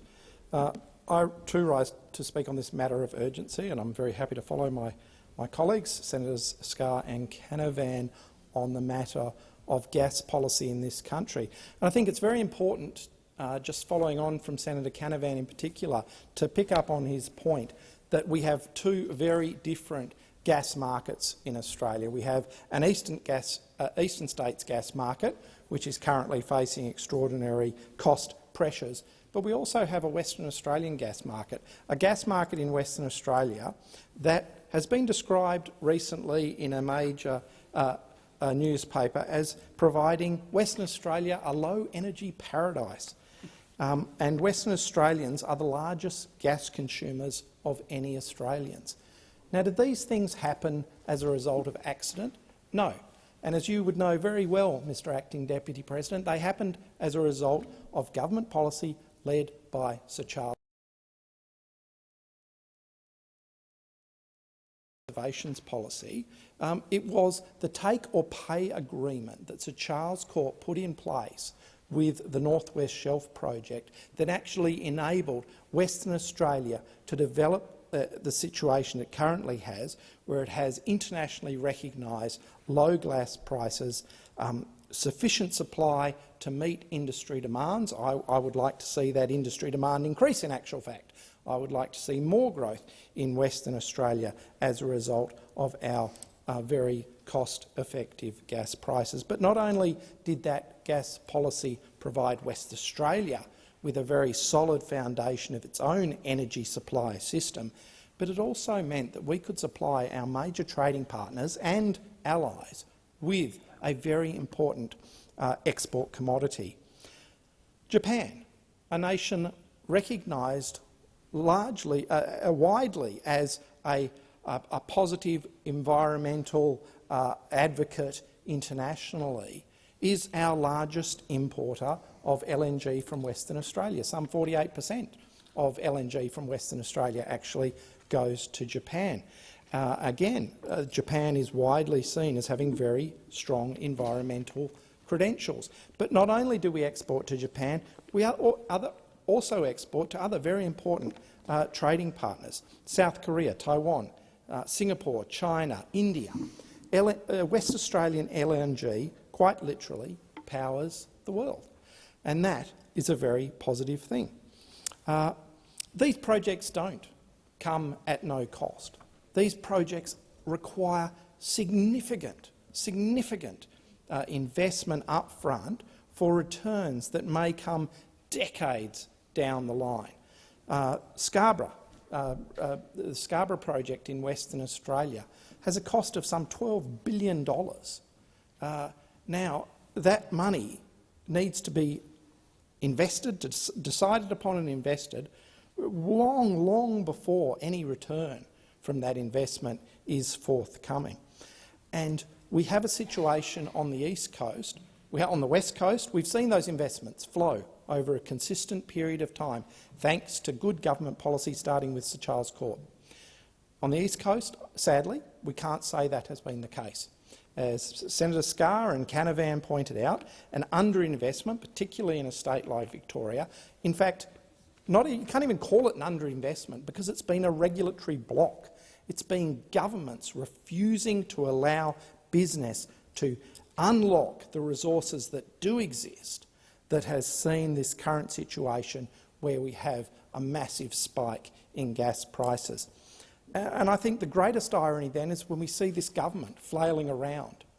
What solutions has it actually managed to come up with? Well, it's come up with no solutions. It's come up with a few thought bubbles that really puzzle me. Price caps? As Senator Scarr said, when have price caps ever solved a supply problem? I mean, never. And there's 2,000 years plus of history to demonstrate that point. What other solutions have they come up with? A new mining tax? A new tax on gas companies?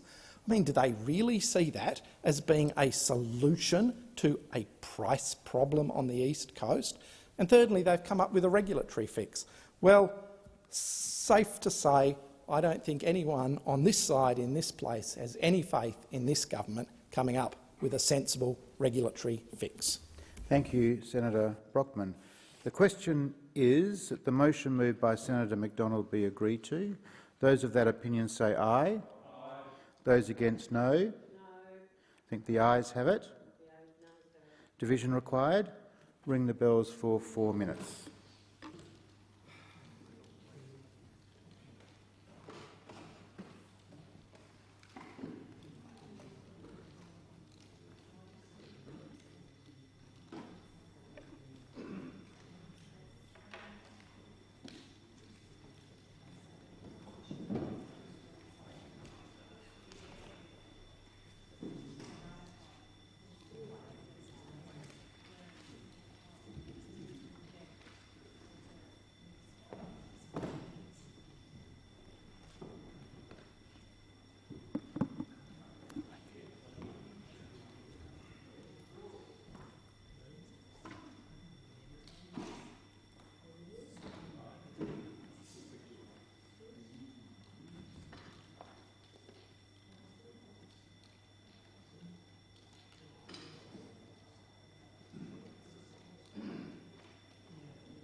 Lock the doors.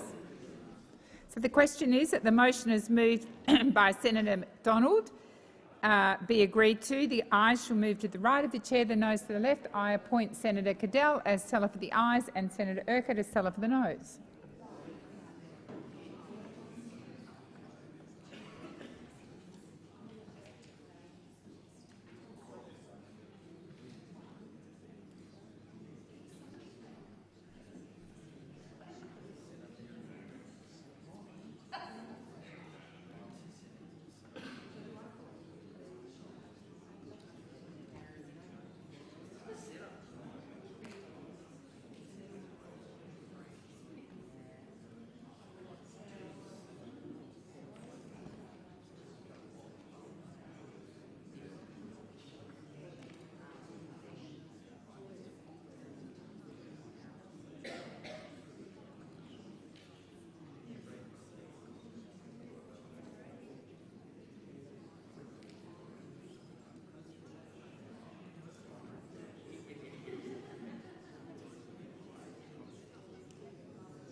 Order. There being 26 ayes and 35 noes, the matter is resolved in the negative.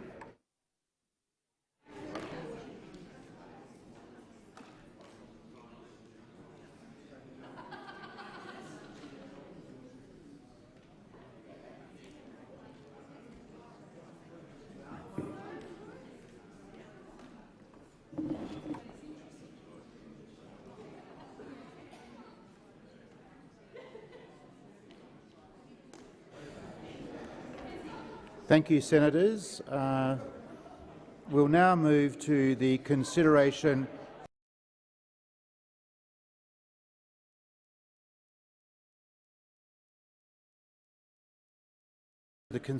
of a document which is listed on page 5 of today's order of business. There being no speakers, No, sorry, I'm at item 14, so we're about to go to 15. Thank you, Senator Urquhart. We'll now move to the tabling. Senator Shoebridge. Yes. You only need to rise in your seat. You don't need to wave. No, Senator I just feel Shoebridge, the item ship number was 14, the sailing document on. listed at page 5.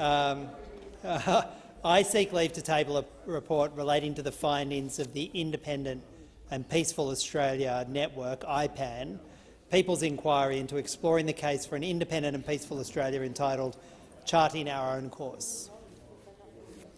So Senator Shoebridge is seeking leave to table a document. Is leave granted? Yep. Thank you, Senator Shoebridge. Thanks, Acting Deputy President. Thanks to the chamber. I table the report. Thank you very much. We'll now move to the tabling and consideration of committee reports. Senator Thorpe. Thank you, Acting Deputy President. I seek leave to table a non-conforming petition that contains 5,727 signatures calling on Football Australia to advocate for justice for workers injured or killed in the construction of the 2022 FIFA World Cup. I understand the whips have agreed to give leave. Leave that to me. Is leave granted? Leave is granted. So you're free to table that, Senator Thorpe. Could I also seek leave to make a 1-minute statement? No. Leave is not granted. Thank you, Senator Thorpe. We'll now move to the tabling and consideration of committee reports. Senator Urquhart. Parliamentary Joint Committee on Intelligence and Security, I present a statement on the committee's review of the regulation relisting Islamic State Somalia as a terrorist organisation under the Criminal Code Act 1995. Thank you, Senator Urquhart. Senator Urquhart. On behalf of the Joint Standing Committee on Treaties, I present 2 reports as listed at item 15 of today's order of business. Thank you very much. Now we'll move to committee reports. Government responses to committee reports. There being none, I'll move to. No, I think. No, sorry. So we're at government responses to committee reports. There are none. So we'll move to committee reports presented out of sitting. Senator White. Me. I rise to speak to the Joint Select Committee report on the National Anti-Corruption Commission Bill 2022 and the National Anti-Corruption Commission Consequential and Transitional Provisions Bill 2022, tabled out of session. In late September this year, the Attorney-General referred consideration of the National Anti-Corruption Commission Bill 2022 and the National Anti-Corruption Commission Consequential and Transitional Provisions Bill 2022, which we affectionately refer to as the NAC bills, to a joint select committee with representatives from both houses. I was privileged to serve as chair of this committee. The committee subsequently invited organisations and interested members of the public to make submissions in relation to the provisions of the bills and held hearings across 4 days in October. On the 10th of November 2022, the committee's report was provided to the President of the Senate and tabled in the House of Representatives by Dr Helen Haines, the member for Indi and Deputy Chair of the committee. The report contained the unanimous view of all committee members that the creation of a National Anti-Corruption Commission was critical to restoring the public's trust and confidence in elected representatives and public officials. The committee was greatly assisted in its work by the contributions from a broad range of views put by organisations and individuals from all states and territories, including trade unions, academics, civil society organisations, law societies, media organisations and government departments. More than 120 submissions were received and 40 organisations and individuals appeared at the committee's hearings. On behalf of the committee, I thank those who took the time to offer their views about the provisions of the legislation and for their thoughtful and considered contributions. In particular, the committee had the benefit of hearing from former and current commissioners and inspectors from state and territory-based anti-corruption bodies. Their experiences and the views they offered in relation to the functionality of the legislation in their jurisdictions and how the NAC bills could be improved were of invaluable assistance to the committee's work. I thank those that appeared before the committee for making the time to offer these contributions. I'd also like to express my thanks to the committee secretariat, who did an exemplary job of managing the submission and inquiry process and who were instrumental in the preparation of the committee's report. Their professionalism and hard work were deeply appreciated by the committee. I would also like to acknowledge the work and dedication of my own staff, Caitlin and Ben, in assisting me with this very important task. The committee's report ultimately made 6 recommendations for changes to the legislation.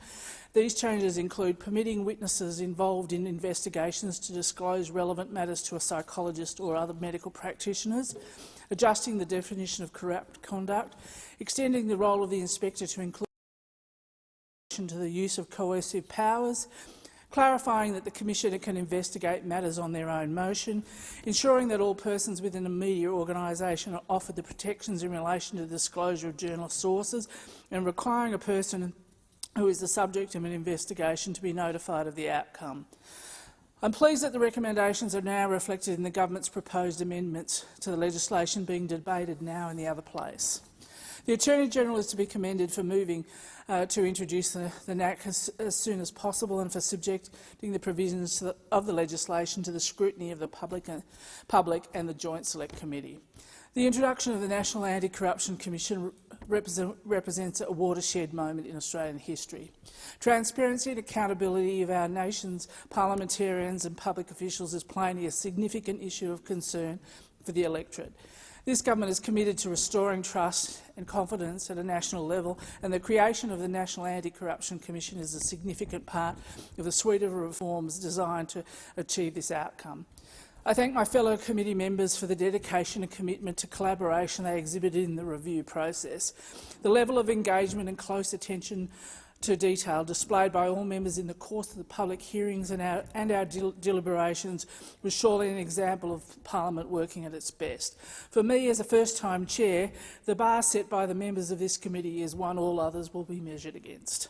I'm proud to commend the report and the NAC bills to the Senate. Thank you, Senator White. Senator Scarr. Thank you, Mr Acting Deputy President. It's a real privilege to follow the chair of the Select Committee, Joint Select Committee that was looking at the NAC legislation, and I do want to make a number of comments in this regard. Firstly, I want to provide some acknowledgements, and secondly, I'd like to make a number of substantive points. With respect to acknowledgements, I think the chair of the Senate Joint Select Committee, Senator White, did an absolutely outstanding job chairing the Joint Standing Committee. It was a big ask for a senator who's new to this place to undertake that role, and I think Senator White performed it admirably and did an outstanding job. There was a combination of the velvet glove and the occasional flourish of the iron fist to bring the Joint Select Committee back to heel, and it was a very effective chairing. On one occasion, committee members were aghast to see, in no less than the Australian Financial Review, the chair's role in this regard as constituting sit and steer. And I'm left to reflect that far from being sit and steer, it was more chair and coalesce, because we did coalesce. We came together, all the members of the committee came together and made a unanimous report. And there's significance. There is great significance in the fact that members of the government, members of the opposition, Senator Shoebridge representing the Greens, who also made an outstanding contribution to the conduct of the committee, and also Dr Helen Haynes from the other place. There's significance in the fact that everyone came together and made a unanimous report. Great significance. And I think the NAC legislation is far better for the work of the committee than it would otherwise have been. And I think, as Senator White said, this is Parliament at its best. I would like to make one further acknowledgement before I raise a number of substantive points, and that is to the wonderful work of the Secretariat. I mean, it was outstanding. It was a very, very tight timetable, and the Secretariat performed above and beyond. So my heartfelt congratulations to them in that regard. There are 3 points I'd like to make which I think need to be reflected upon as we continue on this journey. The first is the importance of the inspector. And it was the Roman poet Juvenal who coined the phrase, "Who is to watch the watchman?" And in the context of a National Anti-Corruption Commission, which has extraordinary powers, coercive powers, in situations where privileges such as the privilege against self-incrimination, privilege surrounding communications between a person and their lawyers are to some extent abrogated, it is extremely important that the inspector have considerable ambit to audit the exercise of coercive powers by the NAC, but also has the resources to conduct that oversight role. And that's something I think we need to look at as we progress down this path. Second point I would like to make is in relation to appointments. And I think many of us on the committee came to the view that whilst the legislation can say one thing, of great importance is who is actually appointed to the key roles at the NAC. Who is going to be the commissioner, who is going to be the inspector, who are going to be the deputy commissioners, who is going to be the chief executive officer. And the people who fill those roles will have extraordinary powers, and it is very, very important that the right people are selected to those roles. In that respect, I'm of the view, personally I'm of the view, that the Joint Standing Committee, which is going to be established under the bill to supervise the NAC, should actually achieve a supermajority in terms of selecting who those individuals are. I don't think it's good enough, from my personal perspective, for it just to be a simple majority in circumstances where the Parliamentary Joint Standing Committee is chaired by a government member who has a casting vote. I think that is something which needs to be considered.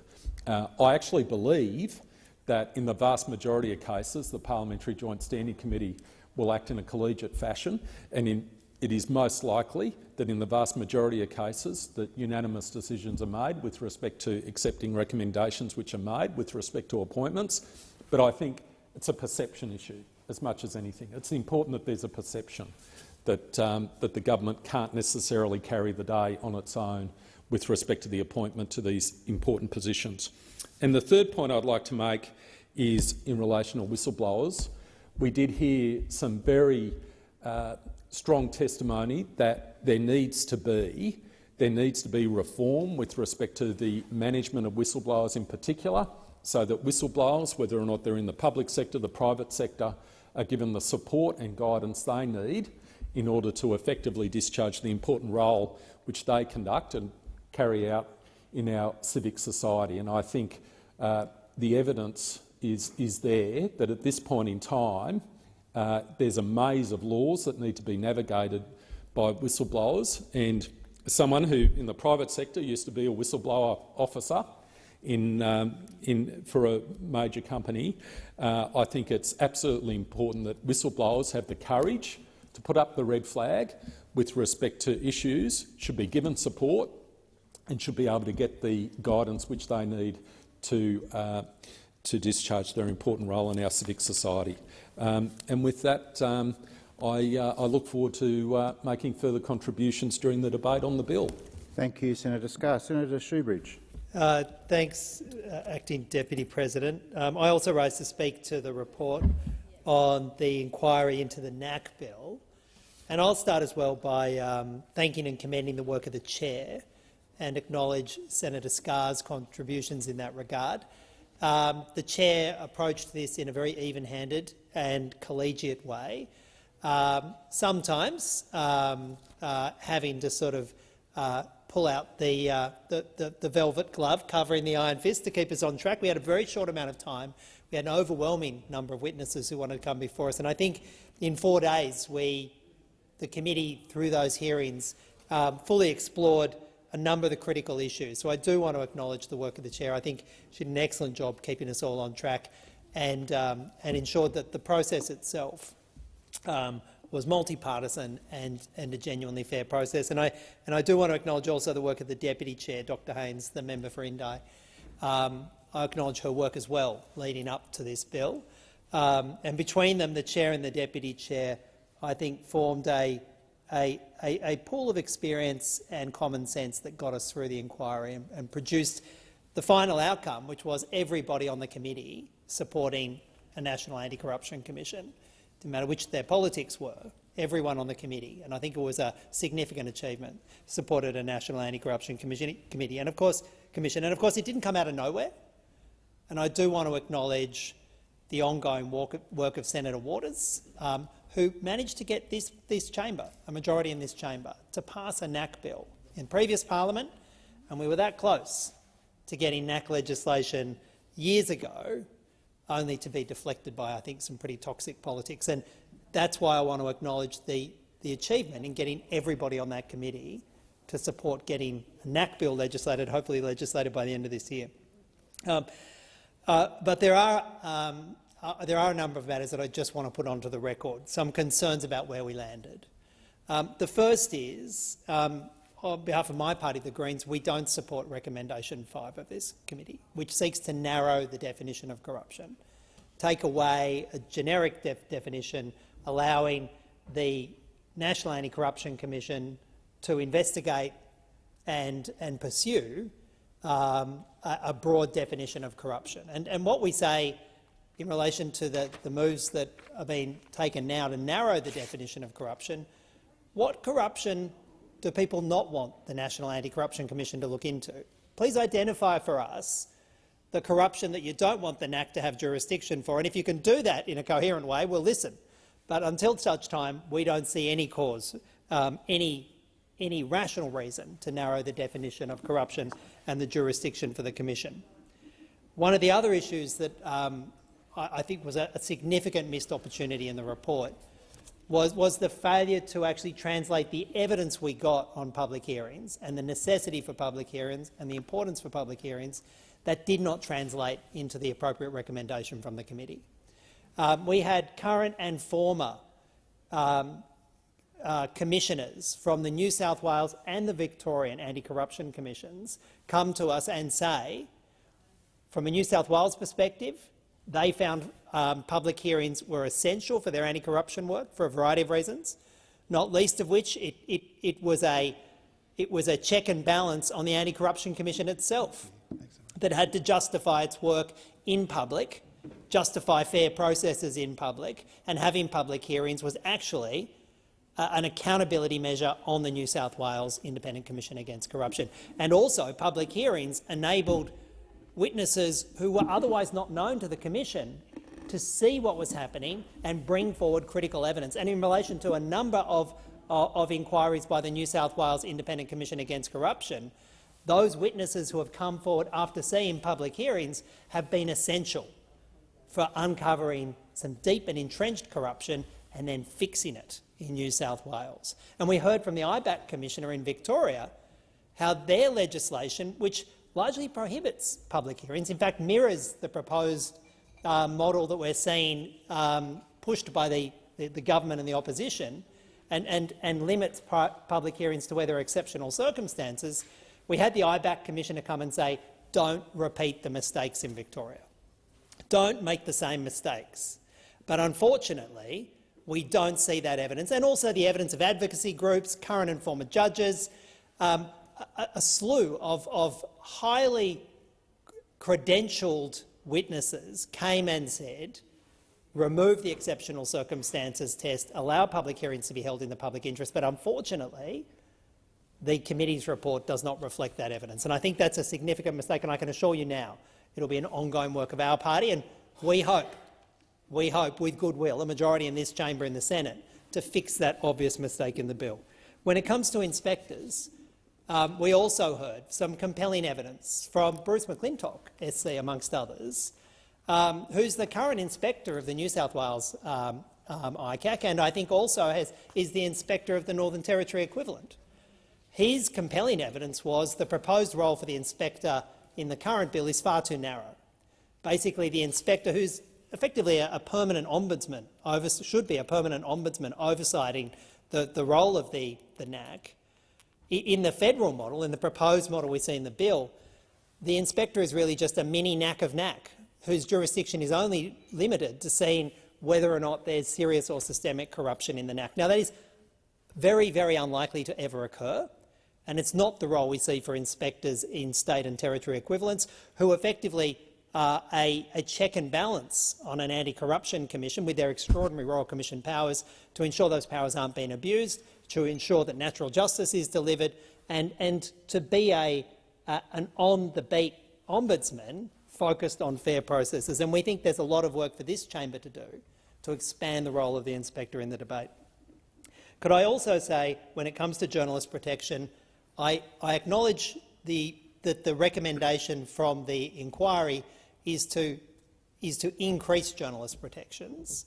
I sought on behalf of my party to have those recommendations strengthened in the committee hearing, and I'm glad to see that tabled today from the government's proposed amendments are a proposed amendment to go further than the committee recommendation and to strengthen again some of the protections from journalists, to ensure wherever a warrant is being sought against a journalist that the public interest in protecting journalism, protecting their sources, protecting their important role, their accountability role, that must be considered in any warrant. I think, again, we need to go further, and there is a very powerful case to ensure that warrants for the production of evidence or for the attendance of journalists are contestable by journalists. And in that regard, the UK example was reported to us in the committee as the best example going forward. I'll finish on this. The proposed oversight of this committee is by the proposed oversight of the National Anti-Corruption Commission is for a government-dominated committee, where the government, through the chair, will have the casting vote and will be able to control the operations of the Oversight Committee. Of course, the principal role of the National Anti-Corruption Commission will be to hold the government to account. It's largely to hold the executive account, not just sometimes non-government senators and MPs go rogue, but it's largely to hold the government to account. Therefore, having a government-controlled committee, dominated committee, as the principal oversight mechanism is a significant problem in the bill. I note the proposition by Senator Scarr, and it's a matter that he pursued in the hearings, that at least on the choice of commissioner there should be a supermajority. That is, of course, one of the options to remove some of that executive monopoly power that's proposed in the current bill. The other option, of course, is to ensure that the chair cannot be a member of the government, so that the government does not have a majority on that committee. And that's important not just for the selection of the commissioner or commissioners. It's also important for ensuring that there's independent funding. And in that regard, again, it was a missed opportunity for the committee not to recommend the same committee oversight processes that apply to the Audit Office should also apply to the oversight of the NAC. But I want to finish on this. If you took us back 2 years, and you took this parliament back 2 years, the idea that we would see politicians from across the political spectrum unite around support for a National Anti-Corruption Commission, that probably would have seemed close to unachievable. But we managed to achieve it in the committee. I commend the chair, I commend the deputy, and I commend all members of the committee for working towards that goal, and let's get this done. Thank you. Senator Shearidge, would you be seeking to continue remarks? Yes, I seek leave to continue my remarks. Thank you. The question is that the Senate take note of the report. Beg your pardon. Cancel that. We will now. Are there any ministerial statements? Minister. Thank you, Mr Acting Deputy President. On behalf of the Minister for Northern Australia, Ms King, I table a ministerial statement on developing Northern Australia. Okay. Anyone else? Senator McDonald. Thank you very much. And I rise to take note of Minister King's ministerial statement on Northern Australia, because it is Northern Australia that is the top half of the country, 51% of the landmass, home to 1.3 million people, and yet, as we know, it produces so much of the country's wealth and could be capable of producing so much more. But under this government, Northern Australia is like the submerged part of an iceberg. It's propping up everything, but mostly keeping out of sight. We've got mining, agriculture, tourism and defence. So much opportunity, so much potential. We just need water, we just need infrastructure, insurance relief, we need population and, above all, belief. We need belief from those people who are in a position to pull the levers to truly grow Northern Australia. And as part of the coalition government in the last term, we recognised that in the economic development and prosperity for Northern Australia, because it is truly our heart and lungs, and it is this part of the country that is so important to us, and yet Labor is treating it like an appendix. Just recently, we've had the Prime Minister at the G20 talking about food security and Australia's role in feeding a good part of the world.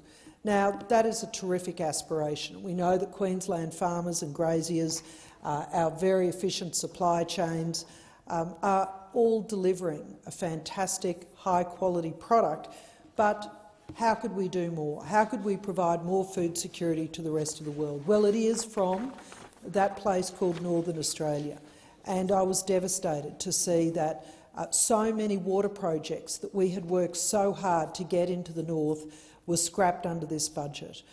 We had a proposal for Richmond for an irrigation scheme, for Hughenden, both of their irrigation schemes. Charters Towers, Big Rocks Weir is still going ahead, 10,000 megalitres. The big project at Hells Gate Dam is gone. The Bowen Pipeline is gone. Urana Dam is gone. These are all projects that was going to build the potential to grow more food in Northern Australia. And with the floods in the south, this has been drawn into stark relief of what happens when half the country, some of the most productive agricultural regions of the nation, are having a natural disaster like these current floods. Now, more than ever, we need to invest in the sort of water infrastructure, road infrastructure that have been proposed by the Coalition to continue building food security. This is important not just for Australia and to get food around this country, but to grow additional food to be able to provide it to our near neighbours. It's been identified by the UN a peace conference recently and in other places where we are talking about food security being a critical element of the world's challenges. And it is in Northern Australia, the place of such great rich soils, of big river systems, great climate, technical know-how, proximity to markets, all good reasons why we should be continuing to invest in the north. And we were growing this food bowl, as I said, $1.7 billion locked in to expand irrigation agriculture in central and north Queensland.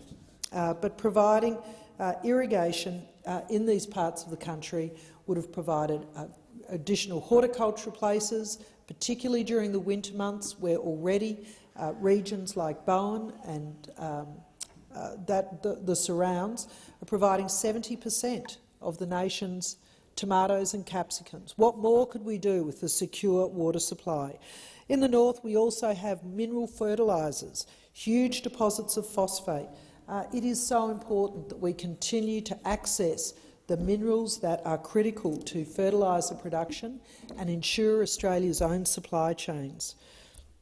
I want to acknowledge the Collaborative Research Centre for Northern Australia.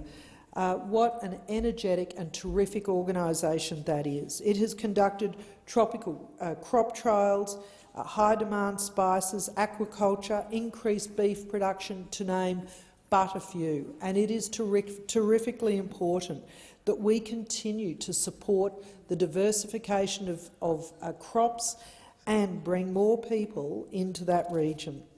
40% of Northern Australia is owned or managed by Indigenous people who make up about 15% of the population. And not every Indigenous person wants to be a ranger. When we look at things like the Indigenous References Group, chaired by the energetic Colin Saltmere, who's looking at Spinifex production for a range of potential projects. When we look at some of the great mining projects in Northern Australia, these are all meaningful, purposeful jobs and careers that should be available to Indigenous young people as well as the rest of the population living in Northern Australia. And the removal of infrastructure investment is incredibly concerning to those communities who are left without meaningful, purposeful jobs and investment. De-risking investment is incredibly important, and that was the projects that we were doing to encourage trillions of dollars of superannuation funds to invest into Northern Australia rather than sending it overseas. We have incredible resources: gas, coal, bauxite, rare earths such as vanadium, and of course uranium. Vanadium, if I misspoke, and of course uranium. And as the world moves to batteries, Northern Australia can be an exporter of choice of critical minerals, or better still, build the factories in Northern Australia ourselves instead of exporting other commodities, value add right here in this nation. But are our roads and rail to standard? Are ports big enough to handle increased freight? Are the bridges weight rated to allow for exports but also for imports? At the moment there are terrific projects going ahead for renewable energy, and yet we cannot get them off the port at Gladstone and into the places where they're to be built because the bridges are not weight rated to a level that they can be moved through there. So we have been spending, the Coalition has been really focused on serious planning to invest these kind of infrastructure dollars. And the centrepiece of the plan was the Regions of Growth Initiative, which linked state and territory governments, local governments, as well as the federal government and the Indigenous References Group to really plan where this infrastructure was most required, transformative infrastructure. And so the first 3 master plans that were identified, Mount Isa to Townsville, Beetaloo to Katherine and Darwin, and Broome to Kununurra to Darwin, were all incredibly important regions of growth that the master planning process was identifying what is the most important infrastructure development to happen in that place. Now, the priorities included Indigenous economic growth, building capacity and supporting businesses and entrepreneurs, energy, affordability and supporting infrastructure, supply chain infrastructure of roads and rail, airports, storage and logistics, communications of black spots and bandwidth, water infrastructure, as I've already spoken about, to support agriculture and industry development, affordable insurance to support households and businesses, critical mineral development of value add and diversification, and of course tourism recovery, which bounced back so strongly during COVID, workforce training and education, addressing the critical skills shortage and labour supply, which is in short supply right across the country, and of course important social services focusing on housing, health and aged care. So I am proud of our record in government. We started the focus on Northern Australia, and I encourage Minister King to continue holding Northern Australia in the similar regard. I want to thank all the MPs who have been involved in Northern Australia over the recent years, former Ministers Keith Pitt, Barnaby Joyce, Senator Matt Canavan and Josh Frydenberg, and former Assistant Minister Michelle Landry. I also acknowledge all of the mayors, the Northern Australian mayors, the businesses, the miners, the farmers, the fishermen, the risk-takers, the battlers and the visionaries who are proud to call Northern Australia home.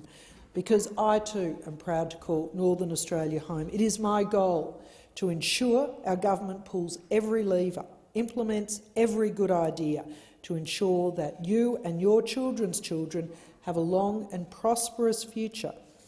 So I say to you that Northern Australia is more than just a place on a map.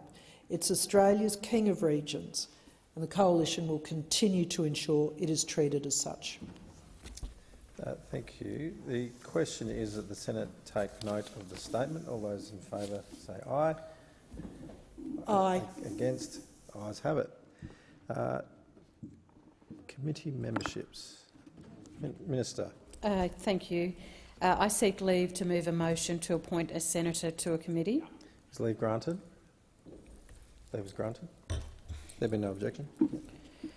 I move that Senator Cadell be appointed as a member of the Parliamentary Standing Committee on Public Works.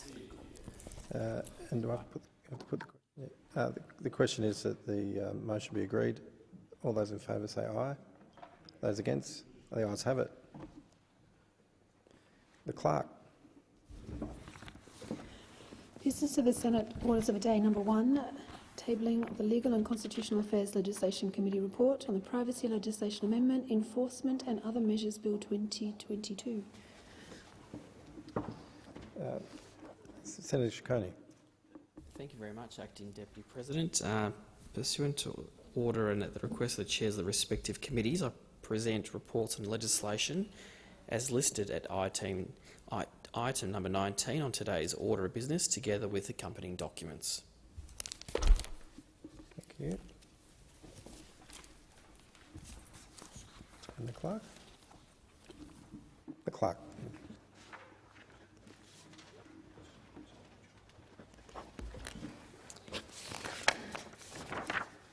Government business. Orders of the day number 2, Family Assistance Legislation Amendment, Cheaper Childcare Bill 2022 in committee.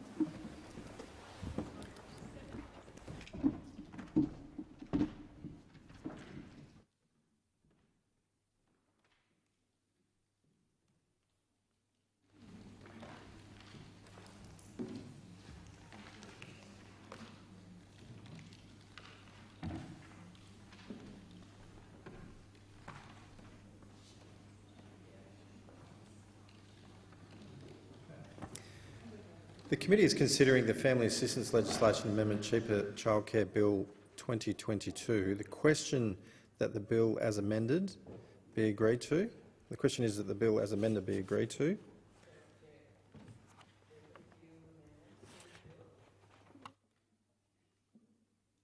Correct. There's a few amendments, so we'll go to you, Senator Faruqi. Thank you, Chair. I seek leave to move Greens amendments 1 through to 10 on sheet 1739. Is leave granted? Yes, leave is granted. Thanks, Chair. The bill, as is drafted, allows providers to give educators employed in their centres a discount on their services. And while, yes, this does provide this discount is intended to assist in attracting and retaining educators, and it does provide a little bit of that benefit, but it is completely inadequate in that purpose. And I think we support this measure because it does provide support to educators. But importantly, it is a bit unfair because it excludes many of the other staff at centres. So we see no reason why other staff who are not educators but still work at early childhood education and care centres and do the important work should not be included in this. These staff are necessary for the functioning of early childhood education and care centres and should not miss out on this discount. For example, as noted by Good Start Early Learning during the inquiry, centre cooks are also captured under the Children's Services Award, and excluding them creates inequity in a centre. Centre cooks play a crucial role in ensuring the health and well-being of children, and yet they have the highest rates of attrition in centre staff. The government should, as a matter of fairness, provide them, but also other centre staff, with access to discounted early childhood education and care services. So this amendment makes the bill much more fairer and more generous by extending the permissible educator discount to all staff employed in early childhood education and care. And I know that Senator Pocock has an amendment which extends this discount, but only to cooks. It does not include other staff.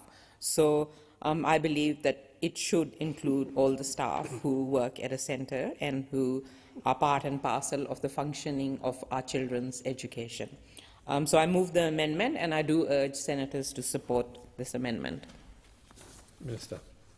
Thanks, Chair, and I thank Senator Faruqi for her contribution. The government won't be supporting this amendment, as we do think it requires further consideration and consultation. Expanding the measure would place an unreasonable burden on smaller providers who cannot afford to offer the discount, and that could cause issues with fair competition as well.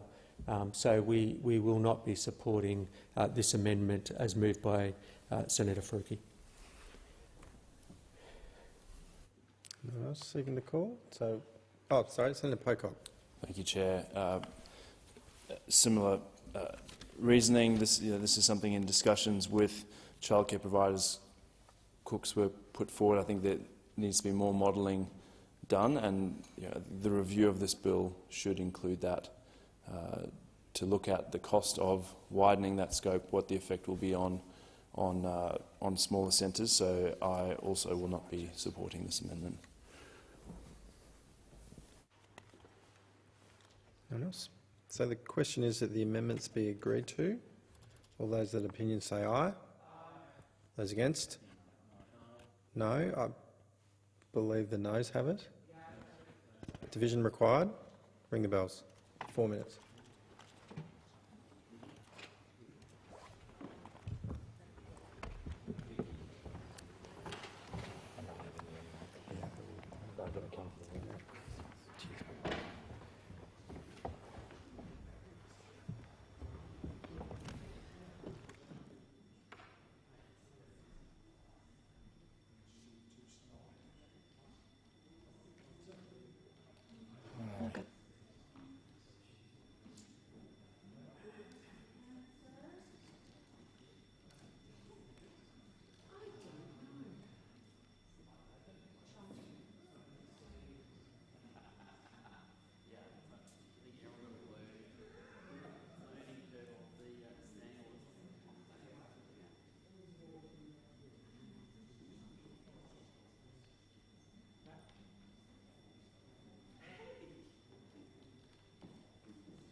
That's right.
Lock the doors.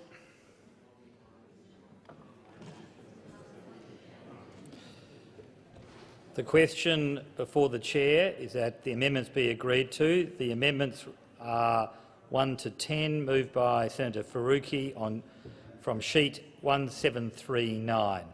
Those for the amendments for the question to the right of me, noes to left of me. I appoint Senator McKim as teller for the ayes and Senator Scarr for the noes.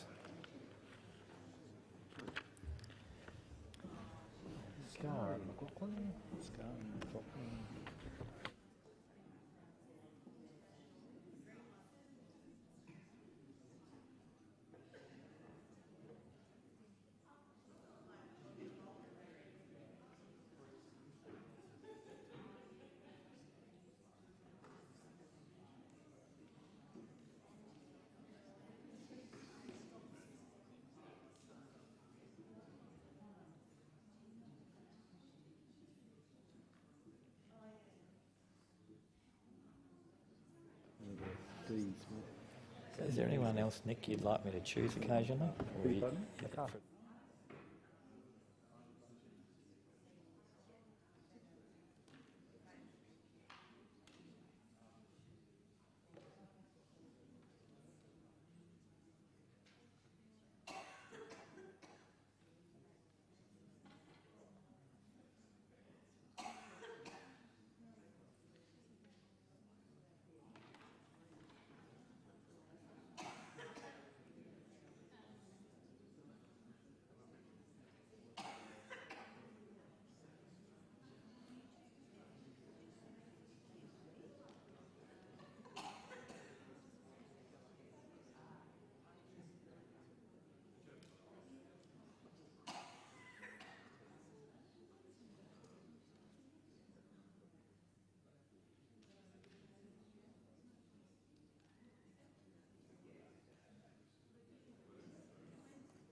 We now come to sheet 1741, amendments in the name of Senator Pocock.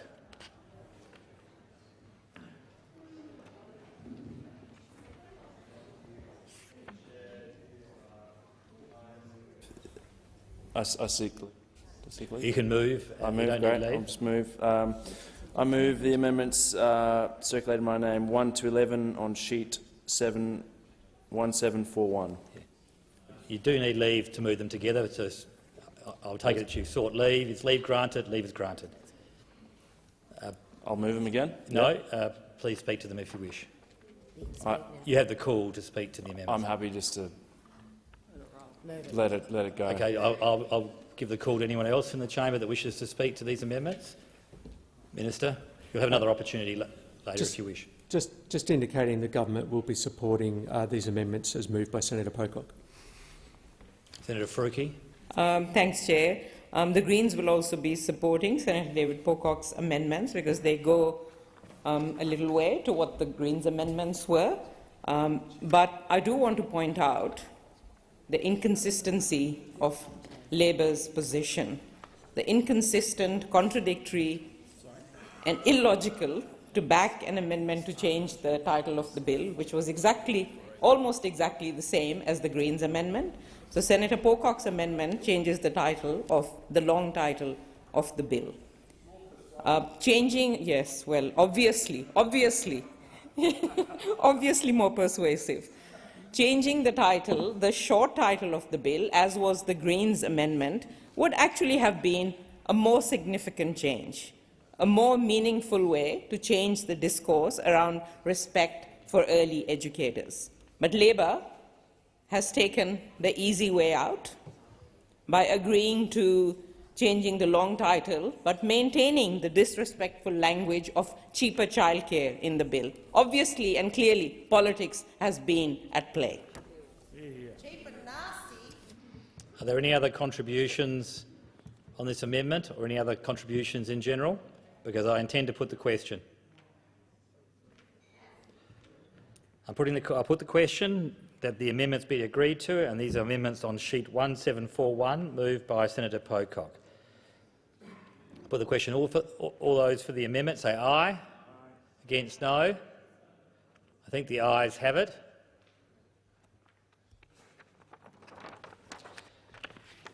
Any other contributions in committee?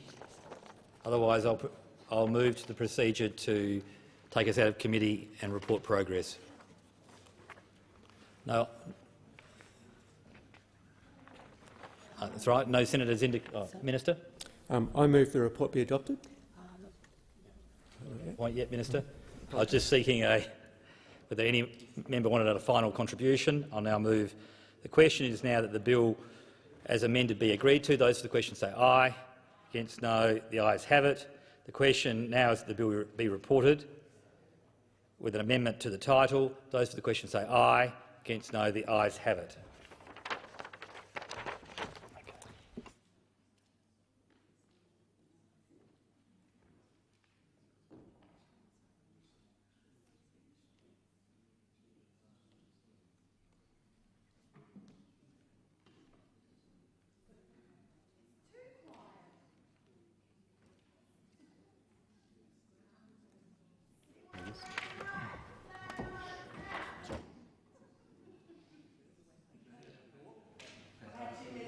Committee. The committee has considered the Family Assistance Legislation Amendment Cheaper Childcare Bill 2022. The bill has been amended and agreed to. Minister. I move the report be adopted. I put the question. Those for the question say aye. Against no. The ayes have it. Minister. I move the bill be read a third time. I put the question. Those for the question say aye. Against no. The ayes have it. Clerk. A bill for an act to amend the law relating to family assistance and for related purposes. Government business, orders of the day number 3, social services and other legislation amendment, workforce incentive bill 2022 in committee.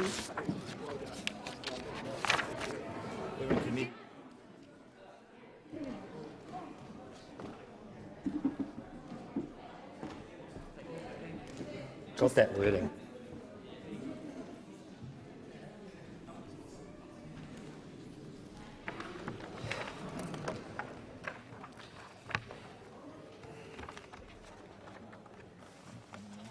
Okay.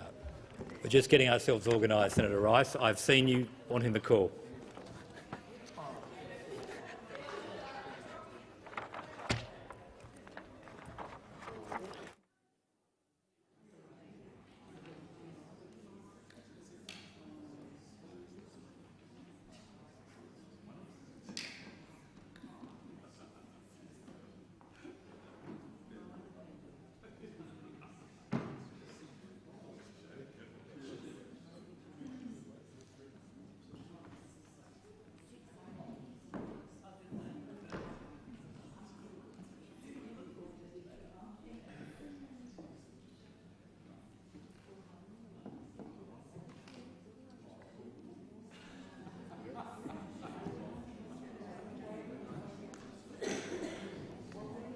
Honourable Senators, we're considering committee the Social Services and Other Legislation Amendment Workforce Incentive Bill 2022, and the question before the committee is that the bill be agreed to. Senator Rice, you have the call. I understand you've moved amendments on sheet 1698, and some have been dealt with, and you're now going to proceed with other amendments. Is that? Thank you. You have the call. Thank you, Deputy President. Yes, I wish to move my amendment number 2 on sheet 16, whatever it is. Where is it? 1698, which is to extend the work bonus to other income support recipients. This bill, as we know, creates a work bonus so that aged pensioners are able to earn significantly more before their pension gets reduced, which is a good thing. We're supporting this bill. But it really goes and points attention to the fact that you have got people on other income support benefits who aren't getting the same benefit. And in fact, they are even more deserving of being able to earn more because their income support is considerably less. Whereas aged pensioners get $73 a day, people on JobSeeker only get $48. Whereas this bill is going to allow aged pensioners to earn up to an extra $11,800 in work bonus over a year, job seekers could only earn a work credit of $1,000 before their benefits get slashed. And in fact, they face an effective marginal tax rate of somewhere between $60 and $80 for every extra dollar that they're earning when they take a few extra shifts that are available, when they take the opportunity to do the work that's there so that they can pay a few bills, they can get the lawnmower fixed, they can pay off a loan that somebody has very generously given them. So what this amendment would do is to extend that work bonus that we are now going to put into legislation for aged pensioners to other income support recipients, to allow them also to get the benefits, to allow people on JobSeeker, people on the disability support pension, people on youth allowance to be able to earn more so that they too don't have to suffer the huge increase in the cost of living, that they might actually, at least in some weeks, be able to scrape by and afford to put food on the table, as well as pay the rent, as well as pay for their medical costs. Does anyone else have a contribution? Minister. Deputy President, and just indicate that the government will not support this amendment.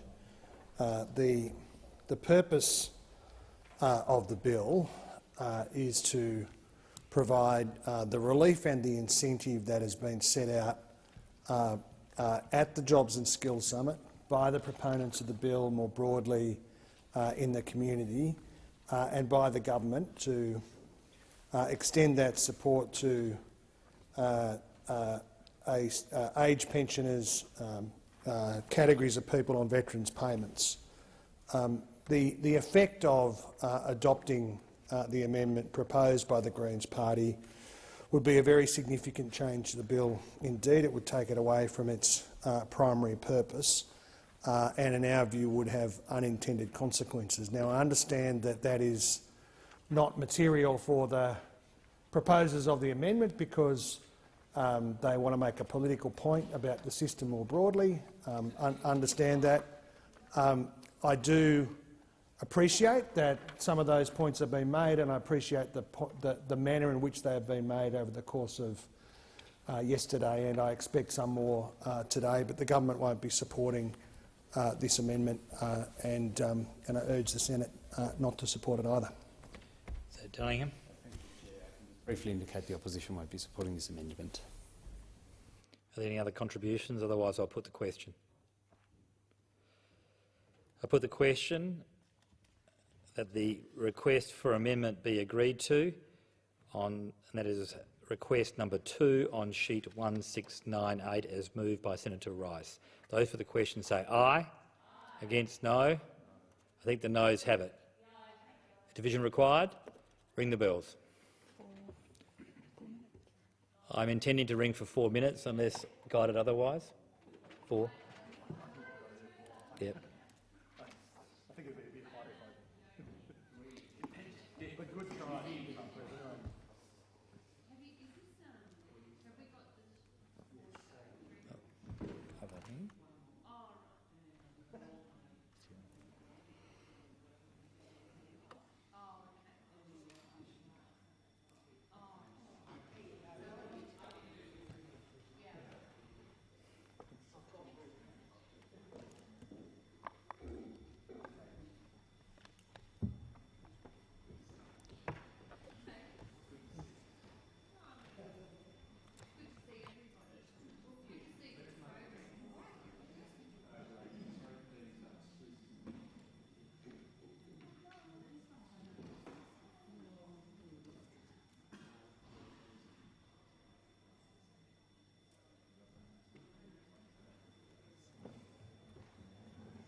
find it better.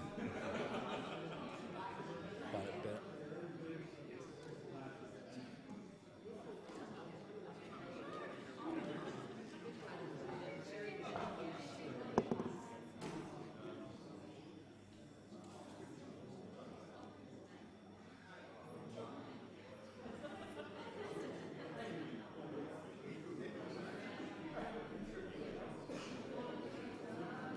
Lock the doors.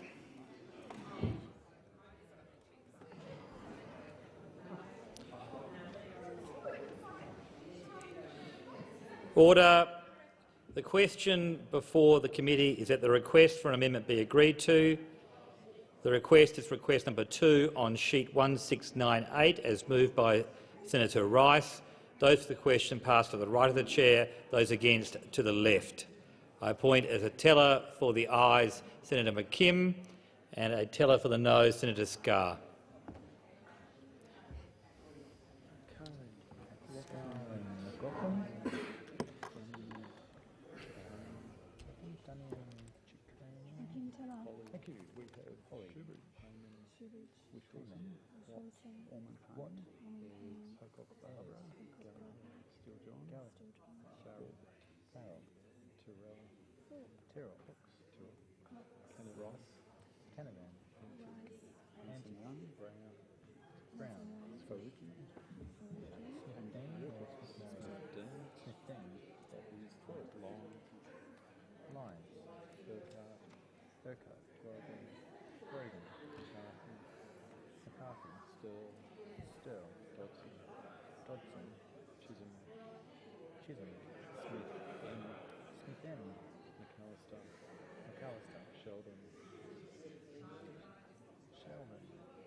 You did the second time?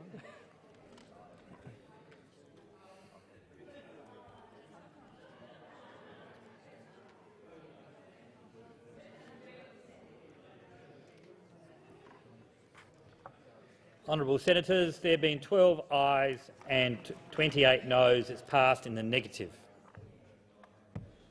Senator Rice. Deputy President, I now want to move item 4 on sheet 1698, which would raise the rate of income support to all income support recipients to $88 a day, to above the poverty line. And I know the government is going to say, oh, you're just making a political point.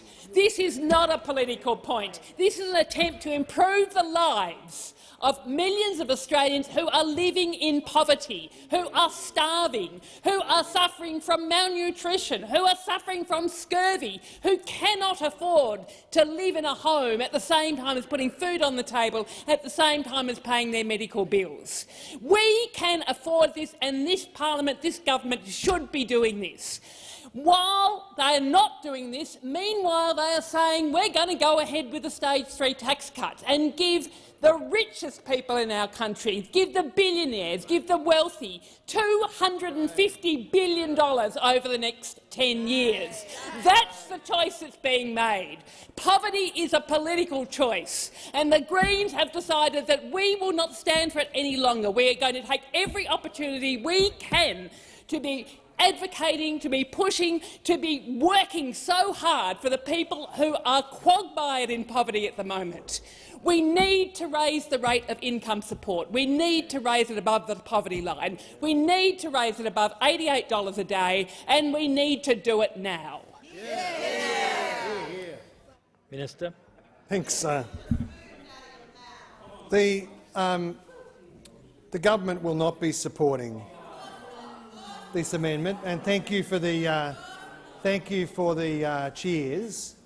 The position that Senator Rice advocates, I welcome the fact that she adopts it.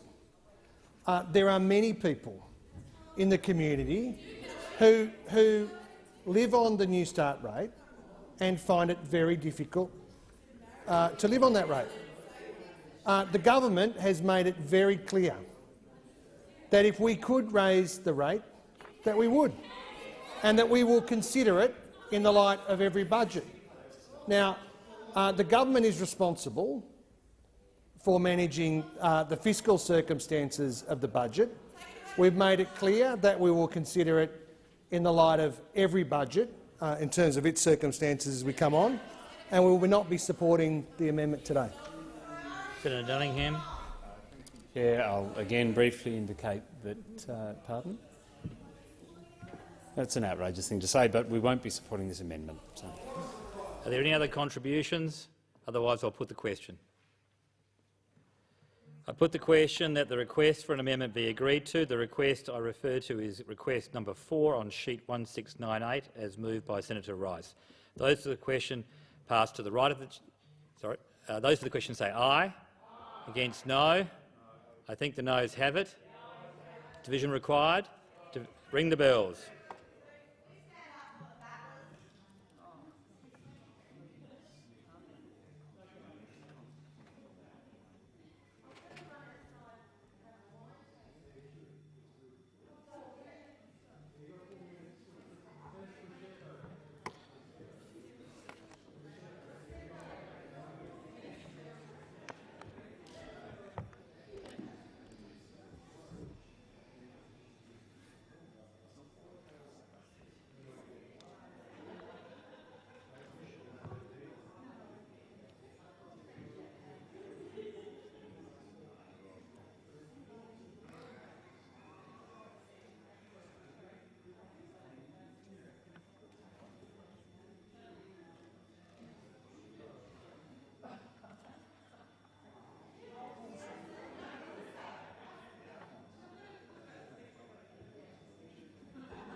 Lock the doors.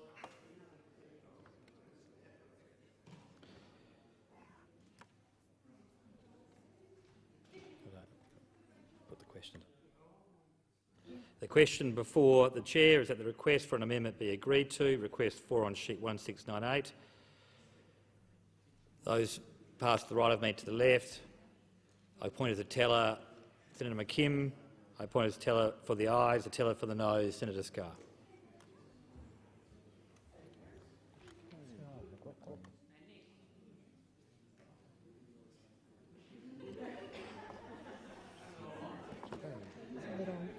No. Senator Hanson-Jones. Senator McIntyre.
Honourable Senators, there being 13 ayes and 26 noes, it's passed in the negative. Senator Rice, I understand that the further amendment, request 1 on sheet 1698, is contingent. Yes, so I'll withdraw. Yep, so I'm happy to withdraw that further amendment. Do you wish me to give you the call for a further contribution? No. We now come to an opposition amendment on sheet 1681. Senator Dunningham. Thanks, Chair. I move requests 1 and 2 and seek leave to do so together on sheet 1681. Is leave granted? Leave is granted. Thank you, Chair. And look, I've outlined the Coalition's rationale for these requests in the second reading debate, but just to quickly recap, obviously there's been a lot said about our desire to improve the capacity for pensioners and other recipients of income support to be able to access or contribute to the economy and receive income without it penalising them. Currently under subsection 1073AA of the Social Security Act, pensioners are limited to earning income concessions of up to $300 over an instalment period of 14 days. The amendment request we're making here rather is in relation to doubling that amount to $600 and enabling those recipients of the pension payment to continue to receive that without the penalty that they would otherwise be exposed to. Noting, of course, all of the benefits that flow from that, given the worker shortages we have across Australia, particularly in regional communities. A couple of the points that have been made by organisations like the Australian Chamber of Commerce and Industry, where they said, of course, in its pre-budget submission of last December, there's an army of older workers with the skills Australia needs who would still like to work but don't participate in the workforce as it reduces their pensions. And the same organisation, in its submission to the Senate inquiry on the bill we're debating now, stated, considering the deeply rooted labour market conditions, faltering productivity rates and downgrades to domestic and international economic forecasts, these amendments will end long before challenges facing businesses and the economy are solved. And of course that relates to the provisions the government have contained in their legislation without the further changes made by the coalition that the coalition is proposing now. So, on that basis, I would commend the proposal before the chair to senators and seek their support. Minister. Well, the opposition's. I'm grateful for them dealing with them cognately, but they don't really stack up singly or together. They aren't affordable. They won't incentivise older Australians to take up work in the immediate term, where the workplace shortages that they claim to be concerned about are. After a decade of mismanagement of this area, $1 trillion in debt and very little to show for it, these guys want to double the incentive. I mean, that it's not serious.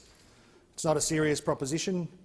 It's not supported by anybody serious out there in industry.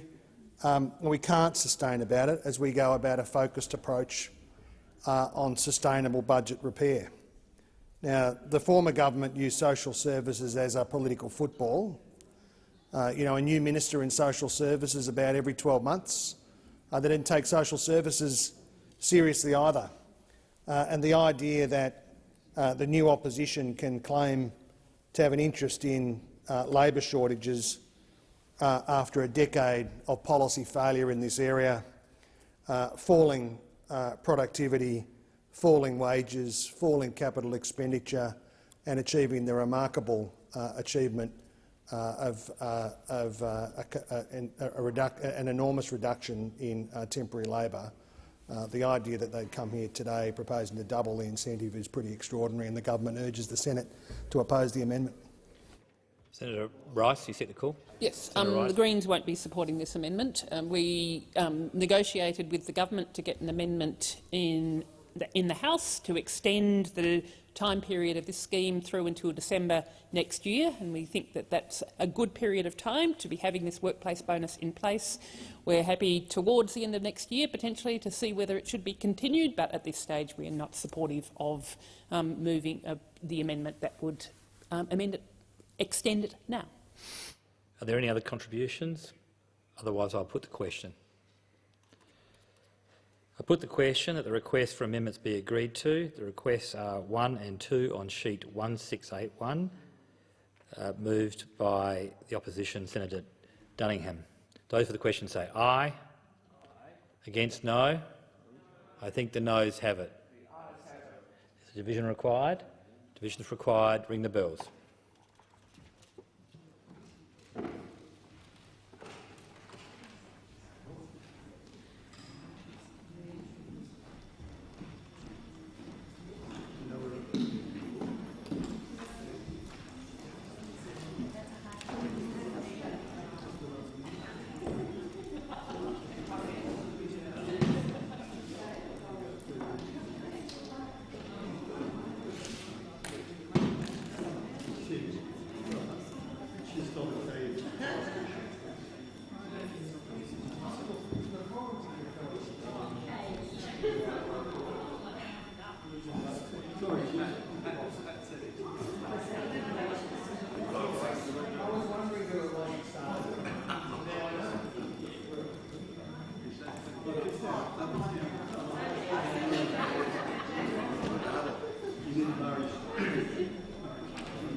Lock the doors.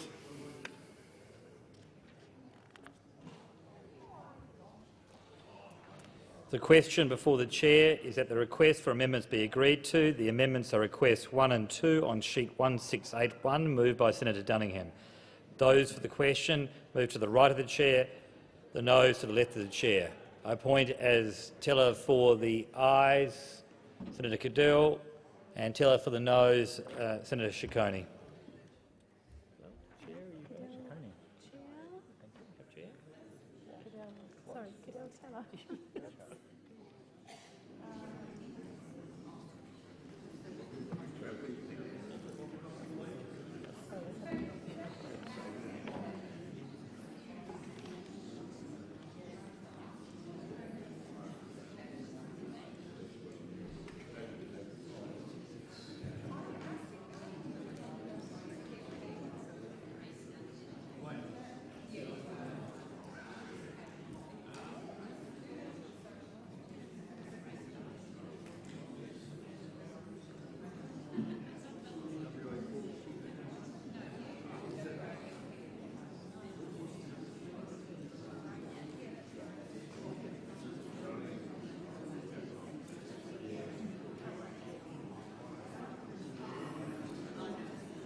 Honourable Senators, there being 29 ayes and 34 noes, is passed in the negative. Next time, Ross. No, it won't be.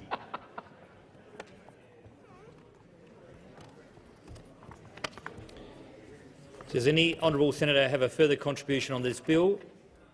Otherwise, I intend to put the questions and take us out of committee.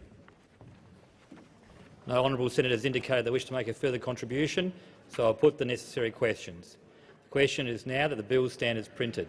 Those for the question say aye. Against no, the ayes have it. The question is now that the bill be reported. Those for the question say aye. Against no, the ayes have it.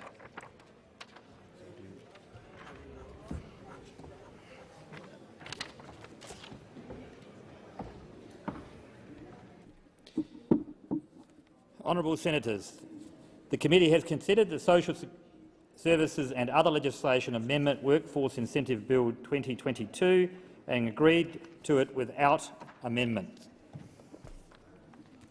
Minister. I move that the report of the committee be adopted. I put the question. Those for the question say aye. Against no, the ayes have it. Minister.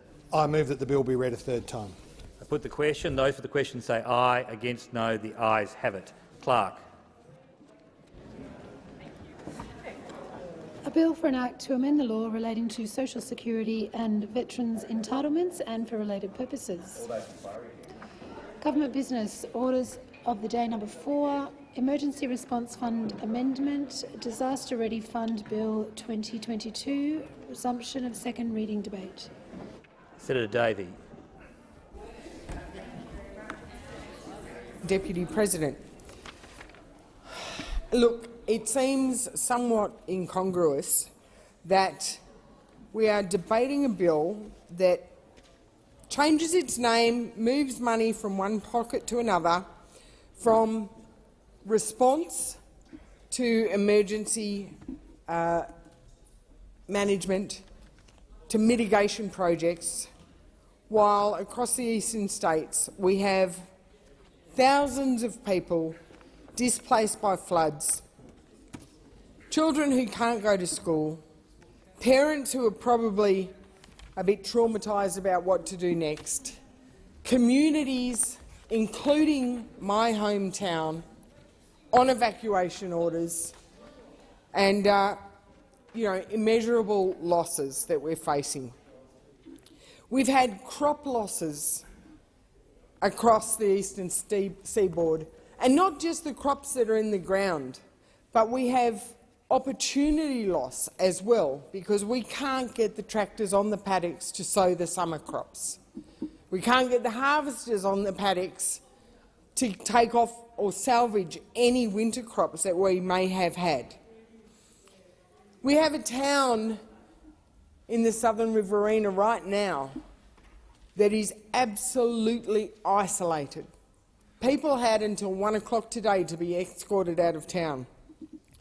And if they miss that window, they are in that town, because while the town is above the floodwaters, every road in and out of town is closed. Some properties will remain isolated for weeks, if not longer. The way the floodwaters move in the Southern Riverina is slow, and I mean slow. Personally, my front driveway is about to be blocked off. We'll be taking a tinny across to the main road to get to the shops. But against all that sadness and all the hardship, I am so proud to be part of a coalition who, when we were in government, we established the Emergency Response Fund, we established the disaster recovery funding arrangements that are being used by the current government as we speak, which provides a method of partnership between state and federal governments so that we can respond without delay, so that we don't have to wait for the layers and layers of bureaucracy to come into play. And the Emergency Response Fund invested in this sort of work to help focus resources and the important work of both mitigation and, when we were in government, response. For many at this present time, planning for prevention is not the front-of-mind issue. Certainly, what people are looking at is how do we clean up, how do we patch up, and how do we move forward. But I do agree that we do need to assess how we can be better, and this bill does actually help to do that. The two main policy changes in this bill are a renaming, but also to swap the primary responsibility of this bill from what we had as response to actually funding preparedness and mitigation activities, so that communities can be better prepared for future disasters, be they flood, fire, cyclone or any other natural disaster. I mean, earlier this year we would have liked to have thought that the floods were behind us. March was dreadful. The northern rivers devastated. And the northern rivers are absolutely looking at not only how to build back better, but how to mitigate for what the future may hold. And there is so much work that needs to continue to rebuild Lismore and the Northern Rivers areas. But now we're seeing flood after flood. We've seen the community of Broke in the Hunter have multiple floods in just months. We're seeing Forbes facing river peak after river peak. Echuca, Shepparton, Swan Hill, Deniliquin, Moolameen, Conago, my little home village. We've only just reopened our pub after 8 years. Our pub burnt down 8 years ago. We've just reopened it in October, and they are now sandbagging as much as possible in the hope to restore or to protect the brand new flooring that they've put in. So in 2019, we set up the Emergency Response Fund, our government, the coalition government, and the intention was for it to be an investment fund so that we had money ready for when disasters hit. And this initial investment would grow over time, and did grow over time. As at the end of December last year, the balance was $4.7 billion. That's an increase from the $3.97 billion initial investment. But as the current minister, Senator Murray Watt, who I rate, who I work very well with, but when he was Shadow Minister, almost from the time the fund was established, he criticised the government for not spending the money, even when we didn't have a disaster to respond to. He believed we had a crystal ball and that we could have predicted the level of damage caused by the 1 in 500 year Lismore floods, that we could have predicted that we would have 3 consecutive La Nina events that would lead to what is happening at the moment. Well, we didn't think that. We thought we needed to be ready to pay for the repairs when natural disaster hits. But I do acknowledge that preparedness and mitigation is very, very important. And the opposition, I'm the opposition, the government, the now government, when they were in opposition, they made a commitment that they would spend $200 million annually for disaster prevention. This bill delivers on that commitment that they made. But what this bill lacks is the critical detail about how they will do that, what the money will cover, how potential projects will be assessed, transparency as to how the funds will be dispensed, what prioritisation they will have, how it will be dispersed amongst the states. In introducing this bill into the House of Representatives, it was evident that much of this important administrative and financial probity detail was missing. As we know, the Senate Selection of Bills Committee raised concerns. The Finance and Public Administration Legislation Committee held public inquiries, and while there was overall support for the intent of the legislation, concerns were raised about the why and how of its operation. The insurance industry believed $200 million annually is a bare minimum. The Red Cross, in their evidence, suggested there should be a significant proportion of the fund directed to building social and human resilience for people and communities. On the other hand, the Australian Local Government Association suggested the bulk of the monies needed to be directed to local government for local mitigation projects and infrastructure and be allowed to build back better, because that's where it's needed to start. Other witnesses raised a number of issues, from better data collection, improved accountability and accessibility, and overall better access to information. But that's what's missing in this bill. I asked the Local Government Association about their reference to Build Back Better and whether there is a grey area between recovery and mitigation. Their response was clearly that it's very important to have a sharp and clear definition about the fact that this funding, in the future, if this bill passes, can only be used for mitigation infrastructure, and that local government advocates for a formula and needs-based funding arrangement that is transparent. Other witnesses and submitters indicated for a need to determine who the stakeholders might be and how and what funds could be used for, how projects are prioritised and how the jurisdictions are all covered. My concerns expressed at the inquiry and since around these grey areas and around the recovery and mitigation.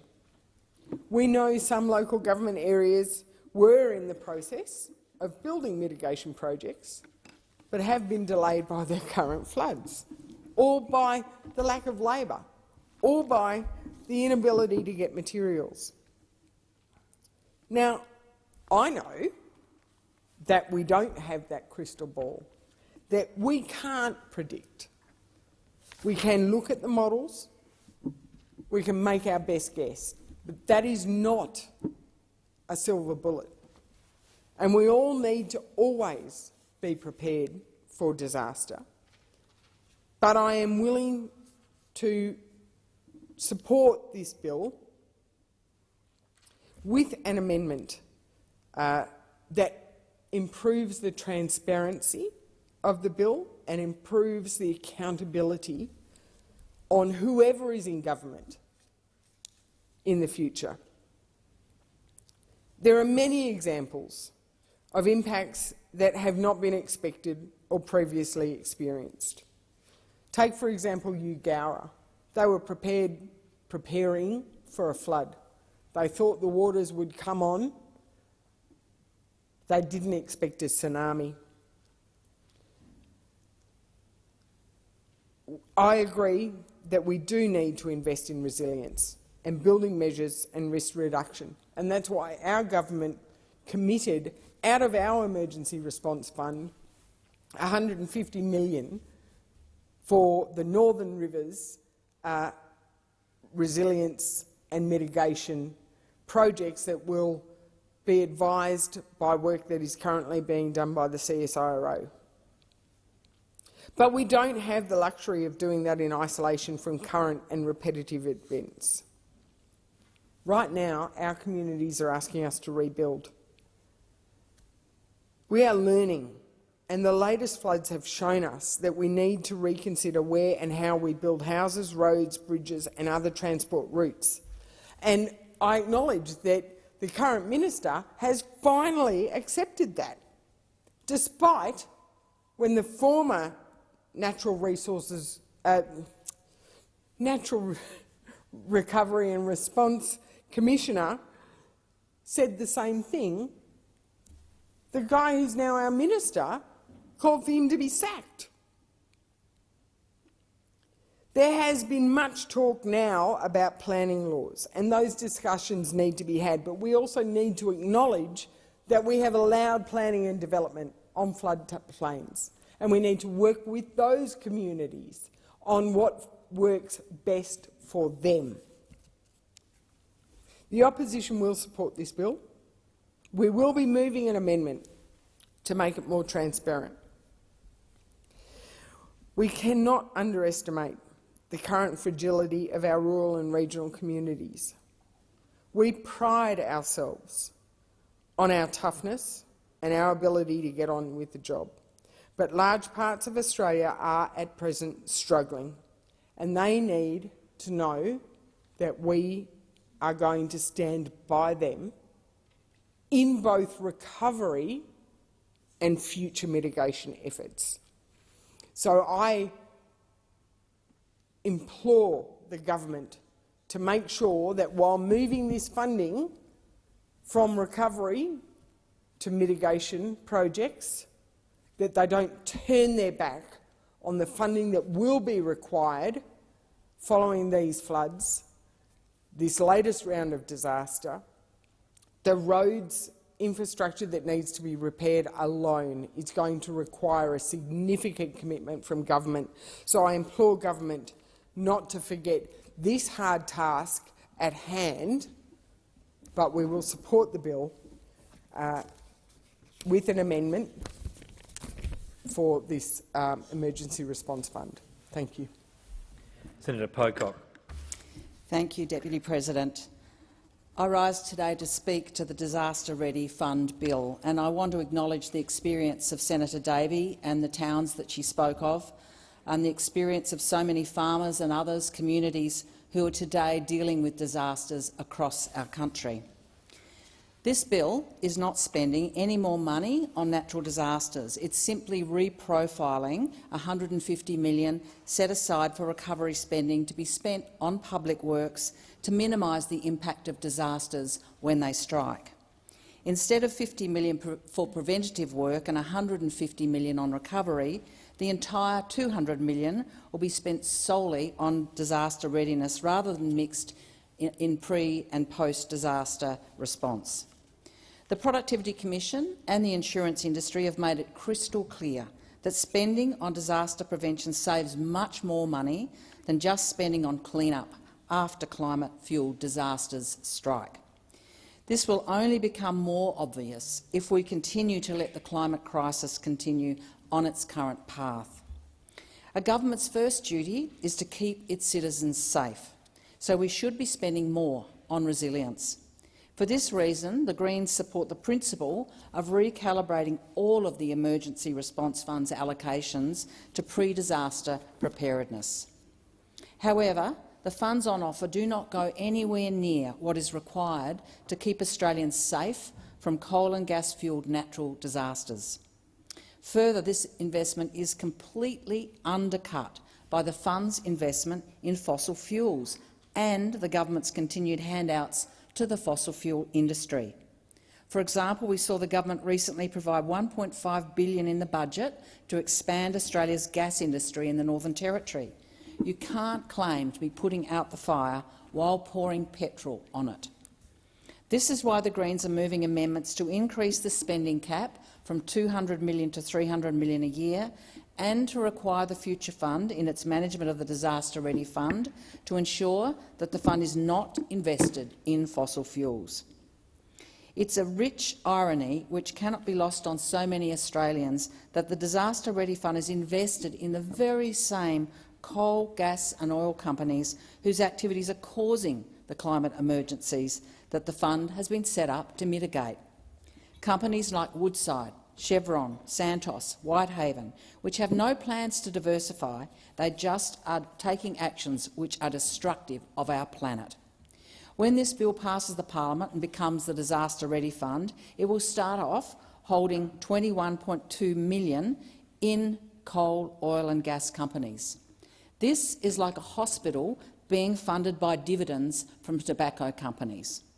The Future Fund, which manages the Disaster Ready Fund, has a staggering $3.4 billion invested in the world's biggest 50 polluters. If the Future Fund isn't going to instruct its fund managers to engage with those companies to stop them opening new fields and to move away from destroying the planet, then they should simply divest. We're experiencing the impacts of the fossil fuel-emitting activities of these companies across Australia right now. Nationwide, 200 local government areas are disaster declared, including about 75 in New South Wales alone. The floods have taken a toll on the national economy, with the agriculture industry, so many farms and farming communities taking a sizable hit. We're already experiencing a cost of living crisis which will only be exacerbated by continuing floods which affect our food production and they affect our supply chains. The effect of flooding will last for weeks and even months, and for some people the impact will be for years as communities struggle to rebuild. I'm constantly inspired by the strength of communities coming together to support each other. We see it every night on the news. But they can't keep doing this on their own forever. They need a government that has their backs. For these reasons, the Greens are moving amendments to require the Future Fund to sell off its future fuel shareholdings as quickly as practicable and prevent future investments in climate-destroying companies or projects. The Future Fund, in its management of the Disaster Ready Fund, must ensure that the Disaster Ready Fund is not invested in fossil fuels. This makes sense. It is so obvious. Governments need to spend much more than the $200 million a year to keep Australians safe from climate damage caused by the burning of coal and gas. So we need so much more than is offered by this bill. As Senator Davies pointed out, the Insurance Company of Australia has said that we need to spend $30 billion of investment in large-scale coastal investment over the next 50 years. That is $600 million a year to protect against storm surges, erosion and sea level rise. The ocean is a very slow-moving beast. From the heat absorbed so far, Australia will experience 1 in 50-year storm surges every year by 2050, no matter what we do. That is what the science is telling us. It is locked in, but every extra tonne of coal and gas adds to the catastrophe and makes the damage worse. This bill and its $200 million equals just 1/3 of what is needed to cover natural perils from the ocean. This is before we factor in the damage arising from floods, fires, heat waves, droughts and cyclones moving southwards. For these reasons, we're moving an amendment to lift the spending cap from $200 million to $300 million a year, which we would hope the government supports. The PBO has advised that the fund would operate with this level of disbursement until 2047, in line with the government's net zero goal. The Greens believe that coal and gas companies should have to pay to clean up the mess they are causing. In 2011, when the Brisbane floods hit, everyday Australians had to pay through a temporary increase in the Medicare levy. When the floods hit again this year, clean-up costs are being paid for by Australians through higher levels of government debt. Coal and gas companies can afford it. They are earning billions off the back of Putin's invasion. They don't pay enough tax, they shift 96% of their profits offshore, and they donate heavily to the major parties. That is why both the government and the opposition don't want to make them pay to clean up for the disaster that they're inflicting on the rest of us. The entire outlays of the Disaster Ready Fund hang off on how successful or unsuccessful the future fund is in the stock market. We should fund these investments in disaster prevention, but it should be done directly, not off the earnings or losses of a capital fund in any given year, and certainly not off the dividends of coal, oil and gas. We have concerns that the entire funding model of this bill is based around the future fund, following Goldman Sachs and JP Morgan around the stock market paddock.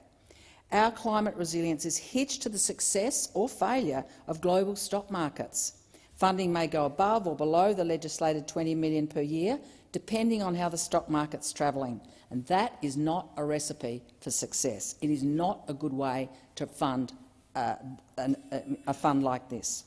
Stock markets are erratic, in fast decline at times, and if this happens, it's highly likely the future fund or the government will be wary about drawing down from the fund and committing even to the $200 million limit in this bill. This money should be provided as a matter of course to meet the necessity, not on the ebbs and flows of financial stocks and derivatives. We also have concern that this bill doesn't even compel any spending. This fund was established in 2019 by the Nationals by rebranding a $4 billion capital fund for education established by the Gillard government. However, from 2019 onwards, the Morrison government only made one payment of $200 million, while the earnings accrued $809 million since its inception, leaving a current balance of $4.6 billion. In other words, the fund has earned $600 million more from the stock market than it's paid out to communities. That $600 million should be brought forward and spent on flood and fire-affected communities next financial year. So, in sum, we support the principle of this bill. The government has a duty to keep citizens and communities safe.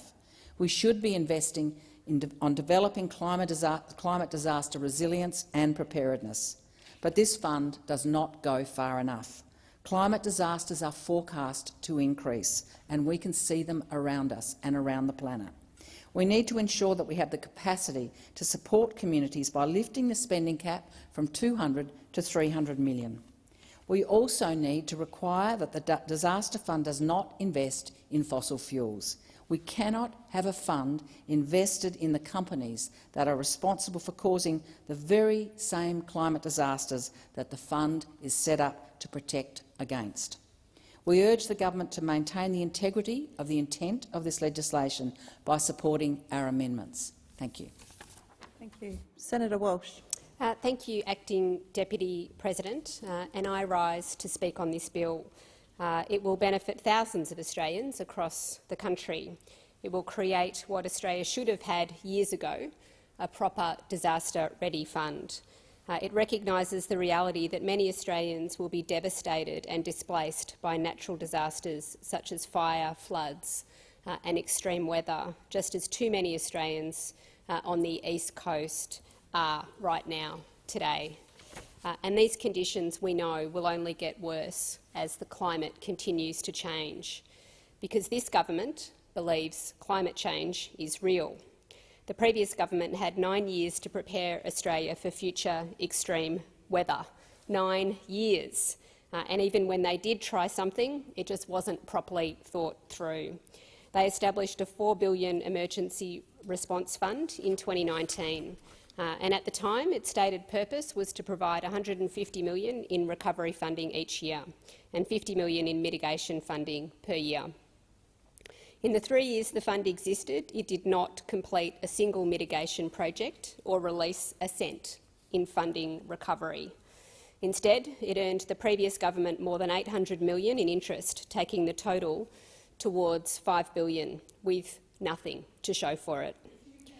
Too often, they were there for the photo opportunity, but never there when the hard work had to be done.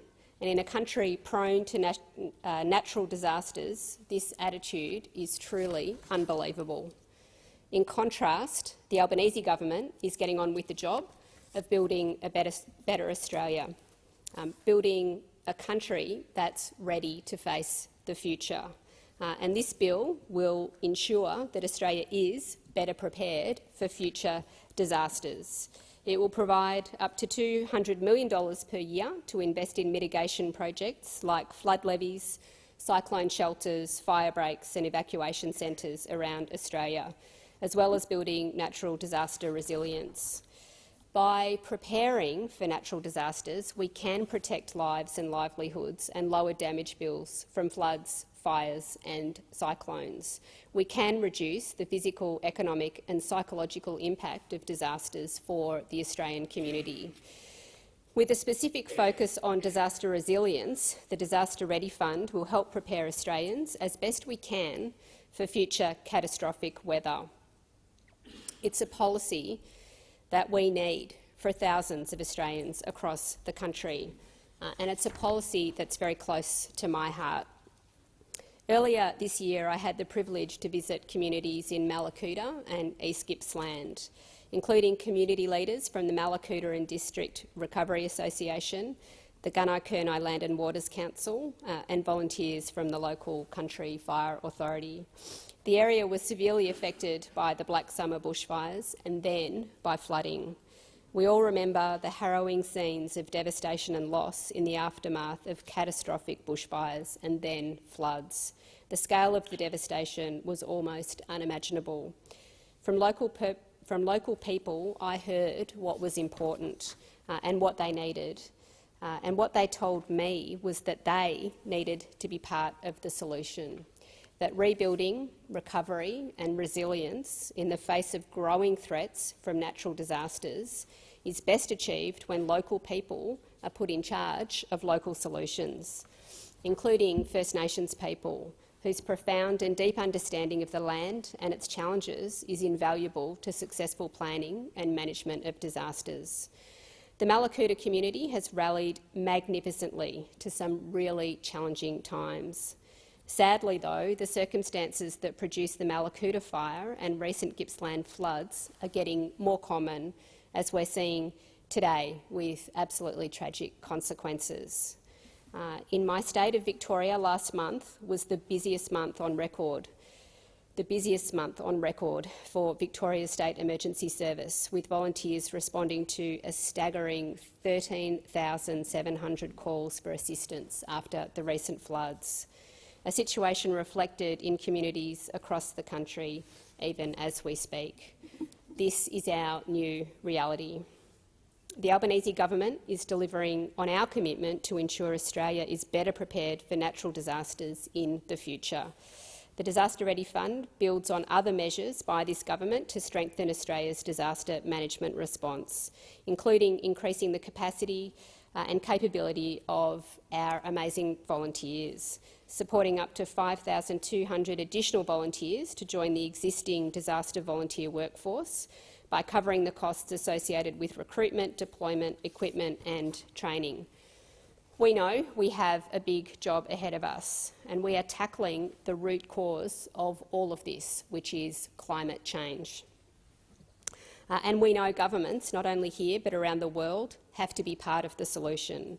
And that's why this government is taking strong action and showing new and real leadership on the global stage when it comes to climate. This government is working hard to catch up on the 9 wasted years of the previous government. We understand the urgency of the problem, and the time for action is now. That's why we're working with all parts of the community, unions, businesses and community groups, to move to a renewable future, while also helping people through the disasters that we're facing today. Because the things that matter, climate, community and the future, are worth fighting for. Thank you. Thank you. Senator David Pocock. Thank you, Acting Deputy President. As I rise to speak to this bill, Australian communities are again behind sandbags, beneath floodwater, covered in mud. We heard from Senator Davey about her community in Deniliquin, flooding, crops being ruined, livestock lost, and people displaced, and in tragic cases, lives being lost. Natural disasters are becoming more frequent and more severe across the world. With the natural extremes in our climate, our country is more exposed than most. And it's not like we haven't been warned. For decades, our scientists have been telling us that our climate is at risk. For decades, we've been told about what climate breakdown will mean for our future. We know that natural disasters will impact our lives and our environment more profoundly and more frequently unless we take urgent action. Today's children, those who come in and watch this place up there on their school tours, will live through at least 3 times as many climate disasters as their grandparents. And you don't have to look far to see this trend. Turn on the evening news. We've had one of the worst bushfire seasons in our history just a couple of years ago, and now we're seeing some of the worst flooding across the country. These disasters are imposing huge social and economic costs. $24.5 billion was spent on disasters between 2005 and 2022. But the overwhelming majority, 98% of that, was spent on recovery and relief, with only 2% on risk reduction. This is despite estimates from the Australian Prudential Regulation Authority, APRA, that every dollar spent on disaster preparedness saves us $11 on disaster relief. It seems like a pretty good return on investment to me. And we've also heard from the Proactivity Commission and the Royal Commission to National Disaster Arrangements recommendations that say we should be spending more on resilience and adaptation. We should be investing far more adapting to climate change and preparing for natural disasters. I sit in this place and I hear a lot of finger pointing across this chamber, and I think it points to the political short-termism that needs to be overcome in developing policy solutions for disaster preparedness that invest in the long term, that invest in our communities across the country. Clearly, we see the political will when communities are confronted with natural disasters, when we see communities grappling to deal with their losing homes, losing livestock, losing livelihoods. But this same care and urgency is lacking or even missing when we're talking about preparedness and ensuring that our communities are as resilient as they can be, given that we know that more natural disasters are coming. This bill is a step in the right direction. I commend the government and in particular Minister Watt for the change. This starts to shift the focus to preparedness, and I commend Senator Sheldon for the work that he's been doing with flood-affected communities, looking at how they prepare for the next flood, because we know that the next flood will come. It's simply a matter of time. We've heard earlier Senator Walsh blame the coalition for not doing enough. That may well be the case, but both major parties have failed us when it comes to climate change. This has been something we've been warned about for decades, and we're now seeing the results of inaction. And I would urge people in this place to stop the finger-pointing and begin to work on this issue. $200 million is a great start to begin to prepare communities, but when you compare that to the $3.5 billion that APRA estimates we need to be spending annually to effectively reduce the impact of natural disasters, we've got a long way to go. And I understand the argument that we are in a tight financial situation. We do have a big debt, and clearly the government is trying to rein in spending. But at the same time, we're happy to give the fossil fuel subsidies $10 billion plus, and then we see more investment in the Middle Arm petrochemical hub, $1.9 billion. I guess our efforts to mitigate and adapt really pale when we look at how much we're spending on perpetuating the very problem that we're trying to solve. And the other Senator Pocock has rightly pointed out that our Future Fund is invested in industries that are causing the very problem that this part of the Future Fund is aimed at helping communities address. So we've clearly seen an underinvestment in disaster preparedness, and I think the flooding in central West New South Wales over the past fortnight is the most recent example. My office has heard from a number of those affected, including Sue.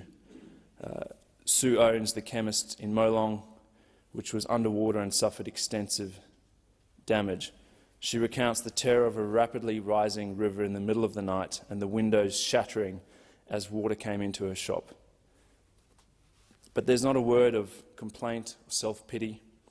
She describes the strength of the community and the army of cleaners who pitched in to clean her shop and make sure that vulnerable people can still receive the medication they desperately need.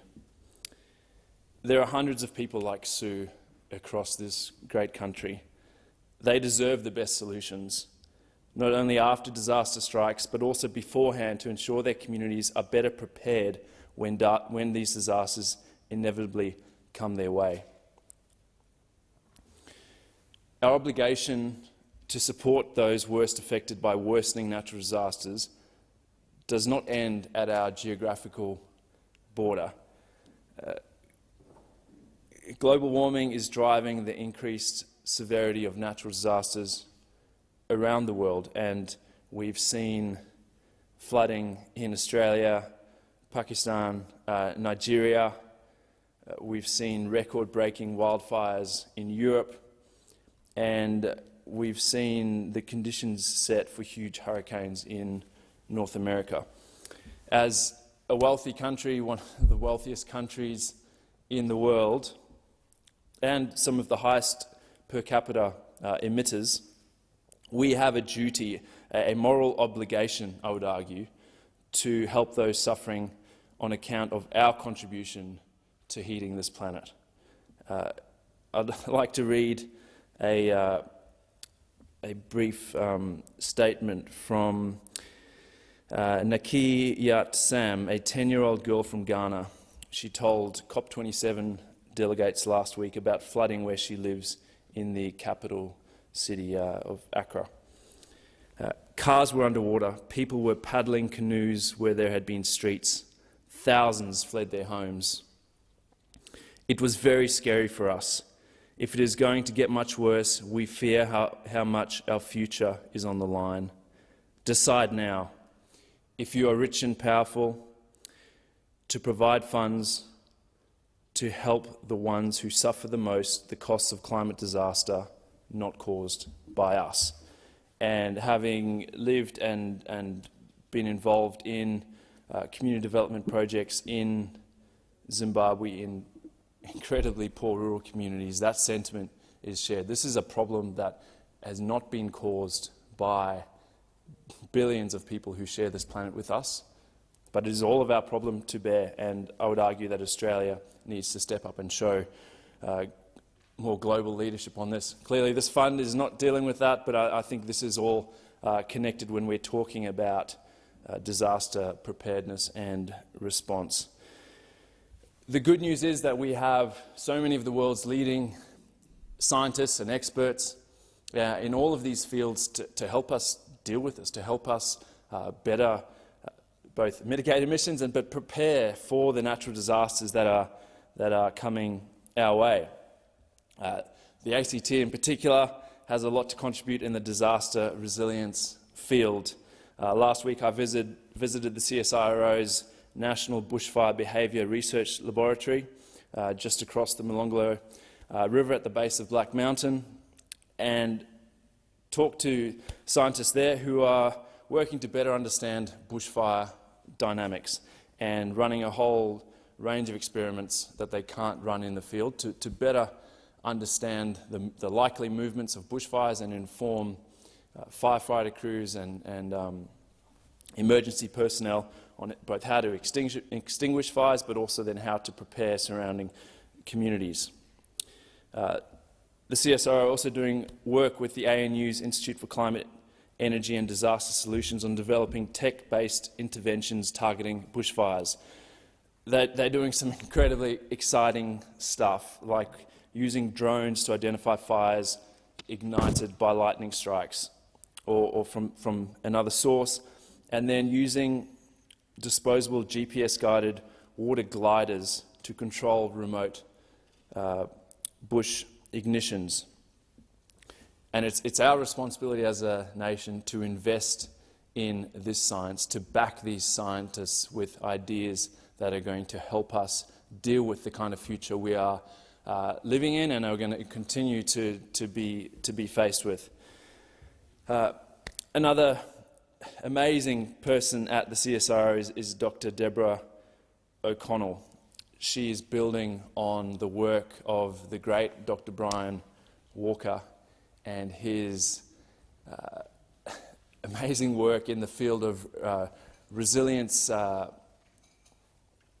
thinking and then also practice. He has been working on helping to further our understanding of how to deal with complex adaptive systems and how to best be able to know when to intervene, how we can deal with them.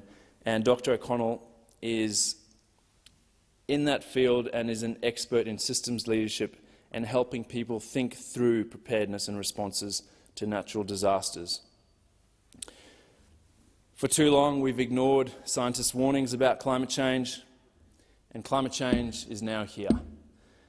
It's crucial we listen to scientists now, both in terms of reducing our emissions as fast as we can. As a developed country, we have more of a moral obligation to do that fast.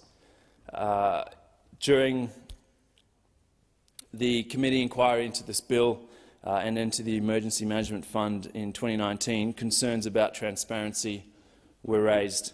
The bill is unclear on whether there will be publicly available information about how funding has been allocated or whether funding has been allocated at all. I welcome the government's commitment to set out guidelines on how projects will be funded. I will move amendments that promote greater transparency and address the risk that grants under the Disaster Relief Fund will be used for politics rather than for people. Again, I'd like to highlight the work of Senator Barbara Pocock, raising concerns about the way that the Future Fund is invested. I would urge the government to consider this. It is, to me, it does not align with the objectives of the Future Fund.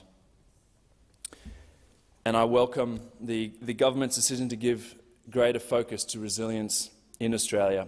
I call on the government to continue to invest more so we can better adapt to our changing climate, to invest in the clean industries of the future, not the emissions-intensive, polluting industries of the past. There is a lot more to do in this country and a lot more to do internationally. This is a massive challenge, but what an incredible opportunity for us in this place to be part of. Thank you. Senator Sheldon. Good. Thank you, Acting Deputy President. I rise today to speak about one of the Albanese government's key election commitments, the Disaster Ready Fund, which is designed to help communities better prepare for the impact of natural hazards. We are increasingly reminded of the need to strengthen Australia's disaster management capacity.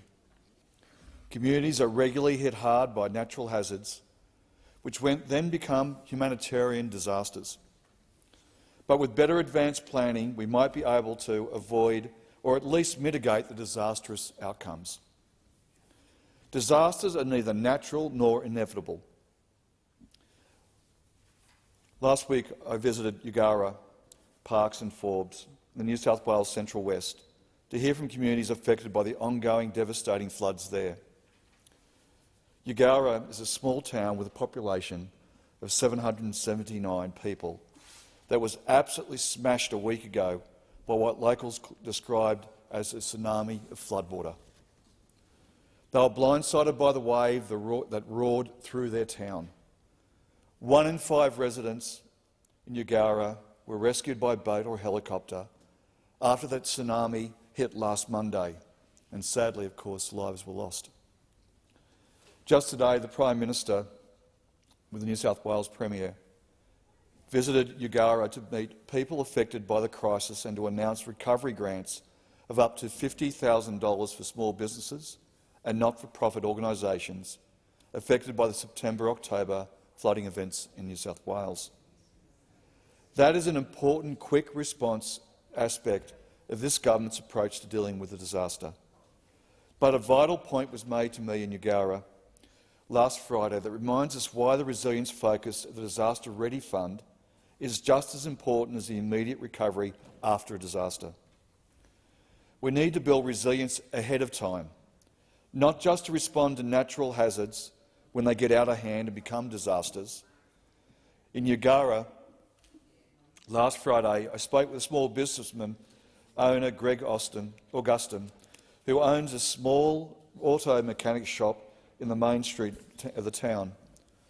Greg, who is a local SES incident controller and has been with the SES alongside with his wife for decades, I asked if he ever experienced a disaster on the scale. He said, "No flood like this."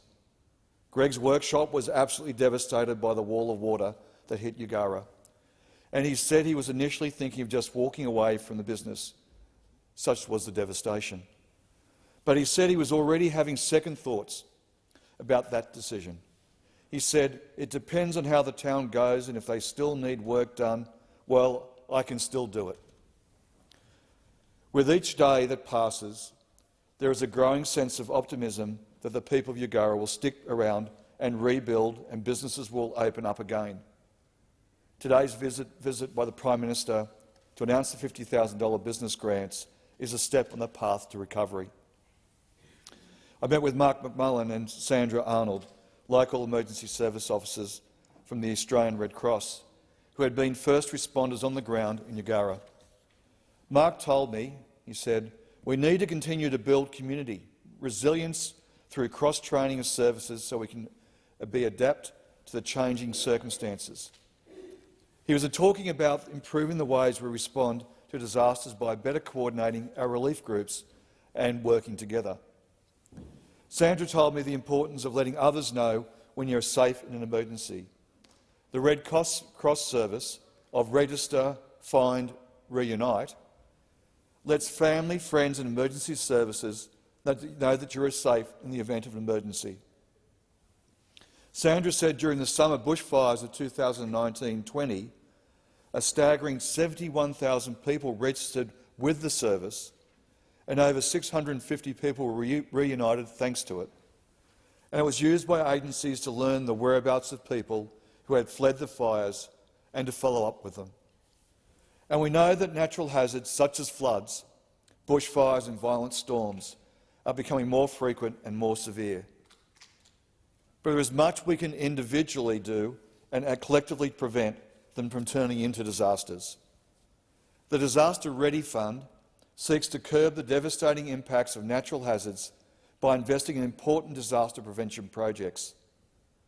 The Disaster Ready Fund will provide for up to $200 million per year for natural disaster resilience and risk reduction initiatives, as recommended by the Productivity Commission in 2015. Dedicating the Disaster Ready Fund to natural hazard risk reduction and resilience initiatives will provide a clearer distinction between funding sources for recovery and resilience and will enhance the focus on building resilience for future natural disasters. This will include investments in a broad range of infrastructure initiatives.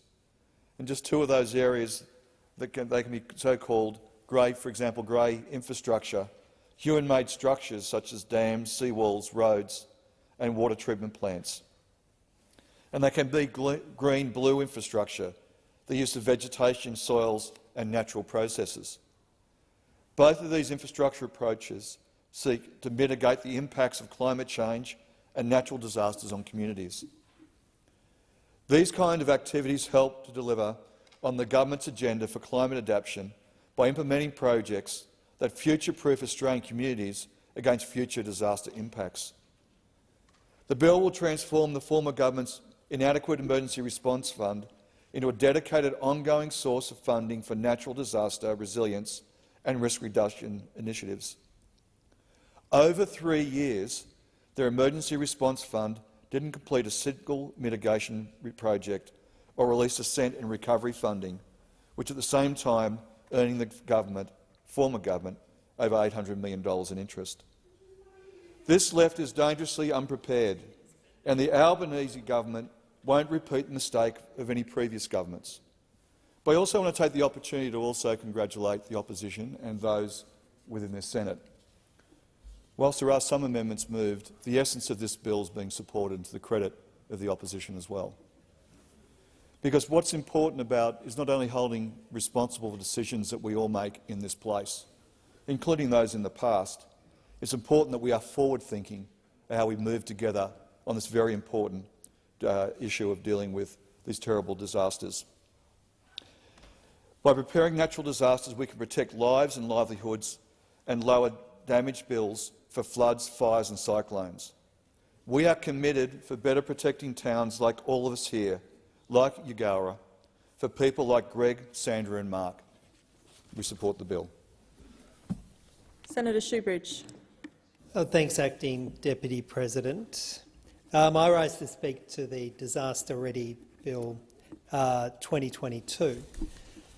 And while we're debating this bill, communities across New South Wales, those in Victoria and South Australia, are experiencing record floods, with lives lost, properties destroyed, towns in shock after what's been a devastating 12 months.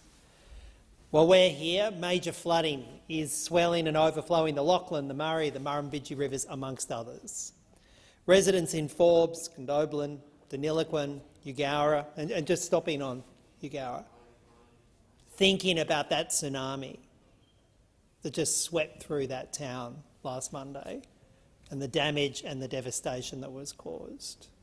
As Senator Sheldon pointed out, I think 1/5 of the town was rescued in boats.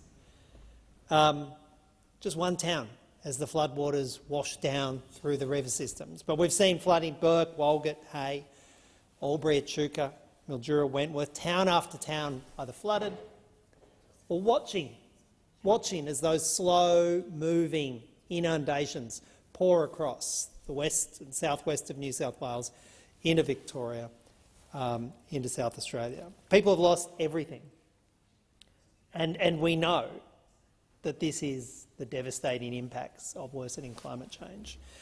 People who have lost everything deserve serious considered support. They deserve urgent support, and they need a government that's going to address this problem head-on.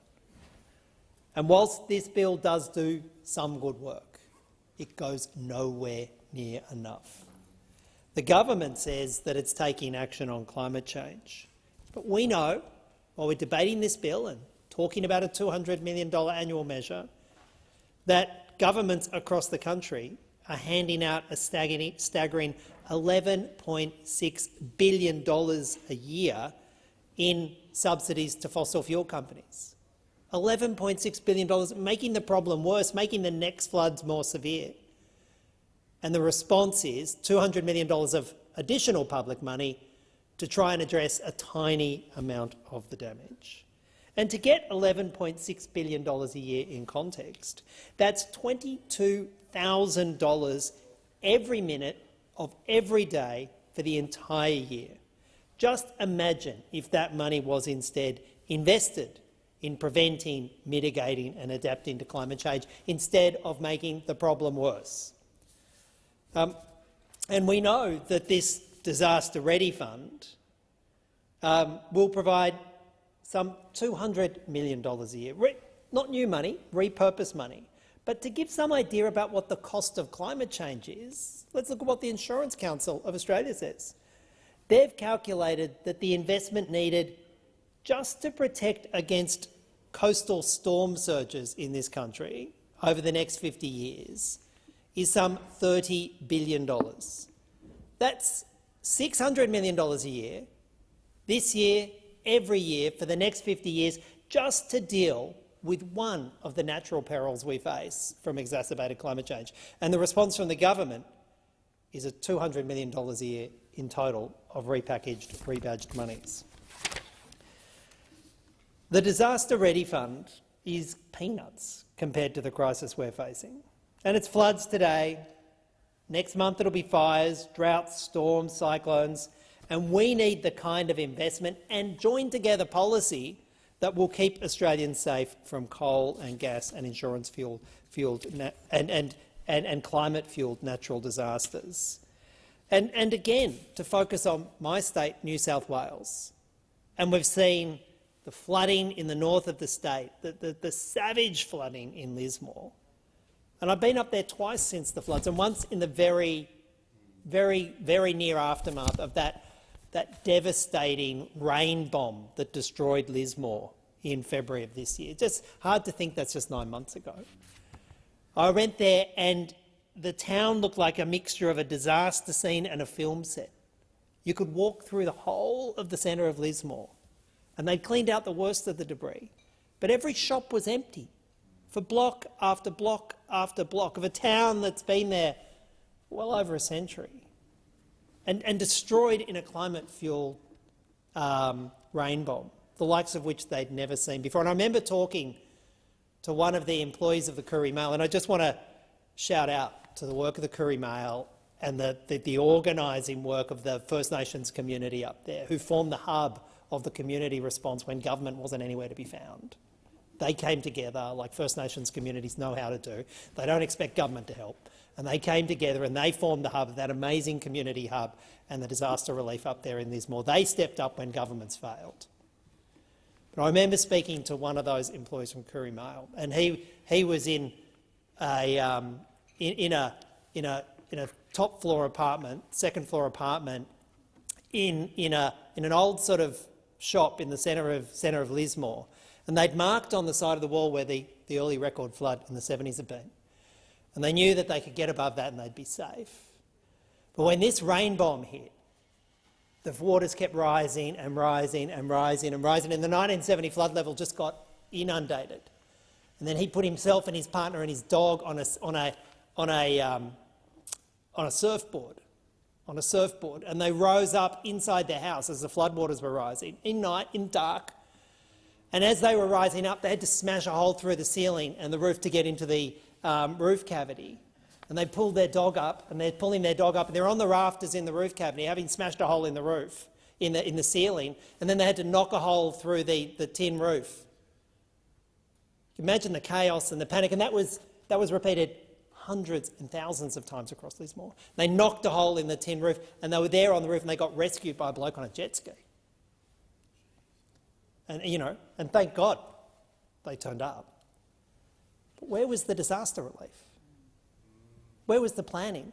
And where was the acknowledgement that what we're doing with fossil fuels is creating that kind of problem for Lismore, towns and communities all across this country? So, yes, let's talk about the $200 million and let's say something has been done. But let's acknowledge the scale of the human suffering, the trauma that we're going to see from climate disaster after climate disaster. Let's be honest about it and have an honest, genuine response. And this bill does not get there, doesn't tick the box of honest, genuine response. And you can go back to the Brisbane flooding. And again, it's hard to remember that was 2011, where the country had to pay, taxpayers had to pay, through a flood recovery levy. And in the end, I think some $5.6 billion to try and recover just from that one flood in Brisbane. Now we're making our children pay again through increased government debt. All the while, coal and gas companies aren't paying. They're receiving $11.6 billion a year in collective subsidies. You couldn't make this stuff up. And Labor's climate test, I think one of the big climate tests we've seen in this parliament, came just yesterday. And they failed that test when they voted against the Greens' disallowance to stop what was, I thought, the Morrison government's, but it's now the Albanese Labor government's, $32 million loan to a gas company in Victoria to destroy part of that coastline. The Golden Beach gas project certainly fails Labor's own weak test on coal or gas projects, which apparently have to stack up financially and apparently environmentally, or how the hell a coal or gas project could ever stack up environmentally is a mystery to me. But they're meant to stack up financially before they receive any subsidies. The only way this project gets off the ground is if the Albanese government gives a cool, sweet, interest-free $32 million loan to create more gas extraction and make the problem worse and drive the floods worse. So yes, we've got the Prime Minister in Newgowrie, good. Let's see him down at Golden Beach talking to traditional owners, explaining how making the problem worse with public money is good public policy. I'm yet to understand how that works. And Labor's first budget included that $1.9 billion investment, public money, an investment I say in inverted commas, $1.9 billion subsidy to open up a gas export terminal and petrochemical precinct in Darwin Harbour. And I note your work, Acting Deputy President, in opposing that work, in opposing that ridiculous project, working with traditional owners, First Nations traditional owners there. And I note that when you went to COP27 recently, that was the exact project that the world was saying, stop, don't do that. But there they are, the Albanese Labor government, enabling gas to be fracked and exported out of the Beetaloo Basin against traditional owners' wishes and against the rhetoric they took to COP27 and the rhetoric we keep getting here in the chamber on climate action. So while the Australian Greens support the principle of recalibrating the Emergency Response Fund's allocations to pre-disaster preparedness, and I do acknowledge the genuineness of Senator Sheldon and his work in trying to turn the beast around and get preparedness and mitigation and adaptation as public policy and get the funding we need. I acknowledge that because it's genuine work, it's hard work. This bill does not come close to what's needed to prevent the coal and gas-fuelled natural disasters. And we're calling on the Albanese Labor government to end the handouts to coal and gas companies and instead make them pay, not taxpayers, make them pay for disaster preparedness and to rebuild and support devastated communities, since it's those fossil fuel companies that are creating the problem in the first place. Communities suffering the deadly impacts, and they are deadly, and we've seen it just this week, the deadly impacts of climate change deserve so much more than what the Albanese government is offering them here. Together, if we work together in this place, we have a new parliament, a new chance, a new opportunity, and between Labor and the Greens, there's a powerful opportunity here to come together, to keep coal and gas in the ground, to make the fossil fuel industry, not taxpayers, foot the bill for the damage it causes. But we can only do that if we focus on the needs of flood, fire and drought-impacted communities instead of cashed-up multinational fossil fuel owners. That's the test that matters, and that's the test that the Albanese government is failing with this bill. Thank you. Minister Watt. Thank you, Madam Acting Deputy President. Firstly, I'd like to thank those senators who've contributed to this debate so far. I remember travelling to Mackay with now Prime Minister Anthony Albanese in the middle of a Queensland summer earlier this year to announce that an Albanese Labor government would establish the Disaster Ready Fund. At the time, as a country, we were still facing the long recovery from Black Summer. We were still reeling from the lack of responsibility the former coalition government took in preparing for what would become a seemingly endless bushfire season. We said back in January, when I was with the Prime Minister, that Australia was facing more intense, more frequent natural disasters due to climate change, and we needed to be much better prepared as a country than we had been left by the former government. But even then, back in January, we couldn't possibly have anticipated what was to come. In February-March this year, we saw floods swamp south-east Queensland, northern New South Wales and bushfires hit Western Australia, and it hasn't stopped since. Over the last 10 months, we've seen towns and regions across Australia battered by devastating, unprecedented and compounding floods. And over the last few weeks alone, we've continued to see those floods smash New South Wales, Victoria, Tasmania, parts of Queensland and increasingly South Australia. We've seen lives lost, homes destroyed and communities traumatised. As I say, we know we face more frequent and intense disasters due to climate change, and our government is acting on the root cause by reducing emissions. But we can also better protect communities from floods, fires and cyclones well into the future. Our government said that if we were elected, we would try to switch the focus from only being reactive to being much better prepared as a country, and this bill is a crucial part of that change in approach. This bill will implement our election commitment and will replace the former government's failed Emergency Response Fund. In the 3 years since that fund was established in 2019, with what ended up being $4.8 billion in it, the fund did not build a single disaster mitigation project or release a cent in recovery funding. All it did was earn the former coalition government over $800 million in interest. This legislation will replace this failed fund with a dedicated, ongoing natural disaster resilience and risk reduction fund, the Disaster Ready Fund. The Disaster Ready Fund will provide up to $200 million a year, matched where possible by state, territory and local governments, to mitigate the devastating impacts of natural disasters by providing funding for disaster resilience and mitigation activities. Now we are finalising this commitment and delivering on it by writing the Disaster Ready Fund into law. Now, over the course of this debate, the opposition has made the point that we need to continue to fund disaster recovery, and we do. Funding for natural disaster recovery efforts will continue under the Albanese government, with other dedicated Commonwealth programs, in particular the joint Commonwealth-State disaster recovery funding arrangements. Those recovery funds are flowing right now across those disaster-affected areas in Australia, and that will continue to occur regardless of what happens through this bill. But the crucial distinction that this bill provides for is that we will at last have a permanent, dedicated disaster mitigation fund at a federal level to back up the recovery funding which we continue to provide. I want to thank the Senate Standing Committee on Finance and Public Administration for reviewing this bill. The committee's report, which was published on the 16th of November, recommended that the bill be passed. I note that both the Coalition and Greens members made additional comments and recommendations for amendments to the bill. These have now been considered and addressed through the debate on amendments moved to the bill. The Coalition also made a recommendation that guidelines be published that set out relevant eligibility criteria and assessment criteria, including wide consultation with key stakeholders on the allocation of funding from the Disaster Ready Fund. The government was already in the process of doing this, and so we therefore support this recommendation. I can advise that our new National Emergency Management Agency is currently developing Disaster Ready Fund guidelines in close consultation with stakeholders.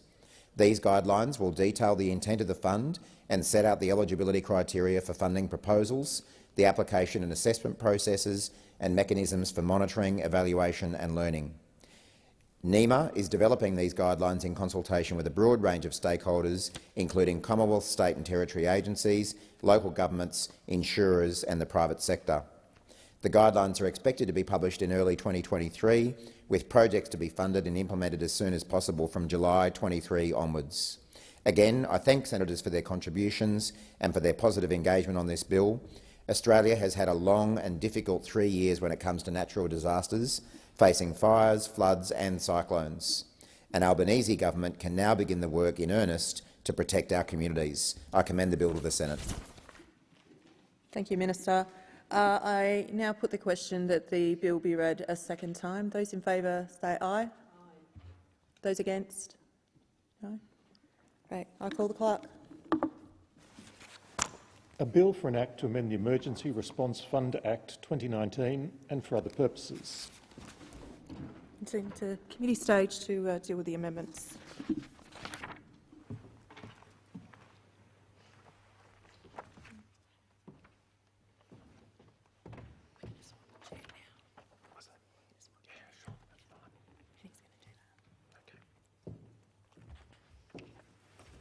This is my first go-round.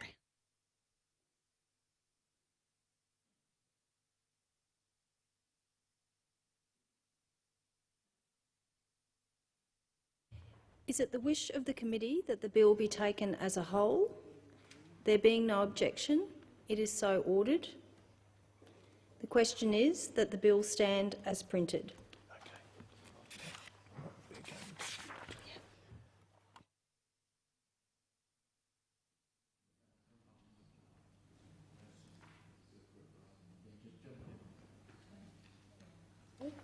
Yeah, she's standing, so she has the Senator Pocock.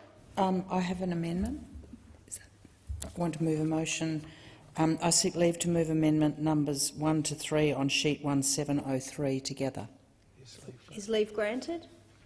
Leave is granted. So I move the amendments. I foreshadowed the amendments in my speech, so I don't need to speak to them. Okay. Thank you. Call the Minister. Minister. Thank you, Acting Deputy President. The government does not support the amendments proposed by the Greens, and I might just quickly run through why. One of the amendments seeks to increase the annual disbursement amount from what will be the Disaster Ready Fund from $200 million per year to $300 million per year. And Senator Pocock, I can inform you that fundamentally the reason for us opposing this amendment is to preserve the, if you like, the principle of the fund so that it has enough money in it to be invested to keep generating the return that we would then be spending on disaster mitigation going forward. The Future Fund Management Agency has considered the proposal in your amendment and advised that it would likely deplete the fund. It would essentially be taking out too much every year from that principle to make sure that there were funds left to be invested. The bill's $200 million per year limit for resilience mitigation has been set for long-term sustainability of the fund, making sure that we can deliver sufficient funding for disaster resilience while not overdrawing the fund. None of us, I think, would want to get to a point that this fund is fully depleted and unable to invest in that disaster mitigation going forward, and $200 million a year is the amount that we're advised can be spent from the fund every year without depleting it. Aside from that, that figure actually lines up with what has been recommended for investment in disaster mitigation at the federal level by the Productivity Commission. They delivered a report in 2015 which recommended that the Commonwealth invest up to $200 million per year on resilience projects to be matched by the states and territories, and that's what we're proposing to do here. The amount also lines up with figures that the Insurance Council of Australia has called for to be invested in mitigation, which of course, hopefully, will provide some level of insurance relief to Australians as well. This is far from the only investment that our government is making in disaster resilience. So I appreciate your desire to see even greater investment in disaster mitigation. Our position is that we're keen to do that, but not necessarily only through this fund. So in addition to the funds that this bill will provide for, we've of course just recently committed $800 million with the New South Wales Government to the New South Wales Resilient Homes Program for home buybacks, house raising and mitigation, $750 million with the Queensland Government for a similar program in Queensland, significant money for betterment funding of infrastructure to bring it to a higher standard in both Queensland and New South Wales. The second proposal put forward by Senator Pocock in her amendments essentially is around the investment strategy to be used by the Future Fund. The government is not able to support this proposed amendment to introduce what would be a prohibition on certain types of investments from the Future Fund. However, the Finance Minister will work with the Future Fund and the Department of Finance to explore options for investments within the Future Fund that better align with the government's commitment to net zero by 2050. The legislation governing the Commonwealth's investment funds requires the board to maximise returns over the long term, consistent with best practice for institutional investment.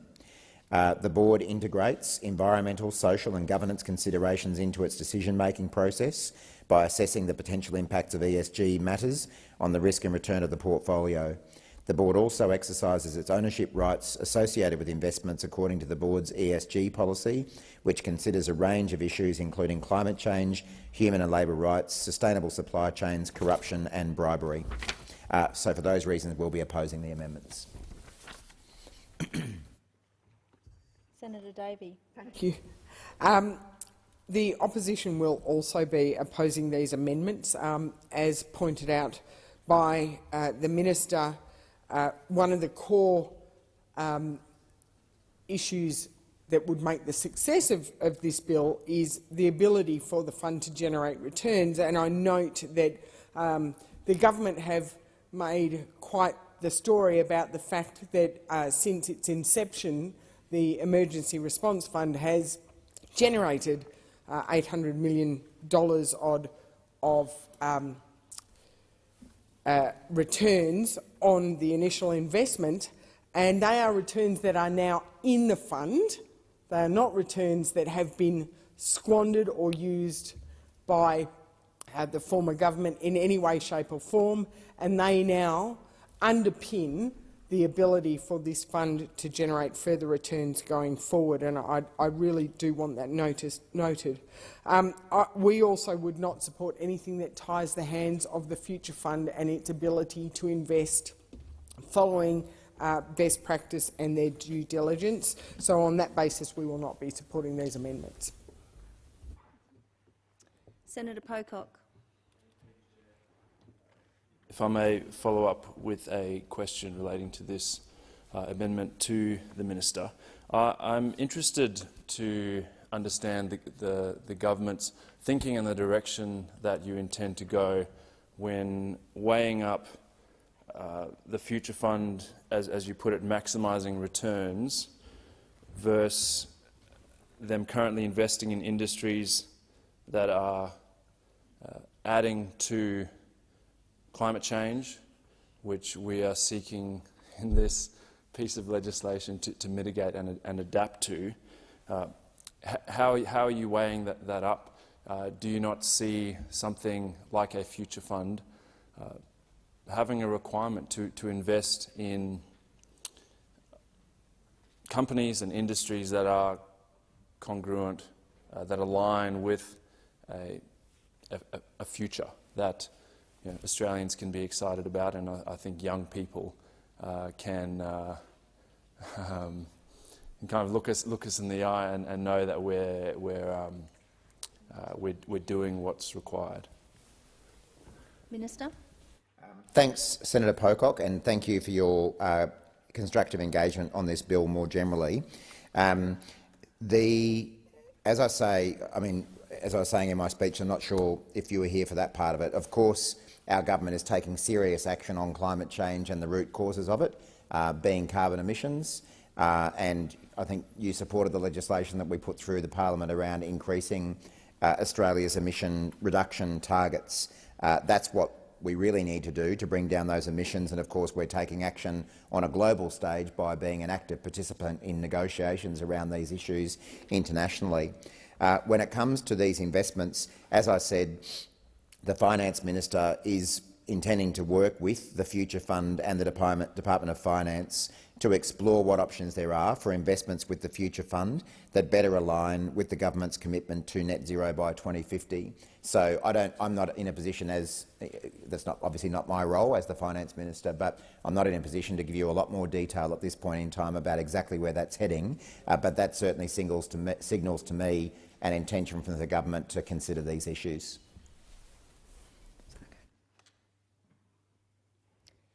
Senator Pocock. Two questions for the Minister. Thank you for that clarification. But I wonder if you've used the language of alignment with the government's values in the direction that you will now give to the Future Fund. Can you explore a little further what lies underneath that in terms of alignment? Is that an instruction to not invest in climate-destroying fossil fuels? What will that instruction say about fossil fuels? That's my first question. Would you like the second one now, or shall I wait for that? Okay. My second question is, the PBO says that at $3 billion in the fund, a drawdown of $300 million a year will permit the fund to last until 2047, according to the PBO. When do you want to exhaust the fund? Which year would you think, on your projections, that keeping it $200 million a year drawdown, what year would you be exhausting the fund as currently proposed in the bill? Minister. Thanks, Senator Pocock. In relation to your first question, I probably can't give too much more detail than what I've already said today, which is that this is something that is being explored by the Finance Minister in discussions with the Future Fund as to what the investment strategy of the Future Fund is. I'm sure that Senator Gallagher would be happy to talk with you a bit further if you'd like to have some more detail about that. But clearly, by me saying that we intend to better align the investment options with the government's commitment to net zero by 2050, this is clearly something that the Finance Minister is giving some thought to.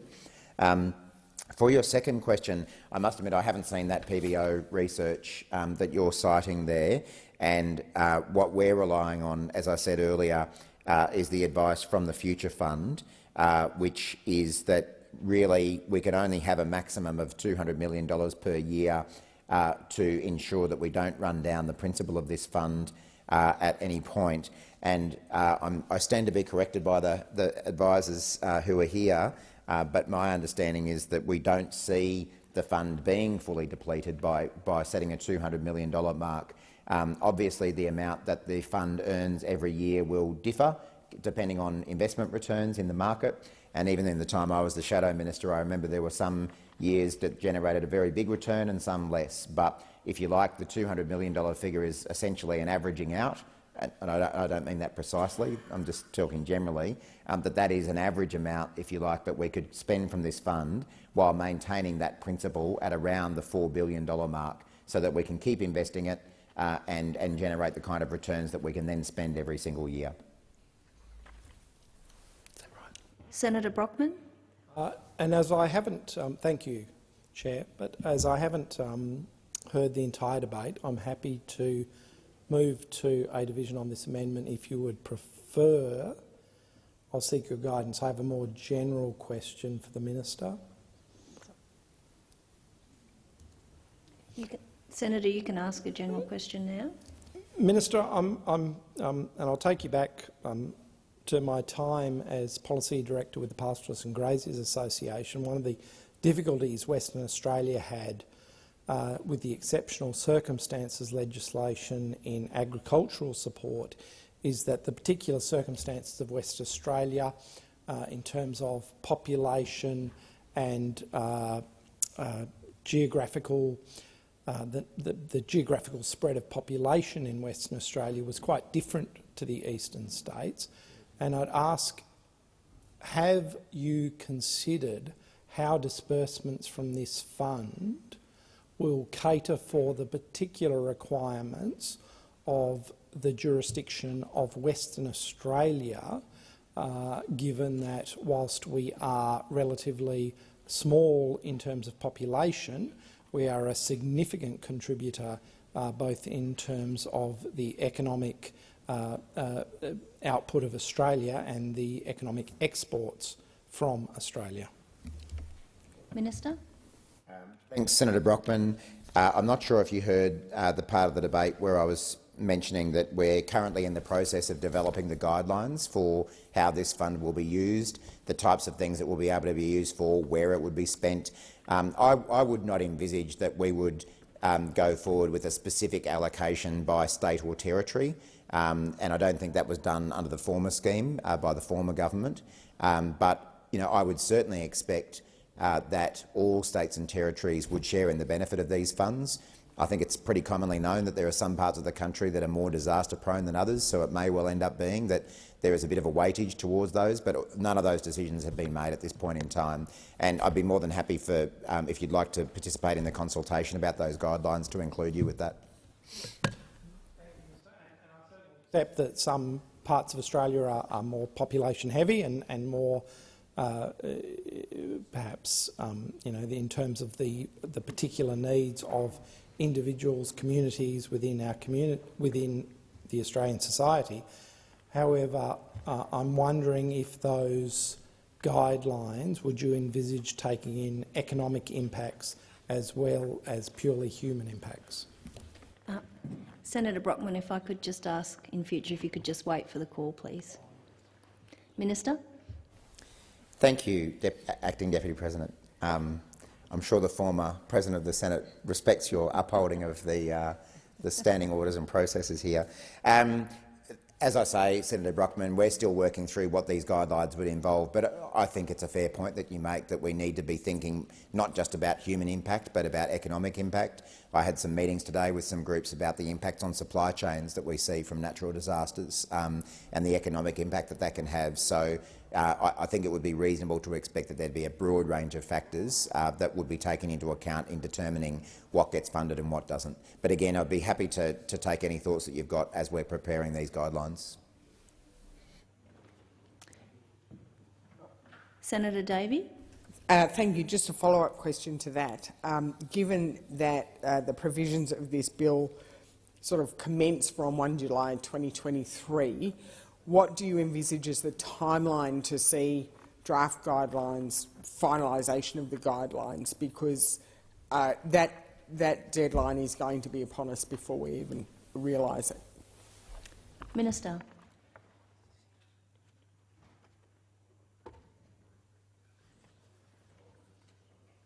As I say, Senator Davey, there is a consultation process underway at the moment, and again, more than happy to have our agency brief you on that, on where they're up to, and to take your thoughts on that.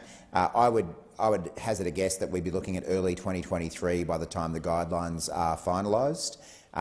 Given that money is available under this fund from the 1st of July next year, I'd be quite keen to start an application process in the first half of next year so that we can start then funding projects as early as possible once that financial year starts. So yeah, I'd be looking at early 2023 for finalisation of the guidelines.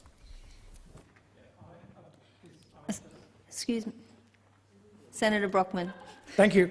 I mean, just by way of example, I mean, the Port of Port Hedland is obviously a significant economic driver, both for the economy of Western Australia but also the economy of Australia.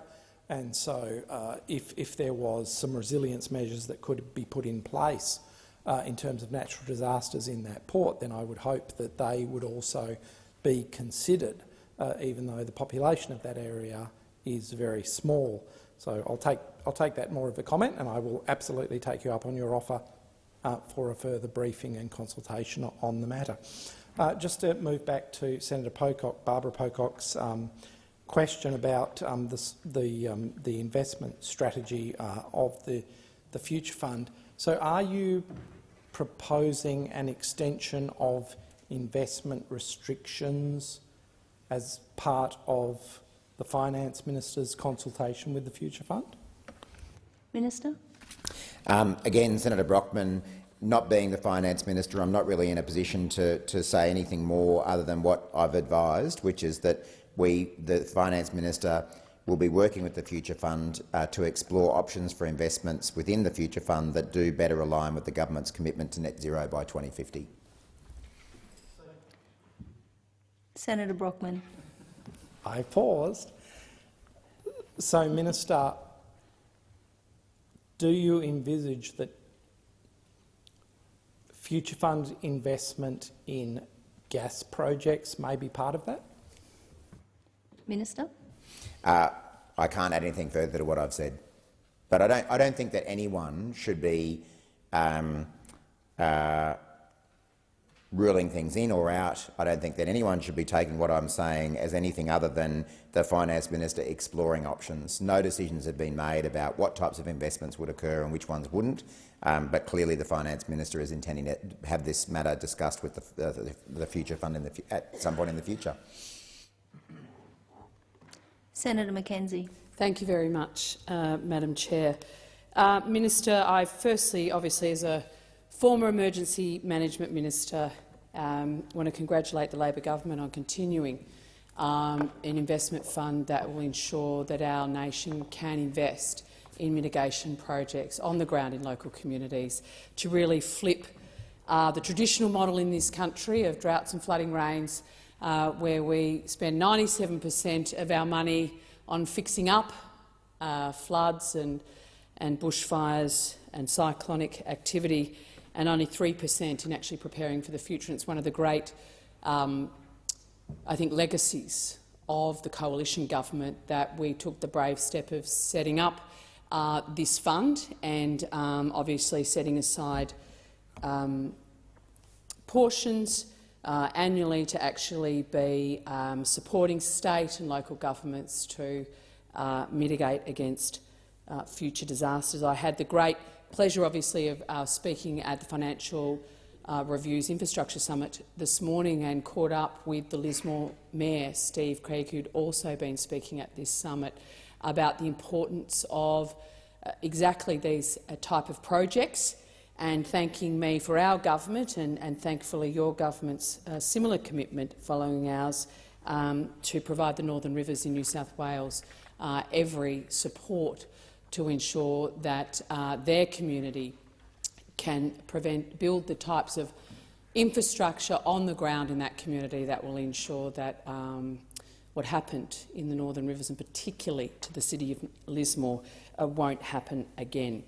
But, Minister, I do have a couple of questions. My first is obviously how this money has been raised. I had the opportunity to speak at the Australian Local Government's roads seminar down in Hobart a couple of weeks ago, and a lot of local mayors, and I'm sure they've all contacted you in your office, about the torrential rains, the flooding that we're going through at the moment, but obviously the ongoing La Nina situation has wrought havoc on rural and regional roads. We've got the New South Wales regional councils have come out saying it's a crisis. The Victorian regional councils have all similarly come out saying it's a crisis.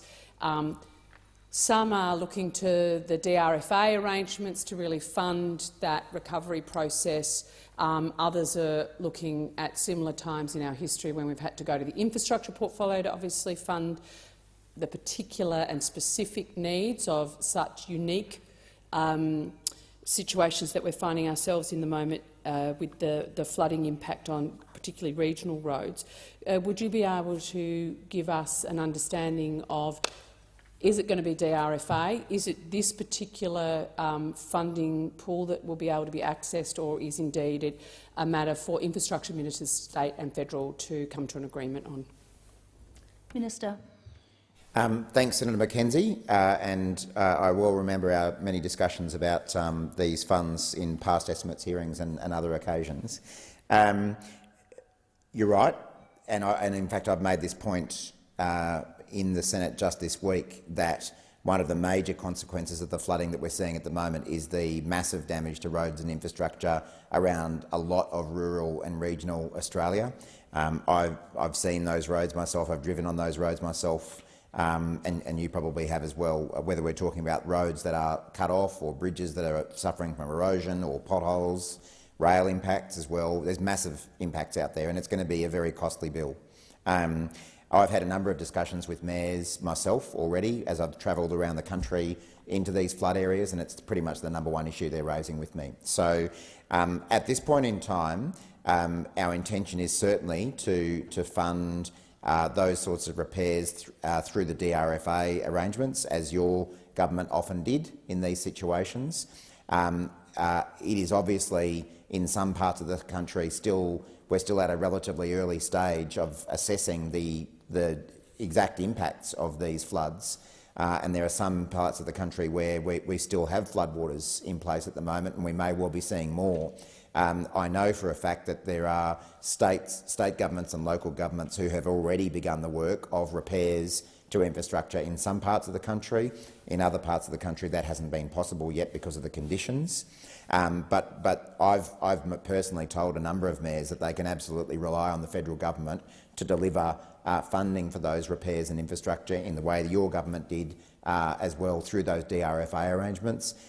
If something additional to that is necessary through the general infrastructure program, then of course we'd consider that. But at this point in time, what we're really trying to do is make those DRFA arrangements work. I should say as well that even in the short time we've been in office, we've announced substantial amounts of funding for betterment of roads and infrastructure.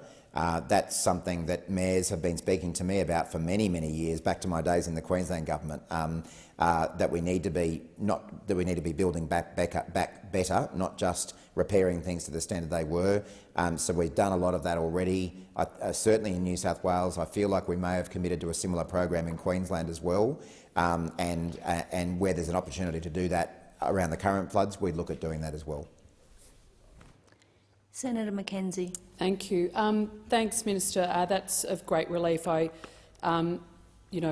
Just last week had a hook-up with my Wangaratta, Tawong, Wodonga and Indigo mayors who, just at a rough guesstimate, and these were not severely impacted councils such as further upstream and downstream of the Murray and into Western New South Wales, as impacted as Mayor Jamie Chaffey's shire, etc. But they did talk about, at a minimum $5 to $7 million a pop for bridges that were out that were going to impede not just social connectivity but obviously significant economic activity. And there was a real concern, I guess, that the money that the state government had put on the table, just really when you shared it around, wasn't actually going to cut the mustard. So that'll be great relief. You mentioned building back better under the DRFA, and I know when we were in government we started the review of the DRFA arrangements to actually have that sort of much more forward-looking and future-proofing, shall we say, arrangements with state governments. Have the regulatory guidelines and frameworks within the DRFA itself been changed so that state governments will be applying for Build Back Better on assessments, or is that still work that is under discussion with states? Minister. The short answer is that the work is still under discussion with states and local governments. I am aware that your government, I think, commenced 2 reviews of the DRFA, neither of which were completed by the time of the election. So that is work that we've picked up, and to be honest, we have decided to broaden that further, and we're in discussions with the states and territories about that at the moment. Having said that, where there are opportunities to streamline payments while we're doing that broader review, we're taking those opportunities, and we've made some changes to that effect already, not so much in the infrastructure space, but in terms of payments to individuals and small businesses and other groups, I think primary producers as well. But that review I expect to be kicking off before too long, and certainly, as I say, we would like to think that building resilience into the system would be an outcome of that review, and it sounds like it's something that you've been a fan of as well. Senator Mackenzie. Thank you. So my question probably goes back to how can we actually be building back better in this round of DRFA, given that work is still yet to be completed? Because, and correct me if I'm wrong, but under the current guidelines, we can only build back to spec rather than actually the Build Back Better piece. So I just want clarity around that, please. Minister.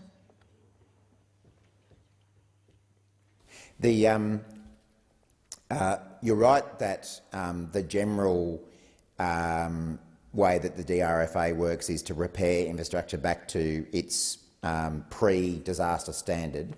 But as I'm sure you would recall, the DRFA also does allow for betterment funding, if you like, as a separate stream of funding.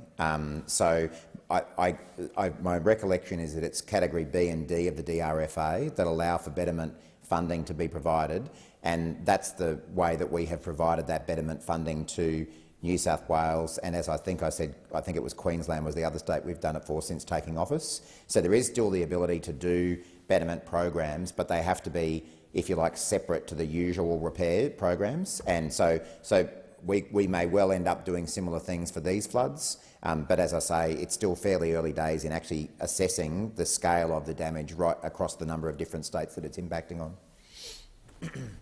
Senator Mackenzie. I did come in for 2 questions, but thank you, Minister, for your openness. I guess looking at Victoria, I know in the Western District, a local member there had a farmer that has a photo of somebody with a sinkhole in his local road up to his hip. We've got the Rutherglen situation of our local roads, and you know, no matter where we go across regional Victoria, whether they've been flood impacted or indeed just subjected to the torrential rains over probably the last 12 to 18 months, there's significant degradation of our local roads. Has the Victorian government requested the betterment stream, as has Queensland and New South Wales, for these rain events and roads? Minister. I would have to take on notice whether that request has come in to see whether anything has come into our agency or my office. I know that our officials at NEMA, the new agency, have been in regular discussion with the Victorian government about repairs to infrastructure. I've had conversations myself with the Victorian Emergency Management Minister about this issue, and that there's going to be a need for some significant funding, and we've talked about the potential for betterment as well. As I say, one of the issues is that Victoria is in caretaker at the moment, which you would recall makes these discussions a little bit more difficult than ordinarily. And also, as I say, I know that some repairs have already started work in Victoria for roads and infrastructure, but there's still a huge number of assessments going on because of the scale of the damage. You're right, there are definitely sinkholes out there that exist, and as I say, even on Sunday when I was in Newgara, I saw those potholes across the roads there. But equally, there have been a lot that have been fixed due to the hard work of local and state governments and many others as well. Senator Mackenzie. Yeah, absolutely agree, Minister, and it's my understanding from communities in Victoria that your forward-leaning posturing, I guess, as a federal government with that jurisdiction would be much appreciated. There seem to be, as there has been with other jurisdictions, as the DRFA arrangements have become more sophisticated over time, and now the emergencies these communities have faced over time has become more complex and more critical.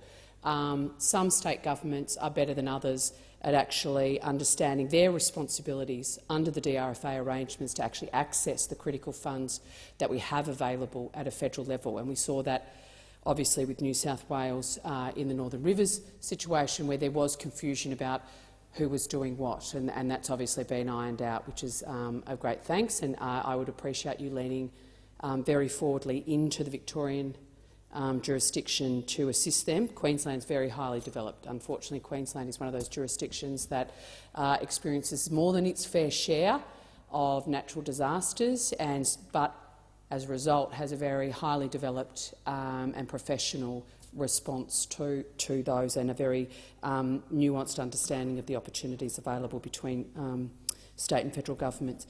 I just wanted to finally address an issue that was raised with me by ALGA, by local governments more broadly, with the changes that the government's bringing in to the Emergency Response Fund. Have you changed the name? There we go. But let's just, for my sake, let's call it the Emergency Response Fund. But a concern, I guess, from local governments who have a long pipeline already of local projects that they already know they need to deliver to mitigate against future disasters, whether they be flood levies, whether they be seawalls, whether they be any hard infrastructure to actually protect their communities from a future disaster. There is a concern that this money will be set aside for mitigation projects, which are often hard for local governments to actually source that funding from state governments.